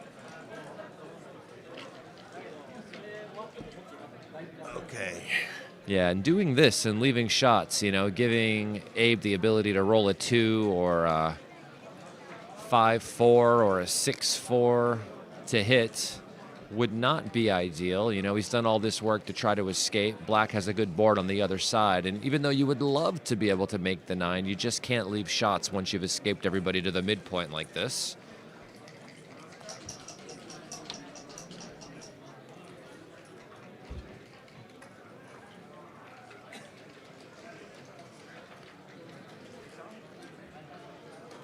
Okay.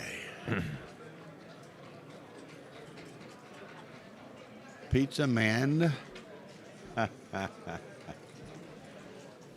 don't look like you've eaten a pizza in your life. Sounds nice. I could go for a pizza right now, to be honest. Okay. All right, Mochi, of course, makes the safe play here. He understands that, you know, when you have all of your checkers out like this, having one sent back would be catastrophic.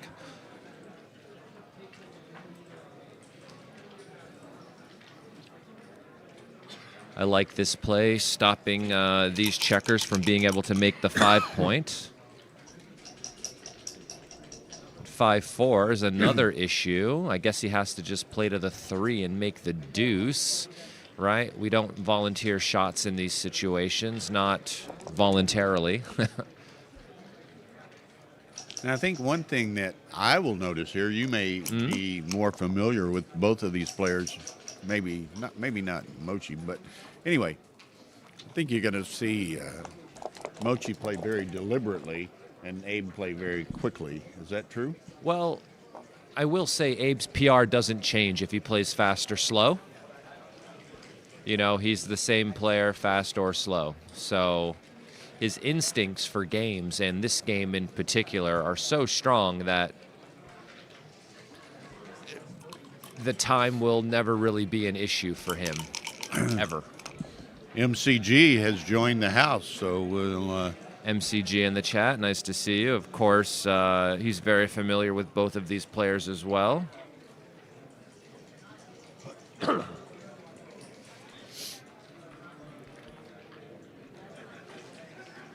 my water.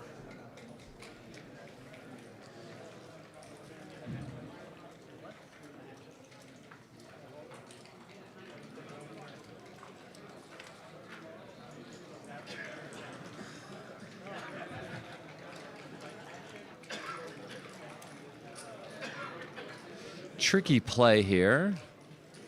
Giving up the 8, of course, gives your position quite a few more builders to use. And I guess the problem with playing 11-3, besides, you know, the extra dilly builder on the 3-point, is that it just creates quite a strip position in the outside where, you know, you might leave shots sooner than you'd like, where if you have spares to play with, maybe your position's flexibility improves and makes it less likely for you to leave shots as quickly. I love these, we call this our Magnus view, these big images. I was laughing to myself, and I don't think it's quite true, but because his eyes were focused elsewhere, but I was thinking, oh, it looks like Abe's been on us to get on stream 1, and it looked like he knows where the camera is, you know?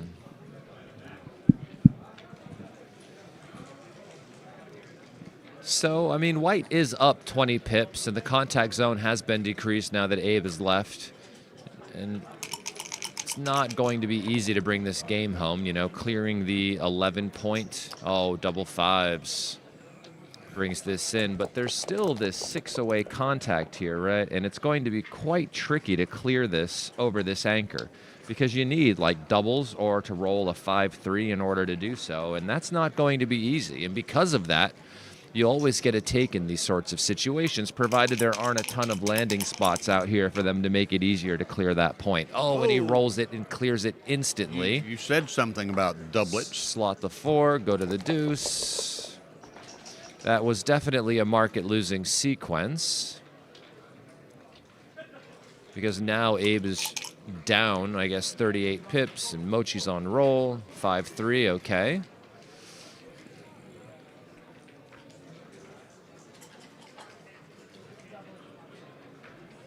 Ooh.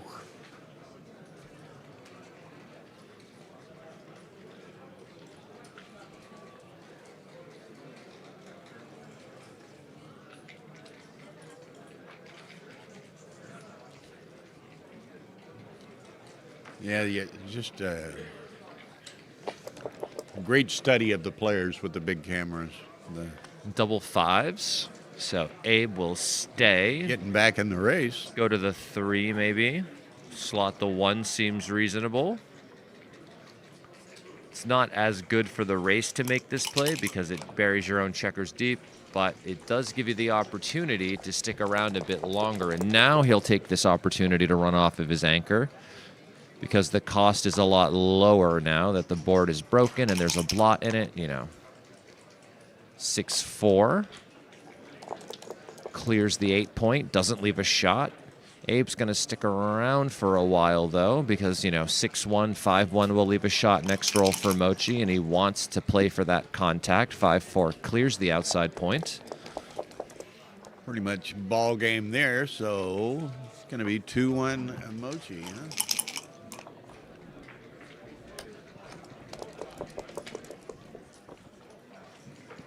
In double fives, all right. Abe not giving up yet. If he rolls another one of those, he could make it, okay.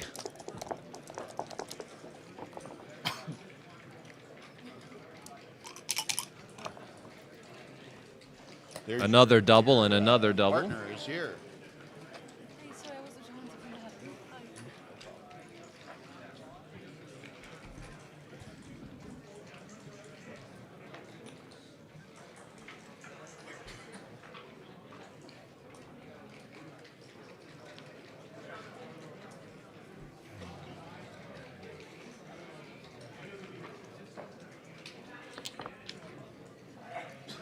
Mochi just finished playing, I believe, a match that had 23 games in it. Not more than like a half an hour ago. That's crazy. To make it to the round of 32. It was a really, really, really tough match. Back and forth. Made it down to 2 away, 2 away, then 1 away, 2 away, and then Mochi finally won. Mm-hmm. There's some long days here at the Backgammon World Championship if you can just keep winning and keep... 6-5. Abe rolls a 4-2, ends up making the 18-point anchor.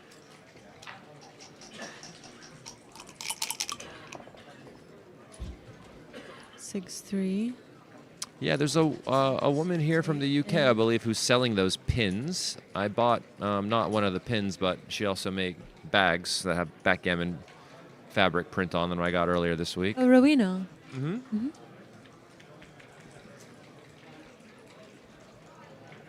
She makes some pretty cool stuff.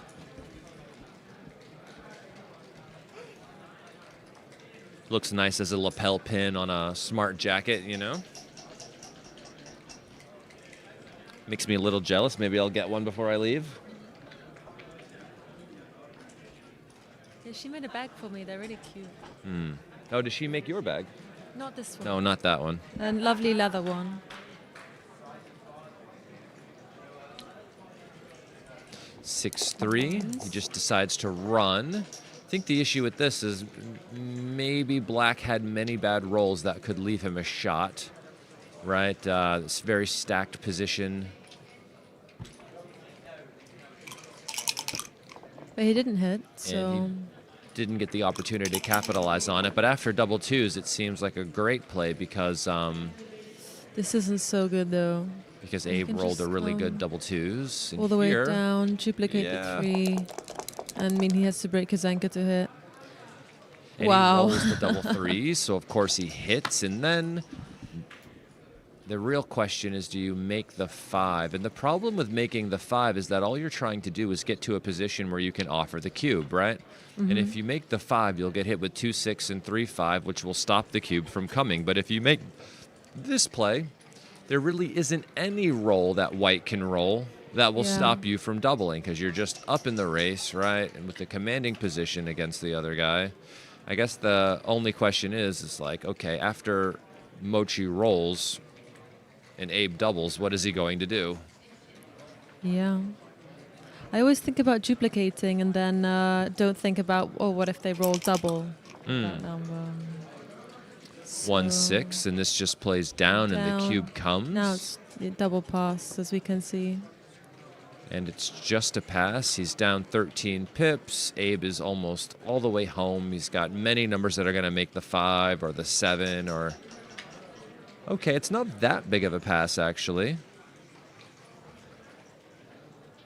I guess maybe the race could be close enough, but his position looks very flexible. So, Yeah. difficult decision. And there's still some contact from the... Yes, of course. I mean, there are some numbers that aren't 15. great that do leave outside shots immediately, and then he does have outside racing chances.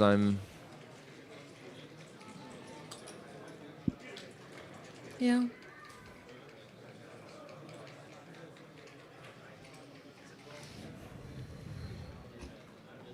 It's not healthy for you to read these comments. No one's I'm talking kidding. about me No, there's now. no pat Oh, don't really scare me. No. No, I've got a couple of backgammon bags. Rowena made me one. I have this one. I love wearing backgammon merchandise. I also have some stuff from Cube London from Afsane. Very cute clothes.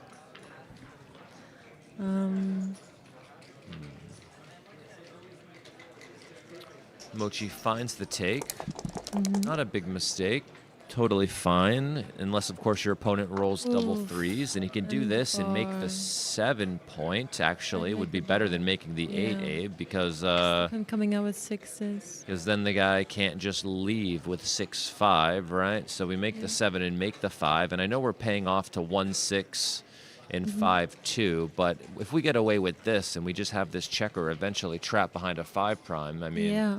it's going to be hard for white to wriggle its way out of there.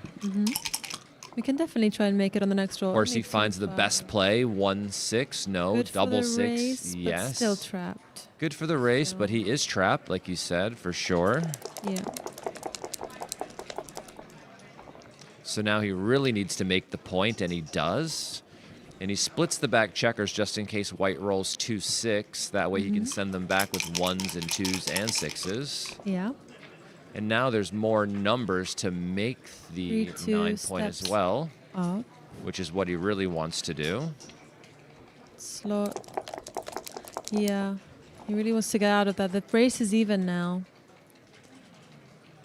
4-1 just goes to the 5 point.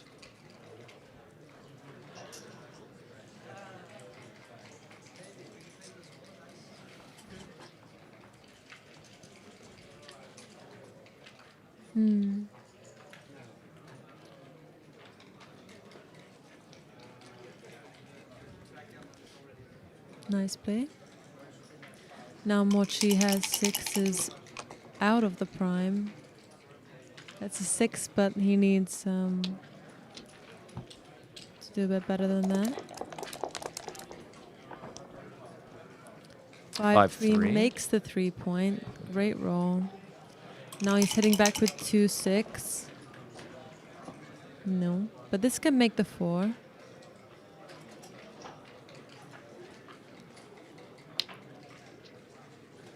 So in case he gets a shot later, but he's making the 6 prime now with it. Not with this.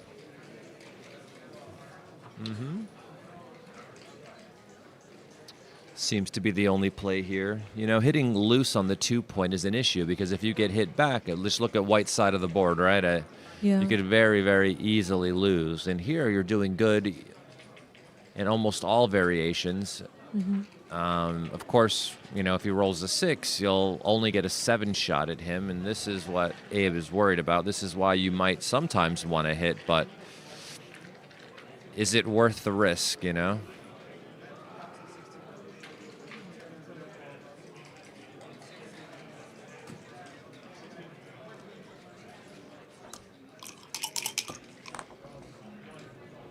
And he doesn't roll it, but he does fill in the 3 point.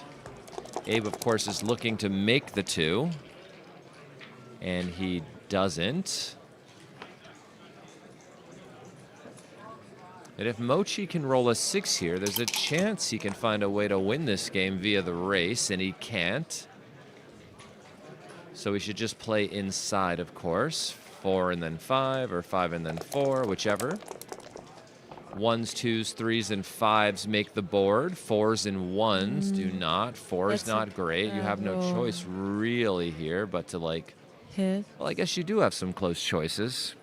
You know, it's funny because it feels more natural to make the hitting play now than it did before. Yeah. But Even apparently with a this stronger is fine ball. to just continue to not hit. Still can't roll a 6, but he can just play to the 9 now. He doesn't want to leave an extra shot. Oh, that's wrong. 13, 11 with 2, and then 3, 2, 1 with 2. Oh, to keep a little bit of extra contact on the 15.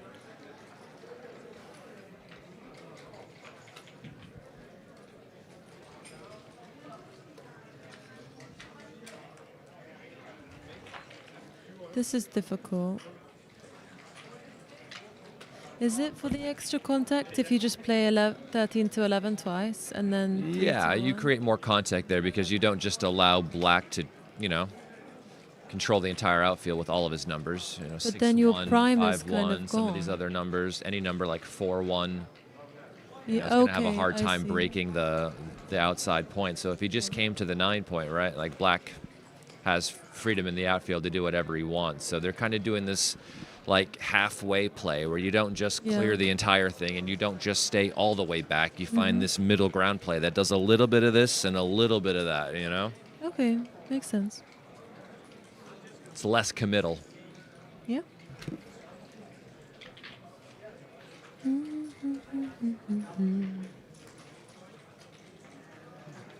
Also, numbers like 3-1 are going to have to break the 7, 4-1 are going to have to break the 7, right? He's finding it. Oh no, but he's going a little bit too far. So he's going to give even more contact, which is, this is also more contact. interesting. But, Yeah, you know, the second contact best then play. pays less because the 5 is open, right? So, like, if he Mhm. does get a shot and he does hit him and the 5 is open, Yeah. it's different than if some of the lower points are open because when he enters, he's just not trapped, is he? Yeah. He can just come right out.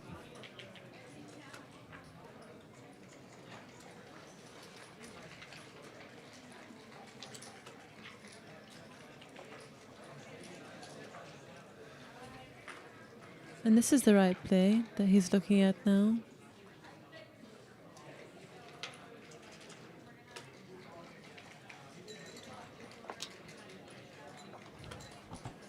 Mm, It's hard to discern the difference sometimes, you know, trying to weigh the pros and cons of each play. yeah.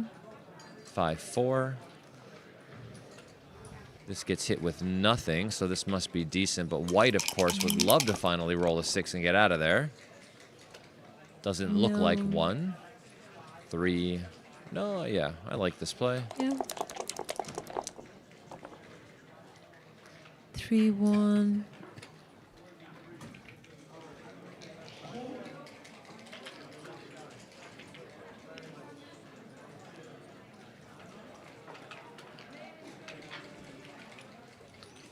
Nice play from Abe. You know, staying back with this final ace, right? Playing 6-5 instead of coming all the way actually just creates more contact, right? So when he leaves with a 6, 6-1, 6-2, 6-3, he now gets a shot.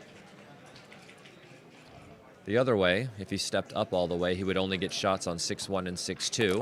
And of course, 6-3 he would hit him, but 6-4 and 6-5, you just get absolutely nothing. So you gain on 2 more numbers this way.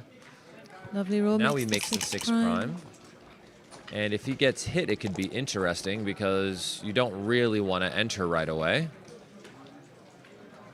Because you could get counter primed if you entered right away.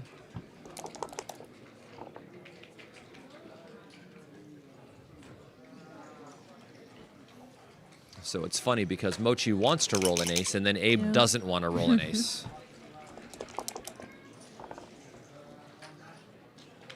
That's a lot of them.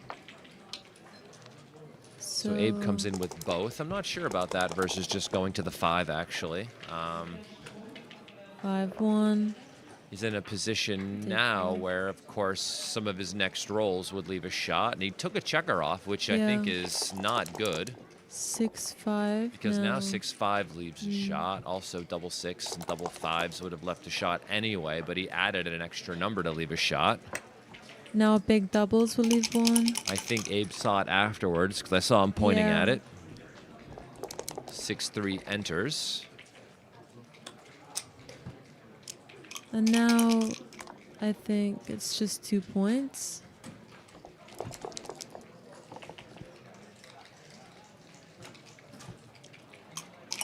All right, I'll be right back in 1 second. Mm-hmm.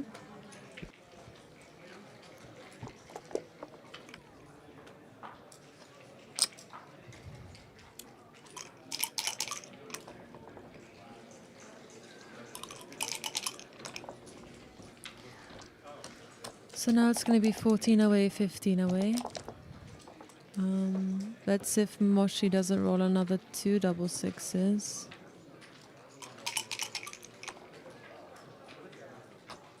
Mm-hmm. Okay. So now Abe is leading in the score, only by 1 point, so it's pretty much even. They both have a long way to go.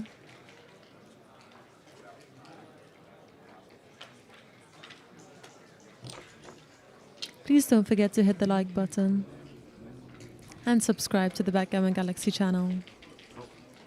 Oh, they're missing a checker. There we go. So, double 3. White opens with 6-4. There's 3 ways you can play 6-4. This is my favorite. And now Moshi's hitting in the outfield.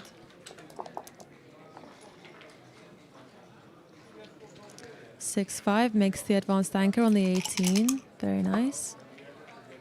3-1 makes the 5.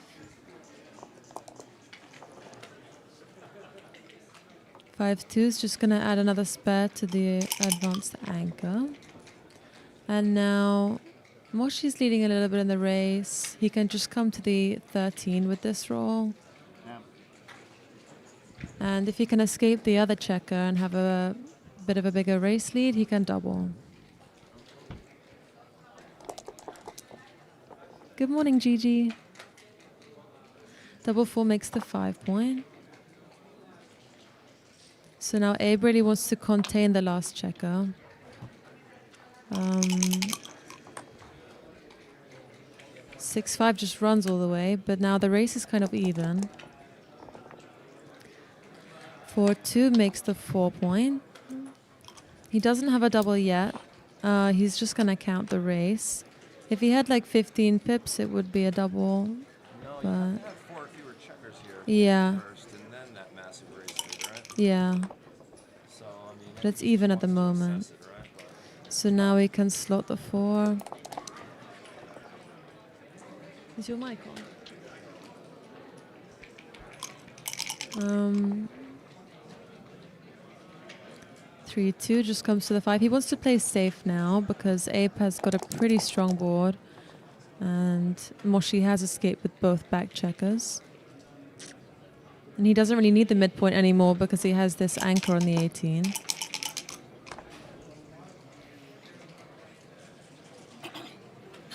Five, 2.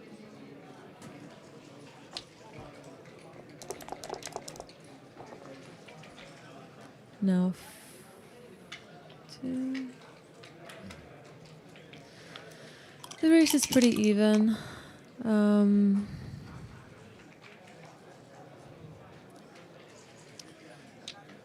Funny enough, Abe is like up in the race but stuck on the anchor. So, Yeah. of course, he's just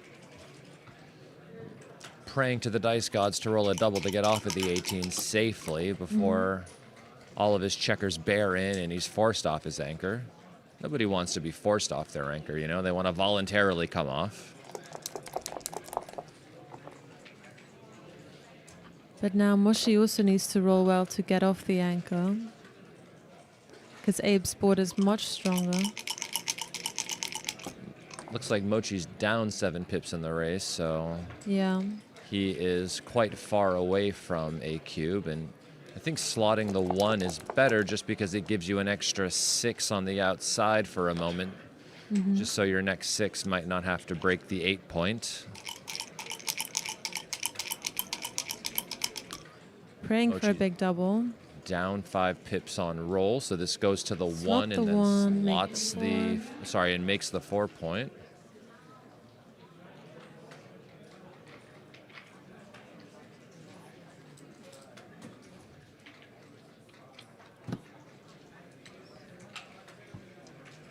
The high roller final will be streamed. What makes you think that it didn't, V-Strass, or it won't be? It seems silly. Now he's going to need to clear the 8 if he can't roll the double. Oh, no, not yet. Maybe not yet. He's holding on for one more roll. Just makes the 1 point. Nothing else really to do. And now, of course, Abe doesn't want to roll a 6 because if he does, he's going to get the cube. Ooh. Now 6-4 hits and covers. 1-4 hits and covers. So, of course, Mochi must 5. double. It's got direct 6s. 6-5. So many good rolls. And aces that'll hit. And anything that hits and covers is, of course, is a massive market loss. And anything that hits and just doesn't hit back is a massive market loss, right? Yeah. So since he's such a favorite to hit, and then Abe will never be a favorite to hit him from the roof, it seems like a pretty strong cube. But if he misses, Abe is still... Oh, no. Yeah. For like 15 pips and now it's not. Who knows? So Abe is up 16 pips. Which is why the take is so easy. So, yeah, because he can recube if Mochi misses and rolls like 2-3. And he could hit, and then Abe could just roll a 3, but... Yeah. Certainly we're going to get a cube here. There are many hitting numbers. And when he hits, of course, you know, he'll have the race lead again. Yeah. The high roller is being streamed at 10 o'clock today. Mm-hmm.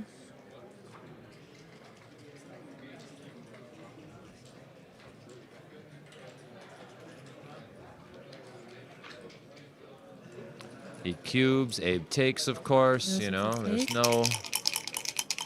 So now he's praying for a hitting and cover number. 1-2, So he's okay. hitting but not covering. And he hits, and I think he has to play 3-1. He doesn't want to get hit back. Abe has a 5-point board, and there's a bunch of blots all over the place, so... Mm-hmm. It's actually a decent roll. It gets to hit and then not hit back very often. Abe does 3-1. enter and makes the board, okay. Doesn't so, hit. 5-4 points on him. unless Mochi rolls exactly a 5-4, it's not Or a going little to be double to easy. switch now. He can Yes, switch. yes, of course, he must. Yeah. He must switch and play 6-3, and then by making the 7-point, he only gets hit back with 6-2, right? So that is the way to limit the return shots, is by just making the bar afterwards. Of course, we must put him up, right? Because the race is close. We can't just let black escape and then turn this game into a race. But if I know Abe, anyone, Abe can certainly roll a 6-2 here.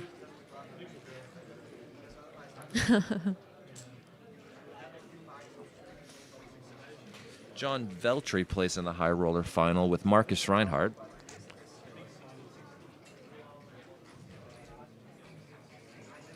Yeah, I think you could bring everything in after the switch, but then, you know, what happens next roll when he enters with a 6 and then rolls like a 5-1 or something, you know? Then you might leave a direct shot that way. Yeah. Oh, Abe we doesn't roll thought the we were gonna 6-2. He see rolls the it. 6-4. And if Mochi doesn't roll a 3, he might be facing a... Oh, and Oh, the 3 that is would have cocked. been Blow on it, blow on it. perfect. No.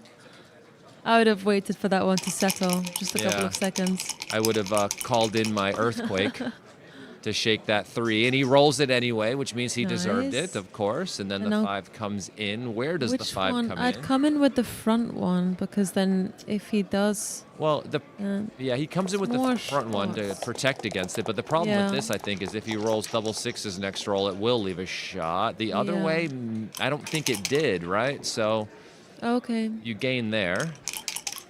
So here you gain if you roll 6-2, 6-3.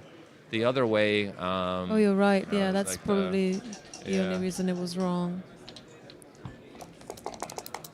Abe needs boxes now. 6-4, okay. In and Back into out. the race, back into the race. But of course, it's not in his favor. 6-5, great shot from Mochi, bringing both in. And now he's got a bit of a speed board. Abe's going to need some help. He's going to need some help.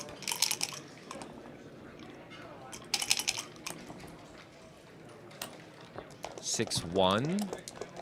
Abe needs large numbers. 5-2. Okay, well, he gets to take one off. This is good news. Taking one off allows him to be even, so if he rolls boxes, it'll save him a roll later. Abe might need boxes, though, in order to catch up in this race. 5-4.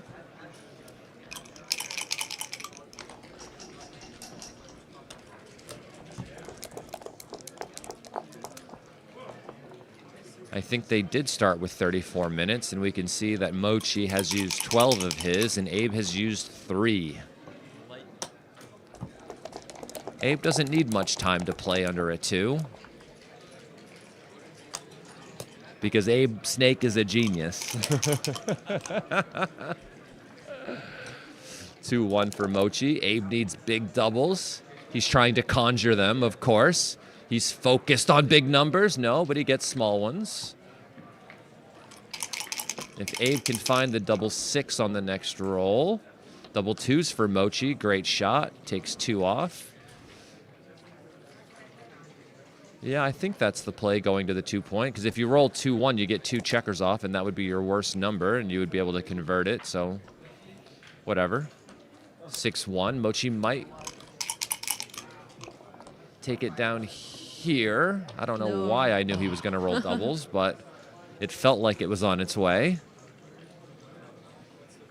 You can feel the strength of Mochi's rolls right now. It's like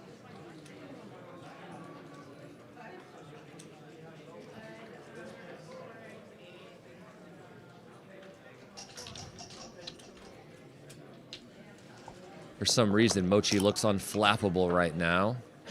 You can tell Abe really, really, really, really wants this. I mean, why wouldn't you? You're already in the round of 32 in the World Championships, right? And he rolls the double 1s. It's better to split here, actually, I think, instead of making the 7.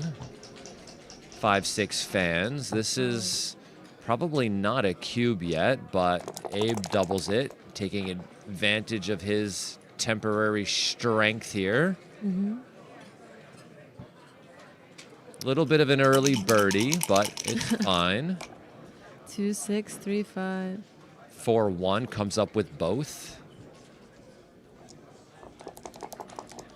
Can the Abe Snake do his thing? No, he just makes the 8-point. 5-4. 5-4. Wow. Is What are you doing out with and that? down? Are we hitting? I You don't could know. hit on the 2. I like hitting on the 2 because otherwise he's got all of the advantage and he can just take you out. Yeah. Mochi's is on my okay. wavelength here, unfortunately for him. 5-4. But then again, I thought maybe hit on the roll before and it definitely wasn't a hit then. Abe doesn't like to hit deep, so I can see why he's not going to find hitting on the 2-point as well. But we also don't love giving our opponent good 6s from the roof, and this 4-2 makes the advanced anchor. This is a super joker.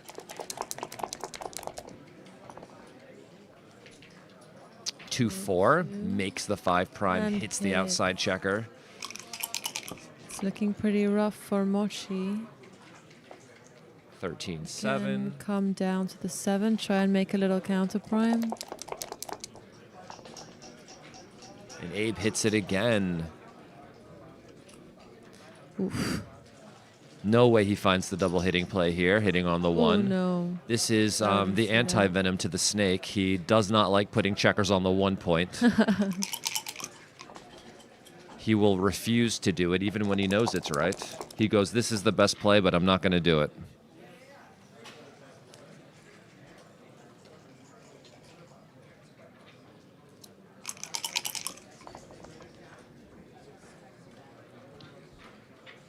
Eight to 2. It's the right play. It's not really what he wants to do though. He wants to play pure now that he's behind like this, waiting for a shot. 3-6 just comes, wow. Now he's doing the deep hit.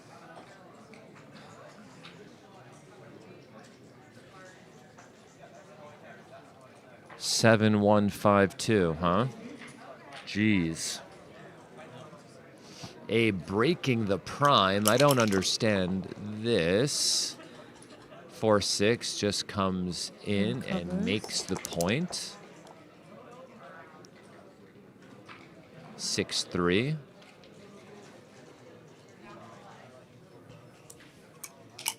Got ourselves a bit of a fun one here. 5, 4. Oh, maybe slot 2 points. I'm not really sure. What would you do? Yeah, it's not great. Of course, you'd love to be able to hop out, but then your 5 is a bit funny. Don't know how much contact you want to induce here when your opponent has you outboarded and your board stinks on the other side. I guess slotting 2 points means he can do whatever he wants in the outfield and you can't hit because you have... Yeah, but also when you Watson slot your board. board with 2, you can also do whatever you want, right? Yeah. It also makes it hard for them to hit you because... No, that's what I mean. Slotting 2 is bad. Yeah. So what's the best play? It is to slot both points, or come down with both, come actually. down with both.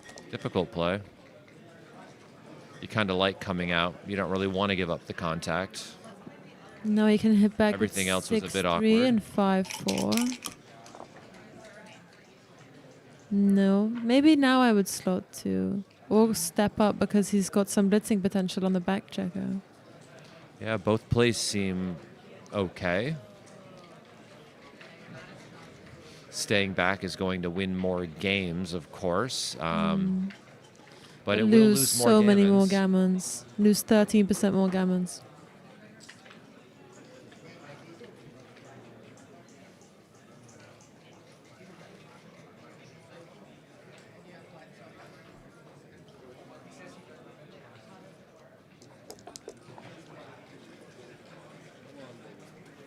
Two, 1.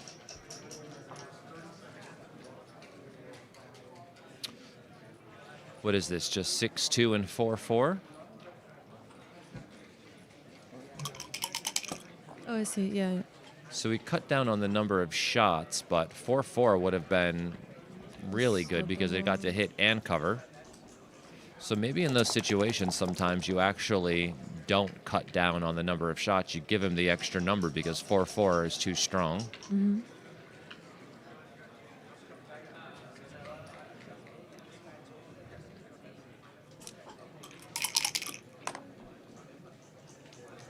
Three, 2 covers the 1.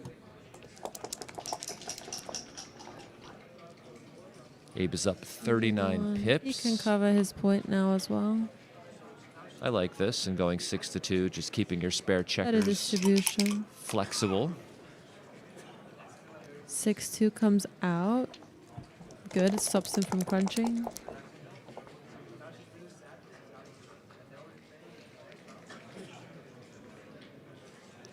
Don't think we should cover. I think we should use the 2 to bear in. If black rolls double 6s, they could leave a shot, and the spare distribution we have on the 6 and the 7 now looks a bit funny.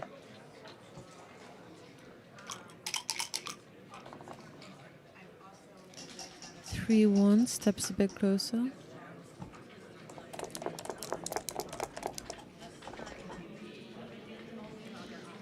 Four, 1 breaks the 7, makes it a little bit harder for Abe to get home. Looked like it was going to be easy for him to get home, but of course the dice had different ideas. 6, 4, okay. With both. Good roll. Allowed him to No clear over the shot. gaps and the anchor. Very difficult to do, but of course the Abe strength's arm is strong for the rolling. I saw double 6 for a second there. Why is he ripping 2? Is this better than just going to the 2 point? You don't really win any gammons he's here, and you desperate leave an for additional gammons. double 6, double 5, and Yeah. double 4s for shots. It's an additional 3 numbers for what? And now 6, 5, 6, 4, 5, 4 on the next roll will leave a shot.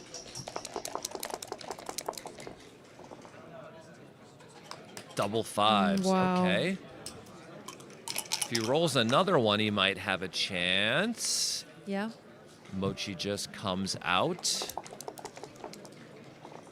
Hopefully saving the gammons. 5-1. I thought it was going to be a Me 5-5. too. It looked like it was going to stop there.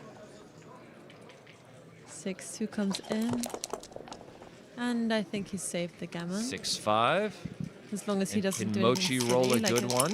2, 1. Or will he roll 2 small numbers? 4-2 No, this- takes the checker off, and the gammon is saved.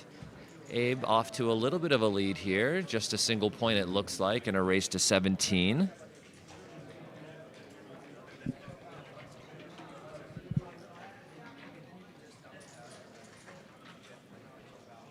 thank you all for tuning in today. We've got Mochi and gambling legend Abe the Snake Masari playing here. If you all wouldn't mind smashing the like button, subscribing to the Backgammon Galaxy YouTube channel would be very much appreciated. Are the players taking a break now? Because if so, I'm going to run and grab a Diet Coke or something. Coke Zero. I don't know what they call it nowadays. I don't know what you young kids call these sodas. No, I'm joking. All right. We'll be back in a few minutes, but thank you all for tuning in. My name is Justin Knoll. We are here with Miranda M. Please stay on. We'll be back in 5 minutes to We'll continue be back this in match. a few minutes' time. And please don't forget to smash the like button. Yeah, very much appreciated. This video is under-liked. We would rather it be over-liked than under-liked. Exactly. Thank you very much. You.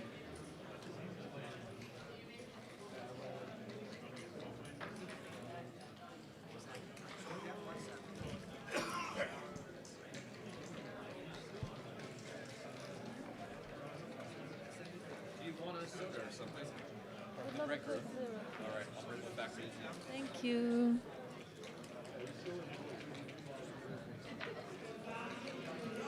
And the High Roller Final will be streamed today at 10 p.m. So don't forget to come back for that. It's going to be exciting.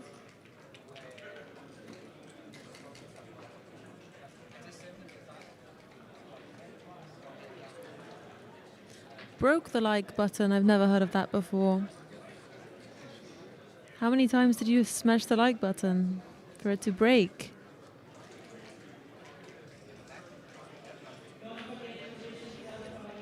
These are two legends we have on the stream at the moment. It's a really exciting match, and they're both playing extremely well. So stick around to find out who wins. There's only 32 players left in the main, so after this it will be 16. Who's playing in the final? John Veltri and somebody else. I will be commentating the High Roller Final. I will be commentating as much as possible on Stream 1 this week.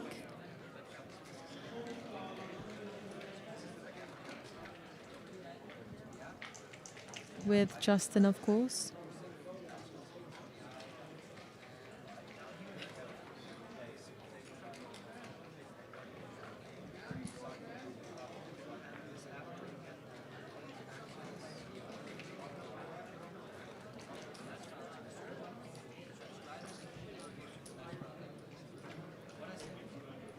We'll be back in 2 minutes.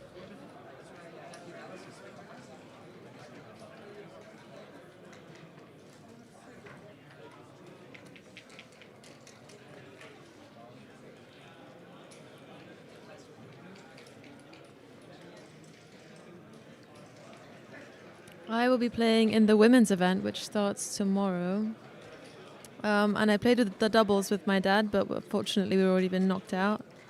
I am really enjoying commentating. It's the first event I've commentated, but I'm getting more and more comfortable with it, which is nice. It's a lot of fun. Simon is currently commentating on Stream 2.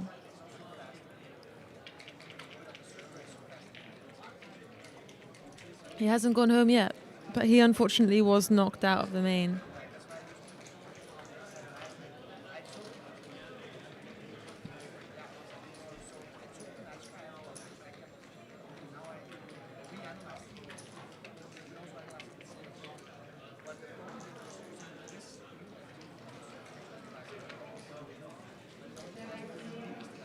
Oh yeah, Marcus Reinhardt is the other player in the High Roller Final. That's right. Thank you.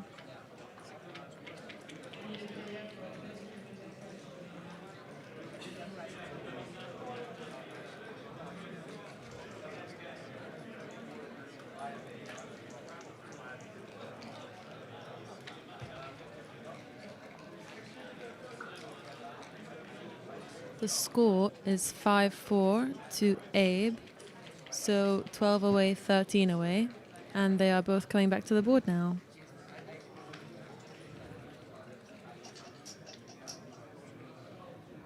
Yeah, defending the title. Looking forward to it. Hopefully we're going to have a nice big field this year. There was 58 last year. So maybe we can top that this year for the women's event. Okay. We are back.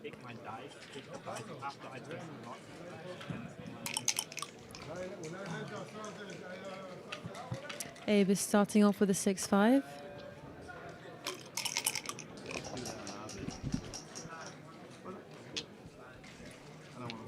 Double 4 makes the anchor and the 9, preparing to prime the last back checker. That's true. That's legit.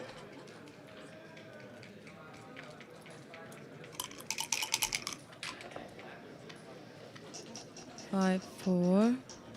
What does this do? It makes the 4 point.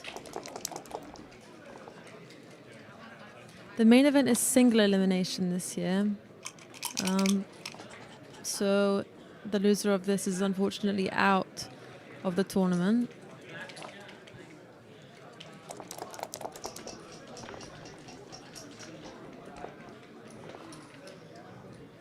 Three, 1. Slot the point behind the anchor. He doesn't want to leave shots now that he's escaped both checkers and his board's a bit weaker. So now he can make the 5 and slot the 3. 2, 1. Another slot. There's not much we can do without leaving shots. The race is pretty even. It's a big stack on the midpoint.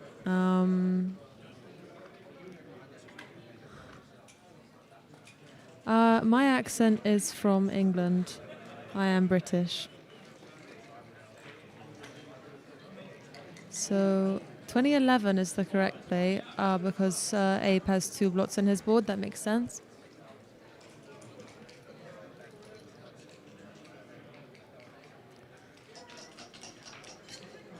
He can play a lot more loosely, and it also puts him 11 pips up in the race.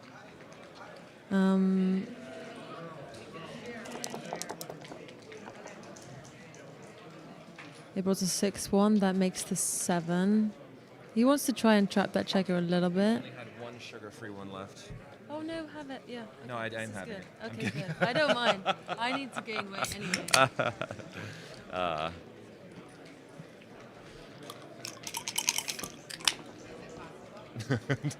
have it. I need- I am. Awesome. I am. So. That's an only child. I know. I'm sorry. 5. Why would I you do that prefer instead of? slotting the Yeah, look at this. He 4. found the much better play. Yeah. I would have considered 6-4, of course, but I guess having 2 blots in the board as you're trying to catch this checker as it comes around the board might not be a great idea, right? So I thought that was tough, but they're playing well. Yeah. Coming out is the best play, even though he's only up by, I think, 5 pips after the play. Is that right? Yep. Somebody has just likened Mochi to a Ferrero Rocher. That's all right, Is that? Yeah, that is apparently Yeah. a compliment. I'm going to liken Abe to Mentos. They're great until you put them in some Coca-Cola. I don't know what that means. No idea.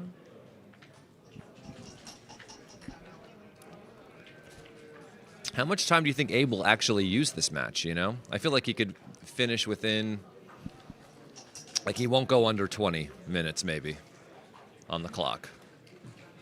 Seems quite possible, unless like something super, super deep comes up, and seems like he's not going to be using a ton of time.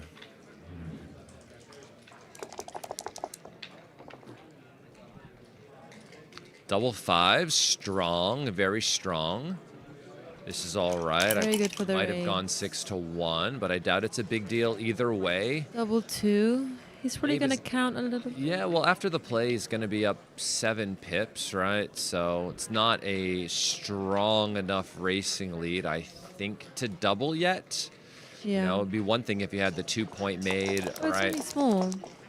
Because there would be some extra attacking threats. 5-3 doesn't do much. It's annoying. Kind of has to do this. and maybe make a heavy 3-point.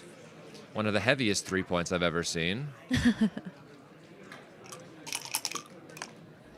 And notice it was better to go to the 1, but I told you Abe has an aversion to going to the ace point. Now Moshi is extremely ready for this shot. It's almost like a phobia. And now he gets to, wow, you know, do you just make the 1 is interesting. I see it's better to make the 2, but, you know, maybe you don't want the blot on your board if the guy's going to try to run out. But this would be better for the race. Mochi tried to roll a big one there, you could tell.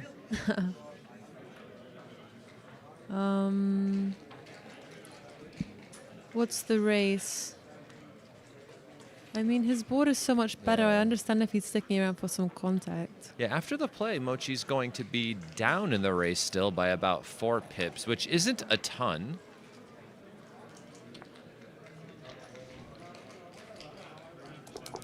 So I can see why he makes the 1, or at least slots the 1 and stays back. Yeah. This makes the 1 point. Abe hates it, but he's got to do it in one way or the other.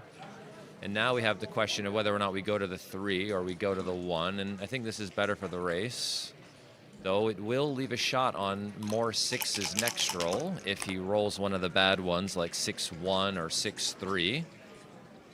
4-2. 4-2 might just play 2 down here.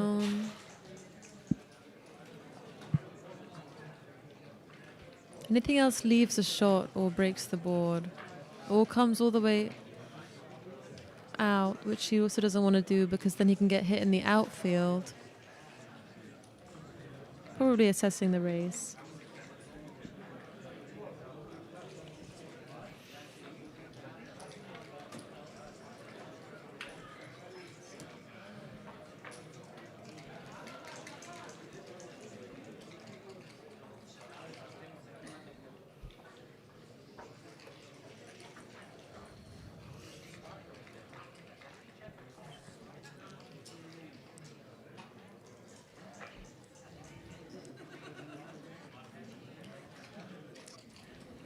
Yeah, I definitely rather stay back.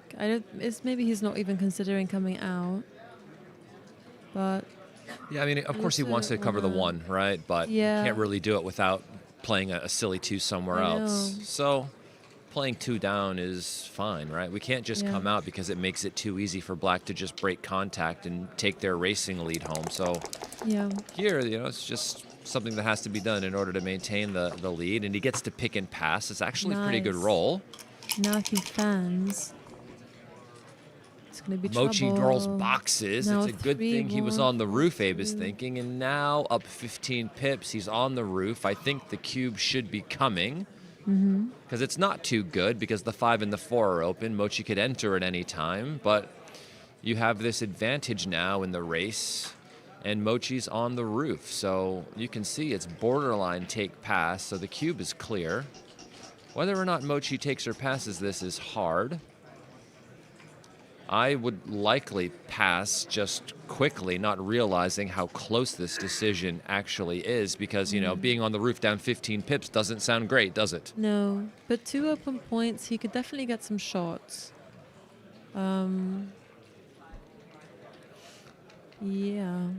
Maybe a lot of his racing lead is built up in this wastage here. Yeah. Right, and if he enters quickly on the next roll, there's a chance to catch some of these guys as they come around. So maybe there's winning chances via the race, and there's winning chances also with some contact left in the position. Yeah. But I would find this to be very difficult and would think that it would be a bigger pass than it actually is. But Mochi must know because, well, he's the best. I mean, there are some really bad rolls, like 5-5 can win the race as well, as MCG's saying in the chat. 6-3 would be really bad. Yeah, that's true, right? Like 6-3 would give you a lot of return shots from the roof, stuff like this, right? 6-4, I guess, would play inside. But yeah, 6-3, I guess 6-2 would then maybe potentially the same thing. You could break the 8. But then if he enters, you could have a really difficult time coming home after that as well. So there are a lot of contact chances. 2-1. Okay. So This is another bad roll. yeah, he leaves a shot with 5-6, I think, or he could. This is leaving more shots. Well, look at the play. The best play is to come down with the ace and play 3-1, leaving no numbers. Shots. I might have just played 2 down, giving the 5-6. Abe is. I wouldn't do this. This gives 5-5 and 4-6. That's 3 numbers. The other play is 2 numbers, and the best play is no numbers. It says at the top of the screen, 17 points. I often forget. For a while, for like an entire day, I thought they were 15-point matches, but, you know, they're 17-pointers. 3-6, not as good as a 5-6. Oh, 6-6 would have been bad. Yeah, 6-3 makes the point. Makes the 5 now. It's Pays good that we off didn't to roll it double last time. 4s. It's just one number, Double but it's a strong one. It would fours. And we enter, roll hit it. twice, and make the point. Yes. But it didn't happen. 6-5, 2 in. Now Abe is doing No good. shots next time, but 6-2 would be pretty bad. These two actually have a video series on my YouTube channel where they played a high-stakes cash game against each other. They were did it playing go? for $300 a point or something like this. How did it go? How did it go? Mochi won some money, but Nice. Abe played very well, and they played a speed challenge as well. So for every additional second they used over their delay time, they had to pay the guy money. So Wow. Abe thought that he would Okay, have and an now advantage there doubles. because Mochi plays slow sometimes, but you know, Mochi plays fast That's as so well. funny. I think Mochi might want a fan here just so he can get a chance to have a shot. He enters. And Can there's he a get off the chance Abe gammon? could get lucky enough to get the G. Oh. This is just 2 off. Not as good as it looks. 1, 2, 3, 4 rolls left, though. So it didn't really save him a 2-1. roll. Not 2-1. trying very hard with that. Terrible. Come Abe's on, feeling Mochi. good. Anytime Abe is feeling good, everyone else should be feeling nervous. Oh, this is crazy. And another 2-1. Don't do it again. And 2-1, okay. That's lots of 2-1s, but the 2-1s for Abe are not so bad. Mochi really needs a big one to turn the corner here. This will offer some help, an average roll. Need a 4 and then. He's going to need a 4, 5, or 6 to Something get off of else. this gammon. A 4, 5, or 6, and then everything gets off where it stops. Nobody knows 6-2. And there we go. And he Comes gets off. off of the G. Abe almost got him, but he didn't. Almost stuck him with the G. The strong arm of Mochi was able to find his way out of the gammon.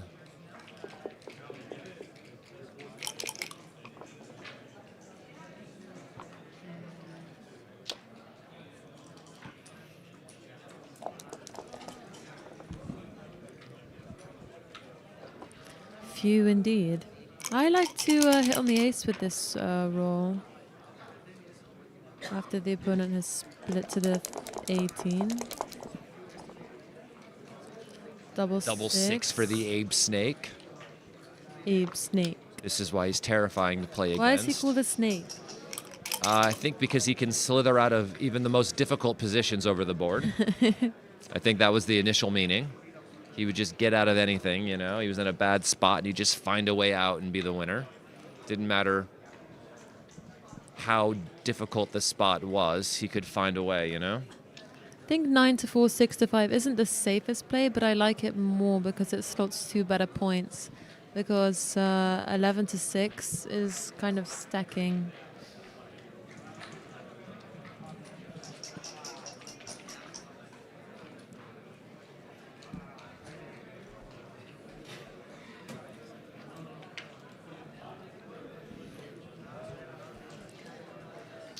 Slotting the 5 and Nice 4 play. looks nice. Abe offers a cube. A little bit of an Perfect early play. birdie, but still effectively strong. 3-1 makes Mm-hmm. the 5 point. That's a nice roll, actually. I think it's maybe better than hitting. Am I wrong? I like the I don't 5 know. as well. I mean, here's the thing about hitting is that if you get hit back, it doesn't hurt so bad because there's a blot in his board. So he's trying to justify the hit, even though the normal play would be to just make the 5.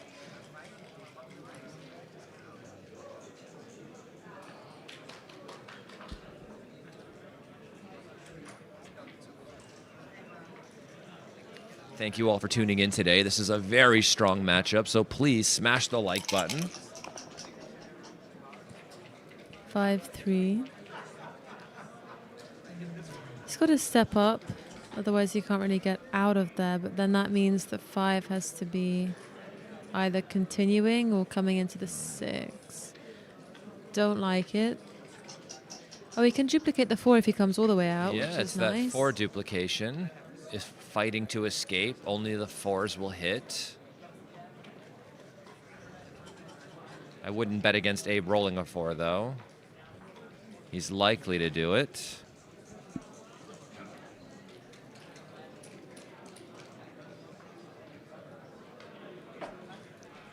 This is a very close second best play. Of course, the downside of this is that Abe just might make the 4 point.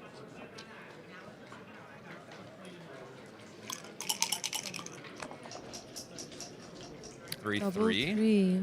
Makes the 3. Wow. Maybe?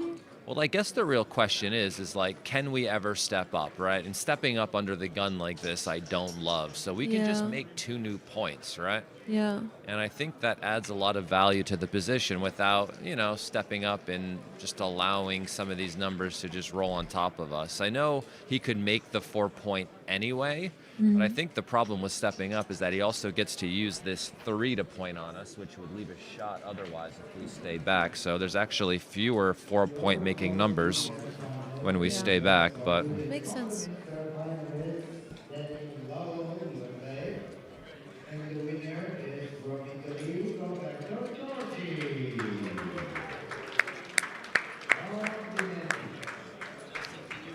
this makes numbers like 3-1 and 3-2 and 5-3 better. Is he?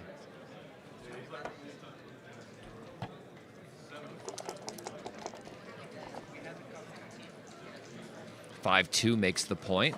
Very strong roll for the Abe Snake. This covers and slots the 2. No, I like clearing the 10 better. Really? Yeah. Because if you do the other one, you could leave a shot next roll yourself, right? And I think you just want to limit your own exposure. Oh, okay. Yeah. If we break the 8, most of our next 6s are going to be in a That pretty makes bad sense. spot. Mm-hmm.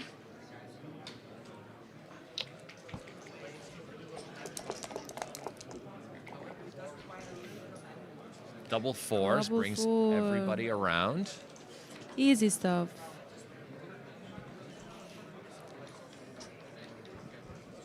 The game plays pretty simple after this play. I know he could get hit with 1-6, but there are 2 blots in his board, so even if you do get hit, there's a way to hit back. I can see he doesn't really want to leave it, but, if you stay on the 14, there's no guarantee that you're able to get out of there. And this play, of course, has the 6 prime slotted, so if he rolls a 2, he can just make it. 5-3, no, he has to re-roll. 6-4 doesn't make it, but I He think we can leave make the it points slotted and just put it on the 6 and the 4. Mm-hmm. That way, we have so many rolls next turn that are going to make the 2 point, which is what we really want to do, so we can then roll the prime forward and close Mochi out. 2-6, very close cousin, but no.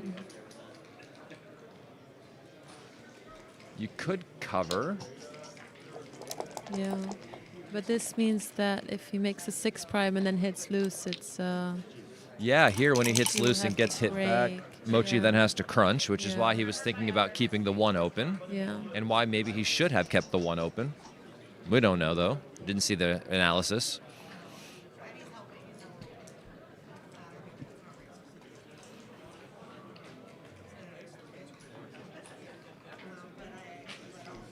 Mochi's clock is ticking. Already down to 14 minutes, and Abe has 28. Abe would love to be hit here so we can go fishing for a second checker, but no. He has some time. 2-1.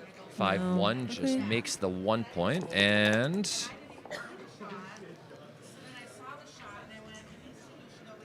4 first, then the 5 just comes off of the 6 point, going to the 1.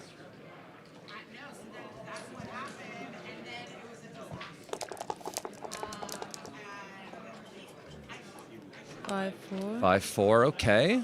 A little bit There's awkward for shots Abe. next time. Definitely. Double sixes, double fives, double fours, 6-5, 6-4, 5-4. All of those numbers are going to leave a shot. He doesn't roll one of them. He takes 2 checkers off. His position is much better now. 5-1 fans again. 6-4. Big doubles now. He doesn't want to roll. Double fours. Double six. Abe does leave a shot, but this does get him closer to the gammon if he's missed. He's been in this spot 3 times now where he's like trying to get the gammon on Mochi, and he's always able to get out of it. But Mochi's never been able to hit and I win any understand of now these the games. snake nickname. Yes, of I course, of understand. course. The power is strong within him. You feel the strength, right? I feel it. You can sense the aura. This is pretty good, though. This is slithering out of the gammon. See, Mochi. And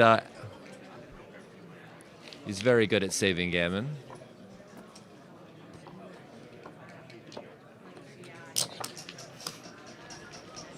Abe off to an early lead here versus the Mochi man.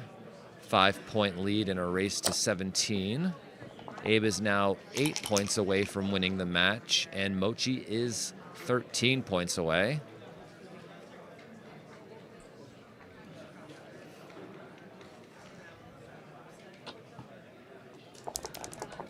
Oh, he wants to complicate. He makes the slotting play. We should split and come down after the slot, just in case Mochi makes the 5, and he does, and this hits on the 3-point afterwards. Abe needs a 3 to stop the cube, and he does roll a 3, and the 5 just comes down.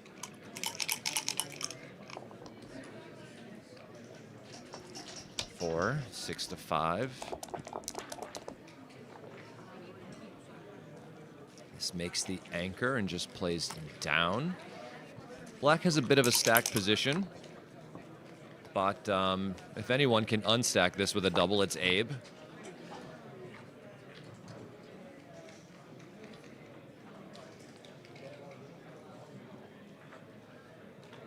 Four, 5. You could almost play 2 down here, to be honest. I mean, trying to prime in the back checkers by just playing 2 down and just stay back in his home board, right? Apparently, coming out and running is a good play here, but I don't know if I could find the split and run against these stacks.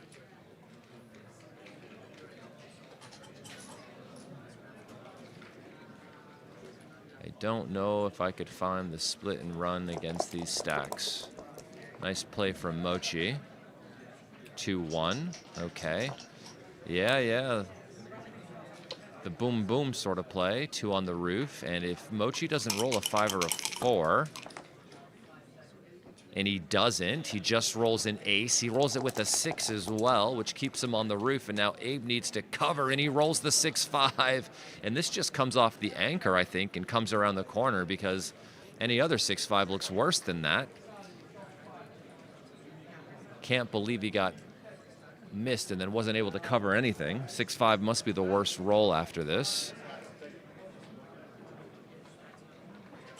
And now look, Mochi has a cube against him.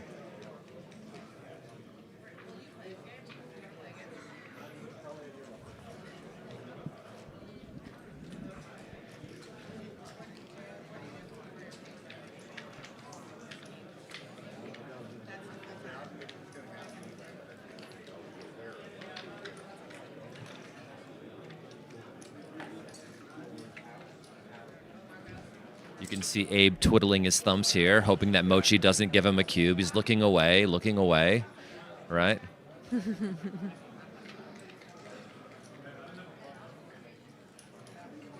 If you look away long enough, maybe he'll forget to cube.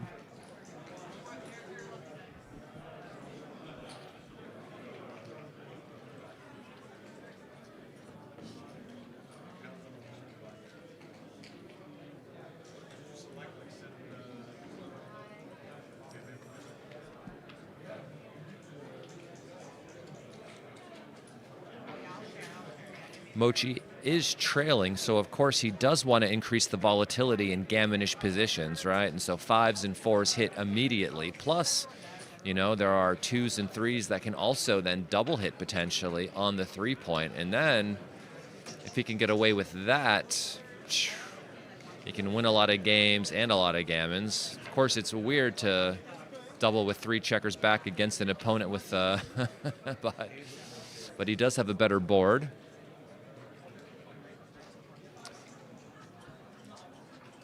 Tough decision.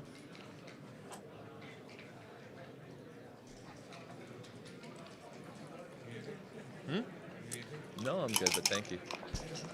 He didn't cube this. 4-1 picks up 2. Really good roll from Mochi.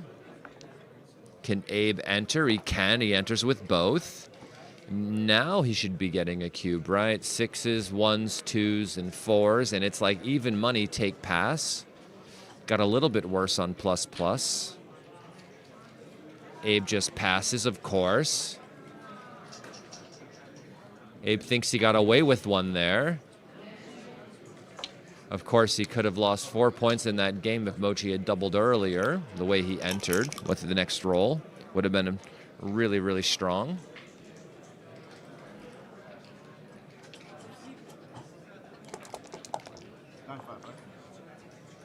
Yeah.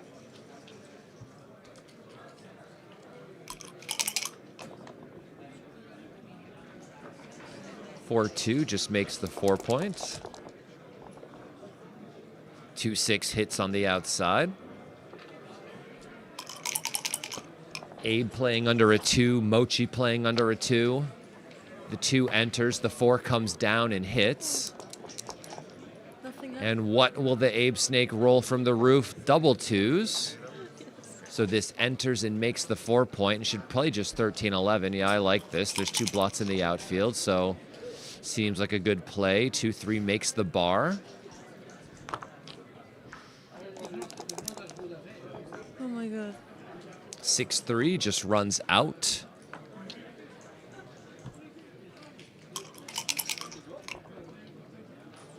Six 4 hits outside, the strong arm of the law.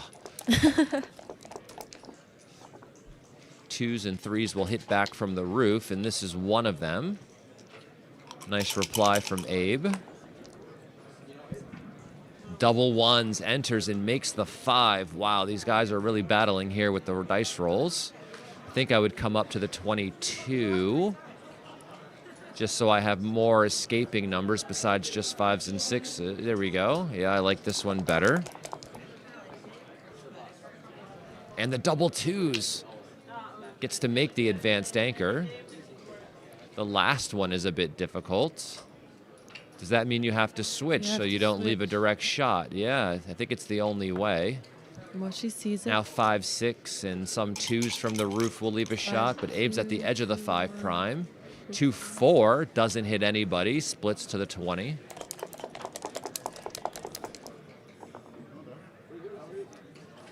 And this 4-3 is not great. We can maybe make the 11 and play the 4 down, duping the 4s to hit and make the advanced anchor. So we're making a new point and bringing another builder down, but with some duplication. Yeah. He's making this double hitting play. This is odd. Abe put a checker on the 1 point. Somebody take a picture.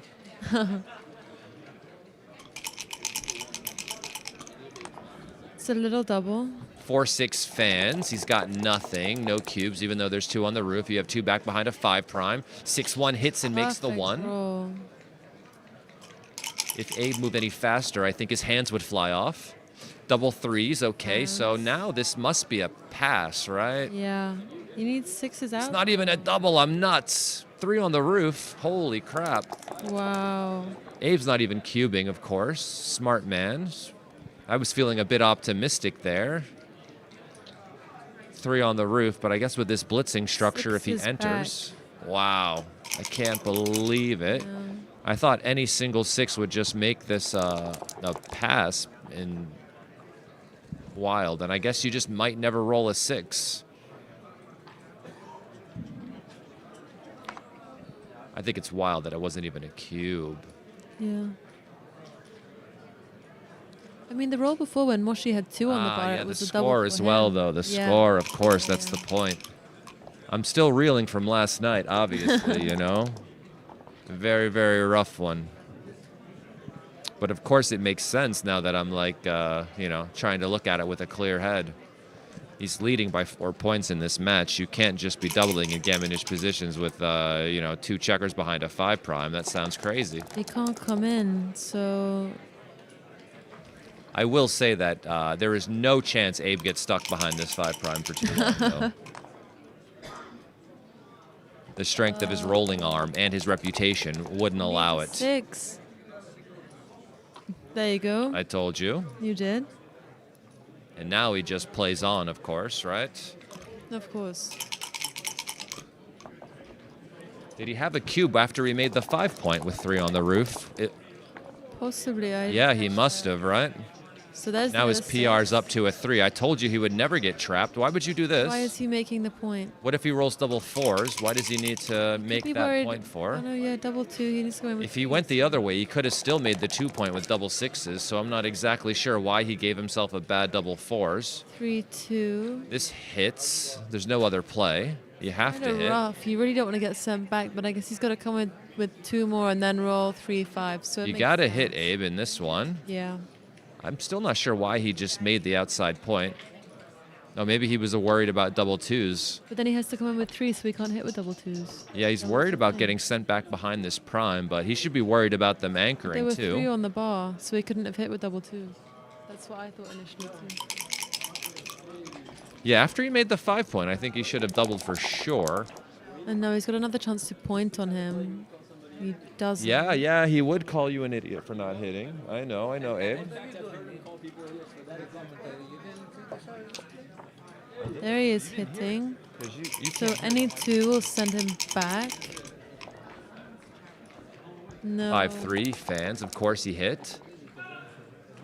4-2, just covers it like this, of course, keeping this open. And this is where the guy rolls the boxes sometimes. It makes me very nervous, but not this time. Maybe next time.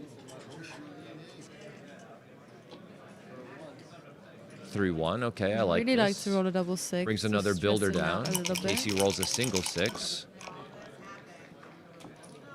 There's the single 6. You can pick and pass a lot of numbers now, like this one. Mm-hmm. And if Abe doesn't win a gammon here, it'll be shocking. Mm-hmm. Double 6. He needs to ask the dice gods. 2-3. No, wrong way up.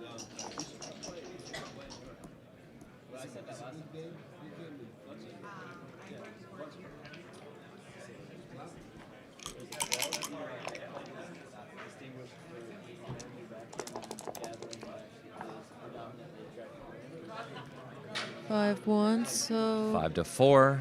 yeah, Gammon is pretty much locked in. Anytime he wins this game, he usually wins a gammon, so there's no need to take any extra chances here. I think these dice are rigged, like the online dice. This is the point when somebody says, if this was an online match, everyone would be saying rigged dice, but 6-5. Yeah, doubling with proves 3 on it the can roof looked happen. strong from before, but with the 5 open, apparently it was bad with 2 checkers back. But after he closed the 5, I think Abe had a good cube. Certainly worth taking a look at that 5. again. Nice roll from Abe. Of course, the gammon is guaranteed, but there are some BGs if he doesn't enter, and he doesn't enter. 2 off. Yes, he does get 2 off, so he does remain even. Do not fan again, Mochi. Do not fan again. Okay, and he saves the BG, but the gammon is for sure. And now Abe has 11 points. Because it was an undoubled gammon. Okay. Undoubled gammon. I told you he wasn't going to get trapped behind that 5 prime. Mm-hmm.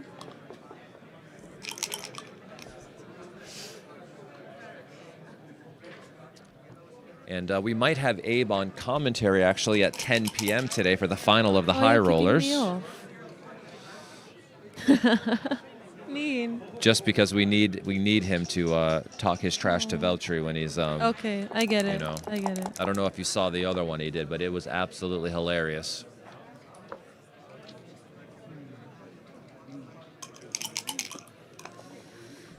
Mm-hmm.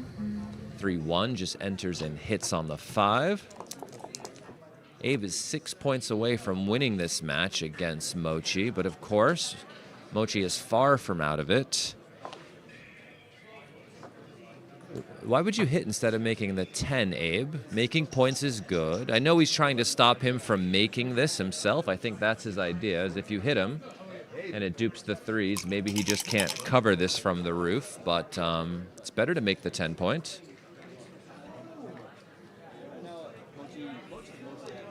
Oi.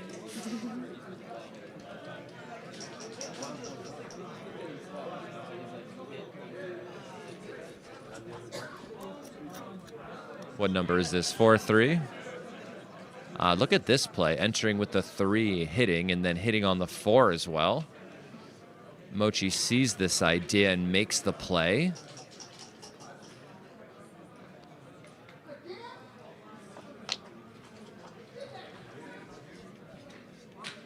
I can hear somebody in the middle of the room losing it over a sequence that just happened. Again? Did you hear that?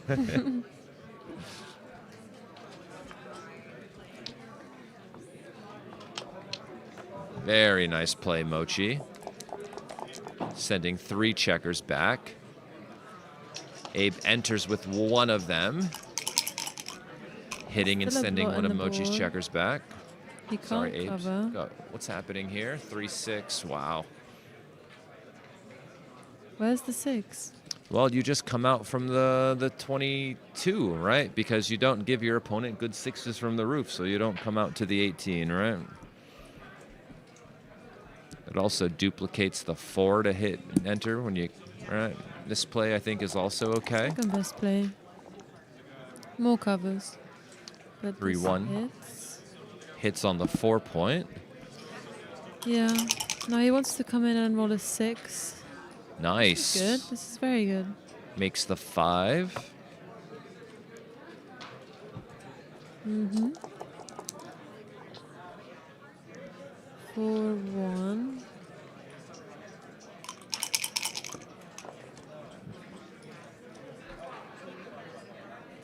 Make a better anchor and put pressure on the blot in the outfield. It's double 6. You can't move that blot now. So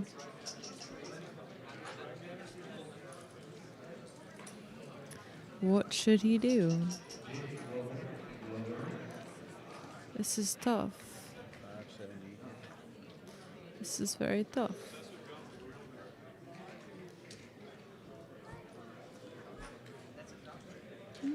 Yeah. Built a nice prime. 3-2. Brings 2-3. one. I like making the. And hits. Wow, on look the at this. 4. Hitting down. Okay. Seems strong. I guess you can try to win coming forward here. There's no need to settle into a back game. 4-1. You don't have to.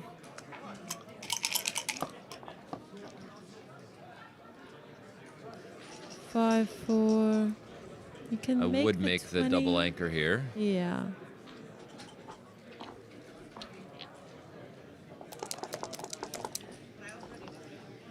Please hit the like button for us. We will be very happy. 4-4 is not a good roll. It does bring everybody down, but you're still stuck back there. You just had to play 6-2, which is a bit funny. 6-1. 6 hits, and we should just play 13-12 afterwards, I think. Yeah.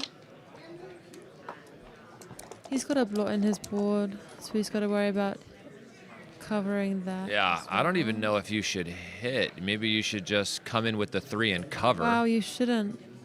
That's because crazy. you're only trying to get your last checker out, right? And you don't want to have 2 checkers sent back. Yeah. It's going to be even harder to get home. Mm-hmm. It was close, though. It was close. It's hard to turn down the hit, though. But, I you know, know. when you're just trying to Did play you for the consider it? race I and don't you're up think- 78 pips, Yeah. You know, It's difficult to consider it. yeah, I don't know how you're going to get this game home, even when that checker gets around, right? I mean, there's Yeah. 3 anchors in his board. None of your numbers are going to play. Double two. Ooh, double makes the twos is good. This bar. makes the 7 and plays from 8 to 6. There really isn't anything else to do. That was a really good roll. And double fives comes out. I think we have to come out and then hit and then come down. Hit, yeah. We can't stay back there with everybody know because our forward about- position's going to come forward too quickly Yeah. if we try to stay back on our home board with everybody.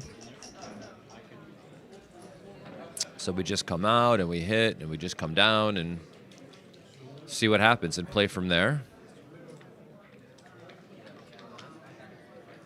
And now he can hit. The 4 is semi-duplicated. 4, 6. Yeah, that hits and covers. It's covers. Nice roll. 5, 4. Come in, come down.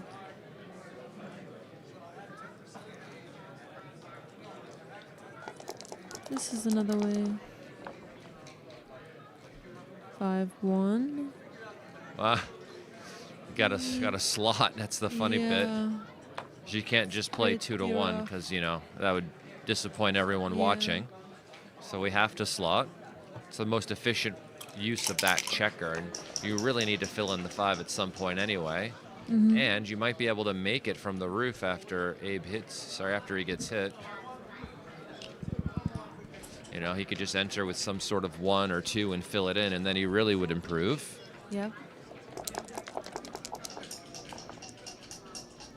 Oh, and he fans. Terrible response. 1s and 2s. And he misses again, but the 6 comes out and around, I think. To the same point. He'd rather have it a little bit diversified. Abe gets another chance to enter and cover it. There's the 2. That's There what he we needs, a go. 3 and a 2. Now there's a 5 prime, and 5 primes are good. Needs to point on this checker. This comes out from the back or makes the 4. 6-1 makes the 4 point. Makes the 4. We just want to create priming structure. Mm-hmm. 6s and 4s leave for Abe. We can't do anything, though, until we're out, because even when we're out, he can still take. So why would we double before we've gotten out? Why would we? Double 3s, the He's worst. crunching. He is. This would have been a great Prime. roll had he already been out, Oh. but he's not. Bye-bye prime. It's not a double yet. Needs to get some Double out and 3s. have some racing. Where's the last one? We do this, we hit, and then we must play 8 to 5. Doesn't seem like there's any other play. These are hitting And back. Abe There's rolls a the 3 and the 2 2. is bad. It's a little bit funny, but we don't have much of a choice. We have to hit. And now I think this is where Abe needs to cross the fingers. This is like a good finger crossing sort I of think everybody's situation. crossing their fingers now.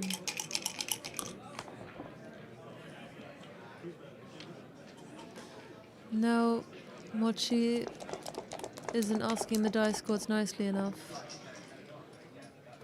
2-1 picks up the blot. Yep. That's good news, but the attack is coming. 5-2 is duplicated.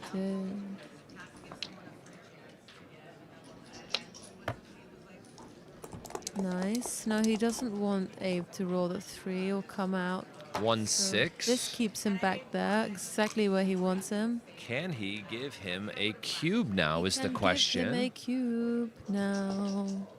Abe snatches it. 2-1. Mochi can't cover. I think we just keep the blot where it is on the 8 point and just We need play the down, prime. Yeah, hoping to be missed again. indeed. But Abe doesn't miss these. He He never rolls a misses. 2. I told you he was the Abe snake. Nobody believed me. Nobody believed you. He can find a way to wiggle his way out of any situation. This probably has to hit, doesn't it? Oh my god. It's the only way. It's the only way. That ruins the prime. If you just let him out, you are dead anyway. Yes. So Rim both ways. we enter and hit.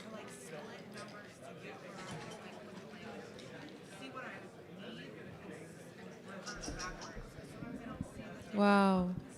And anything else is a blunder. 8 to 7. Yeah, it's all bad.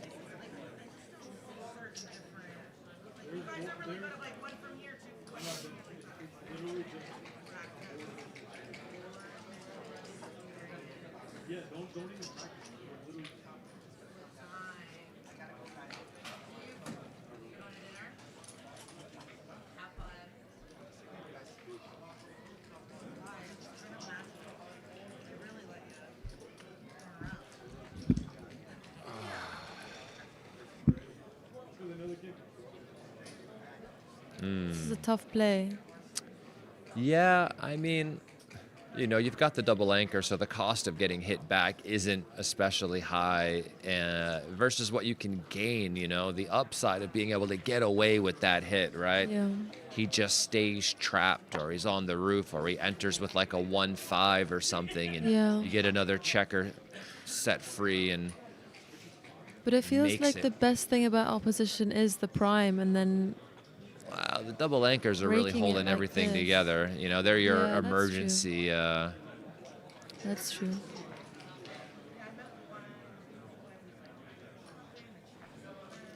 Yeah. Difficult.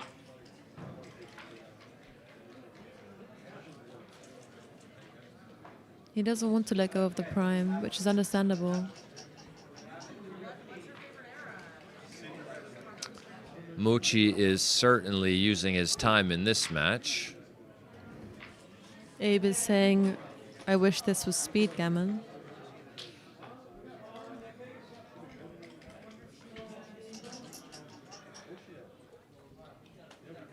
I'm not sure why he's concerned about the hit. You know, with the double anchors, of course, this acts as like. He can probably see ghosts of gammons floating in front of him. Yeah, but I guess that's what the double anchors are for, then, right? I mean, Yeah. you get hit. You own a lot of territory in his board. You just get to enter and Yeah. just come out and try again.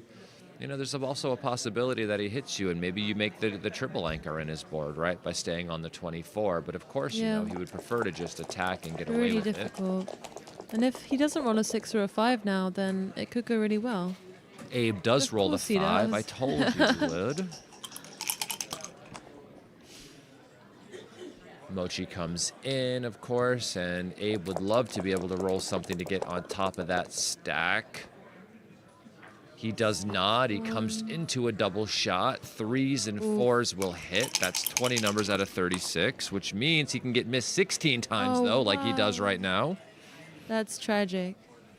Now, this is How what has he happens to done me. that? I get into this position, I get missed, then I roll 3-4. Yeah, let's not jinx it. 2-5 rips one off. The Abe snake Yeah. does not miss. I would just take it off, Abe. I can see why you might want to play 6-1, but I would just take it off. Take it off.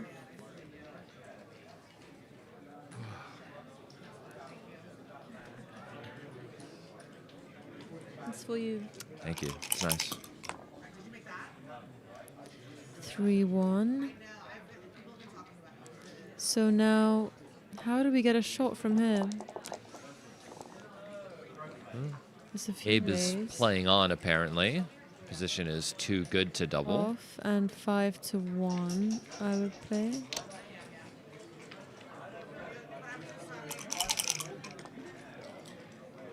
Six one. He's making the prime. He's getting ready for the shot. 3-1. You can take it off. Yeah, I would rip a checker off. Yeah. If in doubt, rip a checker off. I think taking a checker off, of course, will get you to a G. I don't, you know, it's very, very close.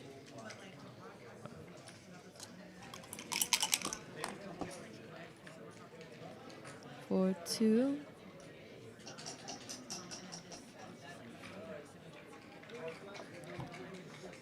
Yeah, against a player like Mochi, I probably wouldn't think he might lose on time. So Every time somebody thinks yeah. Mochi's going to lose on time, it It's just never happens. Yeah. Although I have seen it happen once recently Really? in Tashkent lost against on Ethan. Mochi lost on time. Against Ethan, yeah. Oh my god. It was on his live stream. Wow. Although I was there watching it live. 5-2, takes 2 checkers off. I like this play. So I can't say it never happened. 6-3. Makes the 3. He's really ready for the shots now. 6-5, takes 2 off. Next time, it can Plenty have of gammons four. here for Abe. Mochi holds on for one more roll and Can we makes see the a board. 6-2, And what is Abe 6-3? going to roll? 3-2. 5-3. Takes another There's checker so off. many shot leaving numbers. No shots left, of course.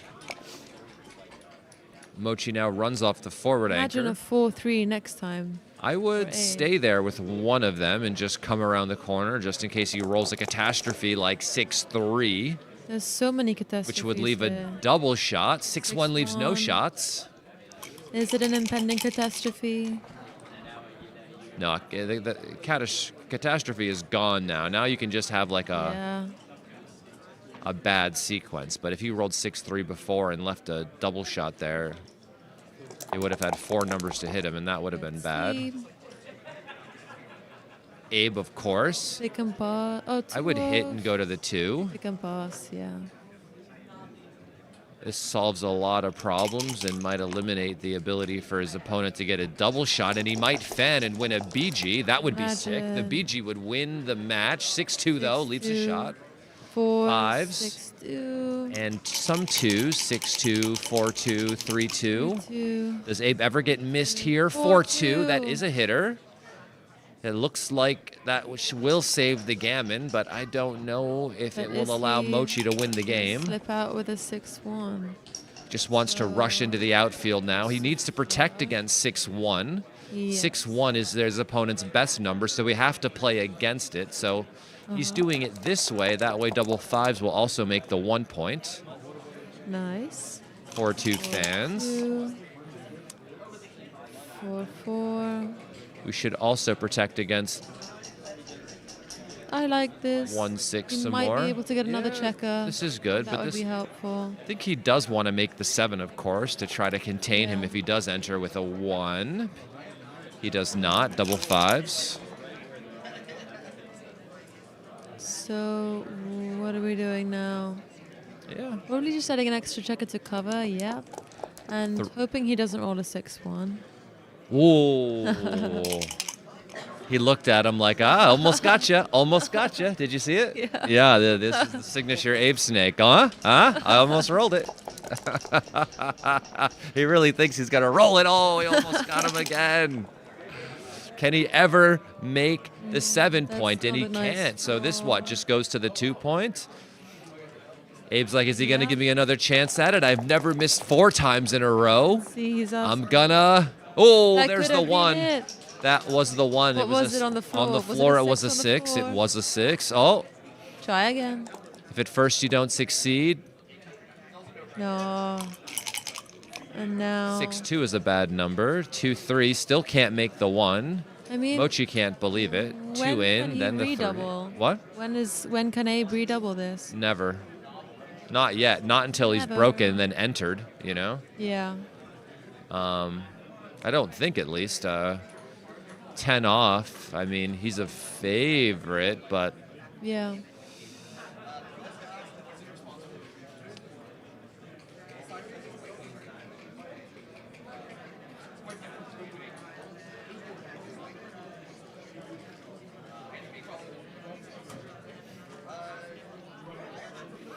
was considering slotting. That would introduce some jokers. That would also introduce more gammons against Mochi if he just rolls a Yeah. 1 and doesn't enter properly. Yeah. Here, I think he just gets off the gammon, which is why just entering and taking one off is so big. 2-6. So close. Very close. If he did roll a 1-6 there, the cube would have Could've been a double. coming. Yeah. I guess, can you slot now that you're off the gammon is You the question, can, right? yeah. Exactly.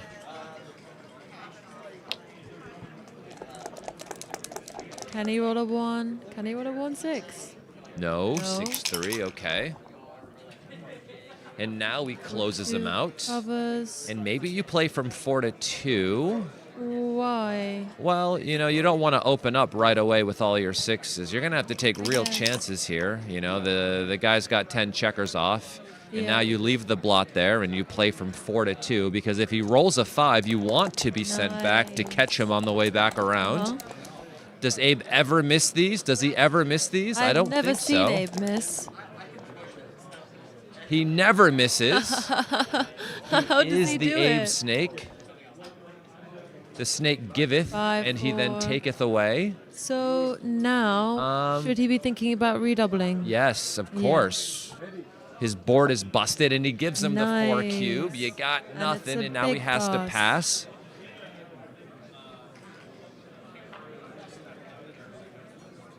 The strength of the snake. Yeah, after entering with the 5, the game was just over, and that is a face I've never seen before. Yeah. I thought his head was going to explode for a second. Gonna have to clean the room. Splat.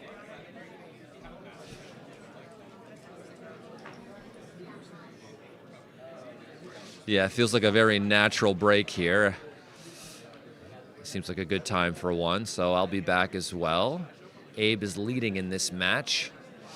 He's 4 points away from victory, and Mochi is 12 points away. Very kind, thank you. If you haven't yet, please smash the like button. We need to get the likes up here on this video. Please subscribe to the Backgammon Galaxy YouTube channel. My name is Justin Knoll, here with Miranda Hello. M. We will be back in a moment. Thank you all for tuning in today. You could have been anywhere in the world, but you're here with us. Love it. Smash the like button. Smash the like It's a Jay-Z button. song, I think, yeah. Yeah.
won't start. We're just setting up the board.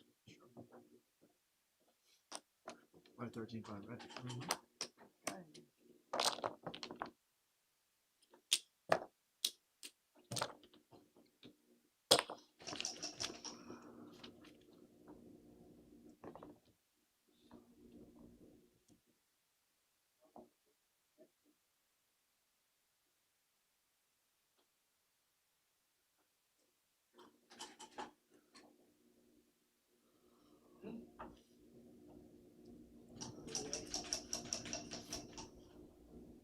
Is he transcribing it too? That guy? That's sitting there transcribing it? Wow. How can he do it so fast?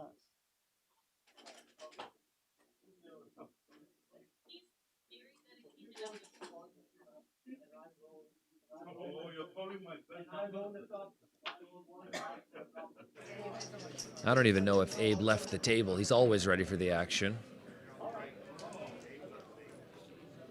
Should have a rule that you should have a limited number of timeouts. A limited number of timeouts. I mean, I never seen. Mochi's going to need to find some better rolls of the dice in order to take down the snake. Oh, it does exist? The luck has been all one way for the time being. But of course, these are longer matches. There's always room for the other player to find a way to make their points back. We shall see if it happens here. Thank you all for tuning in. If you guys wouldn't mind smashing the like button, of course. We will be starting back up soon, I'm sure. Mochi will be back any moment now.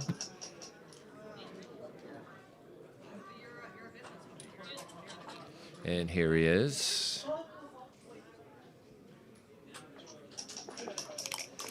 We will now resume this exciting match. 5-1, okay. Mochi wins the opening roll in this game and decides to slot again. Of course, this is probably right now that he's trailing by quite a significant margin in this match, just trying to create some action, and this does this, and you know, it's hard. I don't know if we should step up or come down at the score. It's very nice play, Mochi, finding the best play, making the 10, which puts a lot of pressure on the 4-point and just splitting the back checkers. I guess it's less necessary for him to make the advanced anchor. 6-6, just points on the 1 point. He hates it. I know he hates it. He doesn't like making the 1, but there really isn't anything else to do. He needs to save the tempo here to make sure White doesn't just roll on his head, and he doubles, and Abe just snatches it. 1-6 fans, the Abe snaking. The 3-1 makes the 5. Mochi really needs to enter now. And he fans again. 6-6, makes the 2, comes out and goes to the 5. Can Mochi find a 4 and anchor here, try to solidify this game? He really needs it, and he fans again. If Abe wins a gammon on this 2 cube, the match is over, and the 2 does this, and the 5, maybe it comes out, maybe it comes down. I don't know. The roll is good. I think both plays are fine. Of course, coming down will give him more covers. Mochi fans again. And he covers.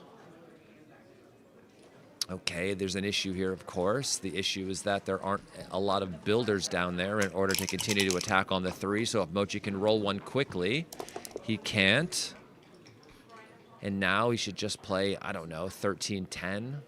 Anything is fine. I mean, the guy's got 2 on the roof. I guess this gets off 3, so this is probably better. 2s, certainly not 3s. 4-2. Comes down, this adds another builder to the 3-point. Try double. Mochi still can't enter. Is this the final game of this match? He can play 13-8 right now. Now he gets hit with, now he can make the point with 6s, 5s, and 1s. Mochi needs 3s, and he rolls 2-1.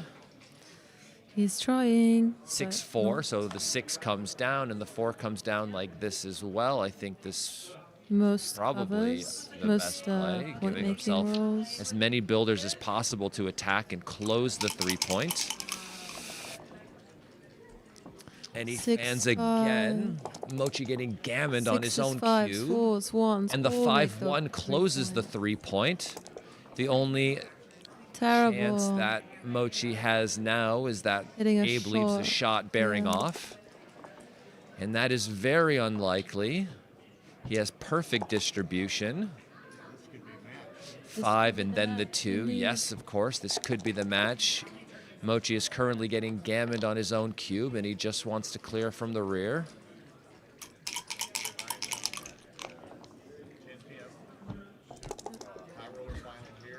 Mm-hmm. 3-2.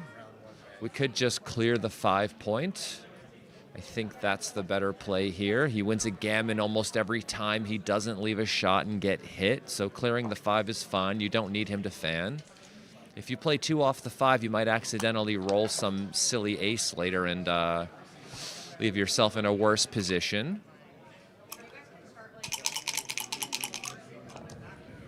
Been a very unlucky match for Mochi so far. 6-3. 6-3. Big doubles will leave a shot now, which is what we are looking Mochi for. fans again. 6-6, 5-5, 4-4. Try again. Abe rolls Nope. 6-2. And now if Mochi can fan with at least one checker. No, 6-4, and he comes in with both. This feels like a gammon. It looks like a gammon. Oh, Double and it is a sixes. gammon. It smells like a gammon It's too. a gammon.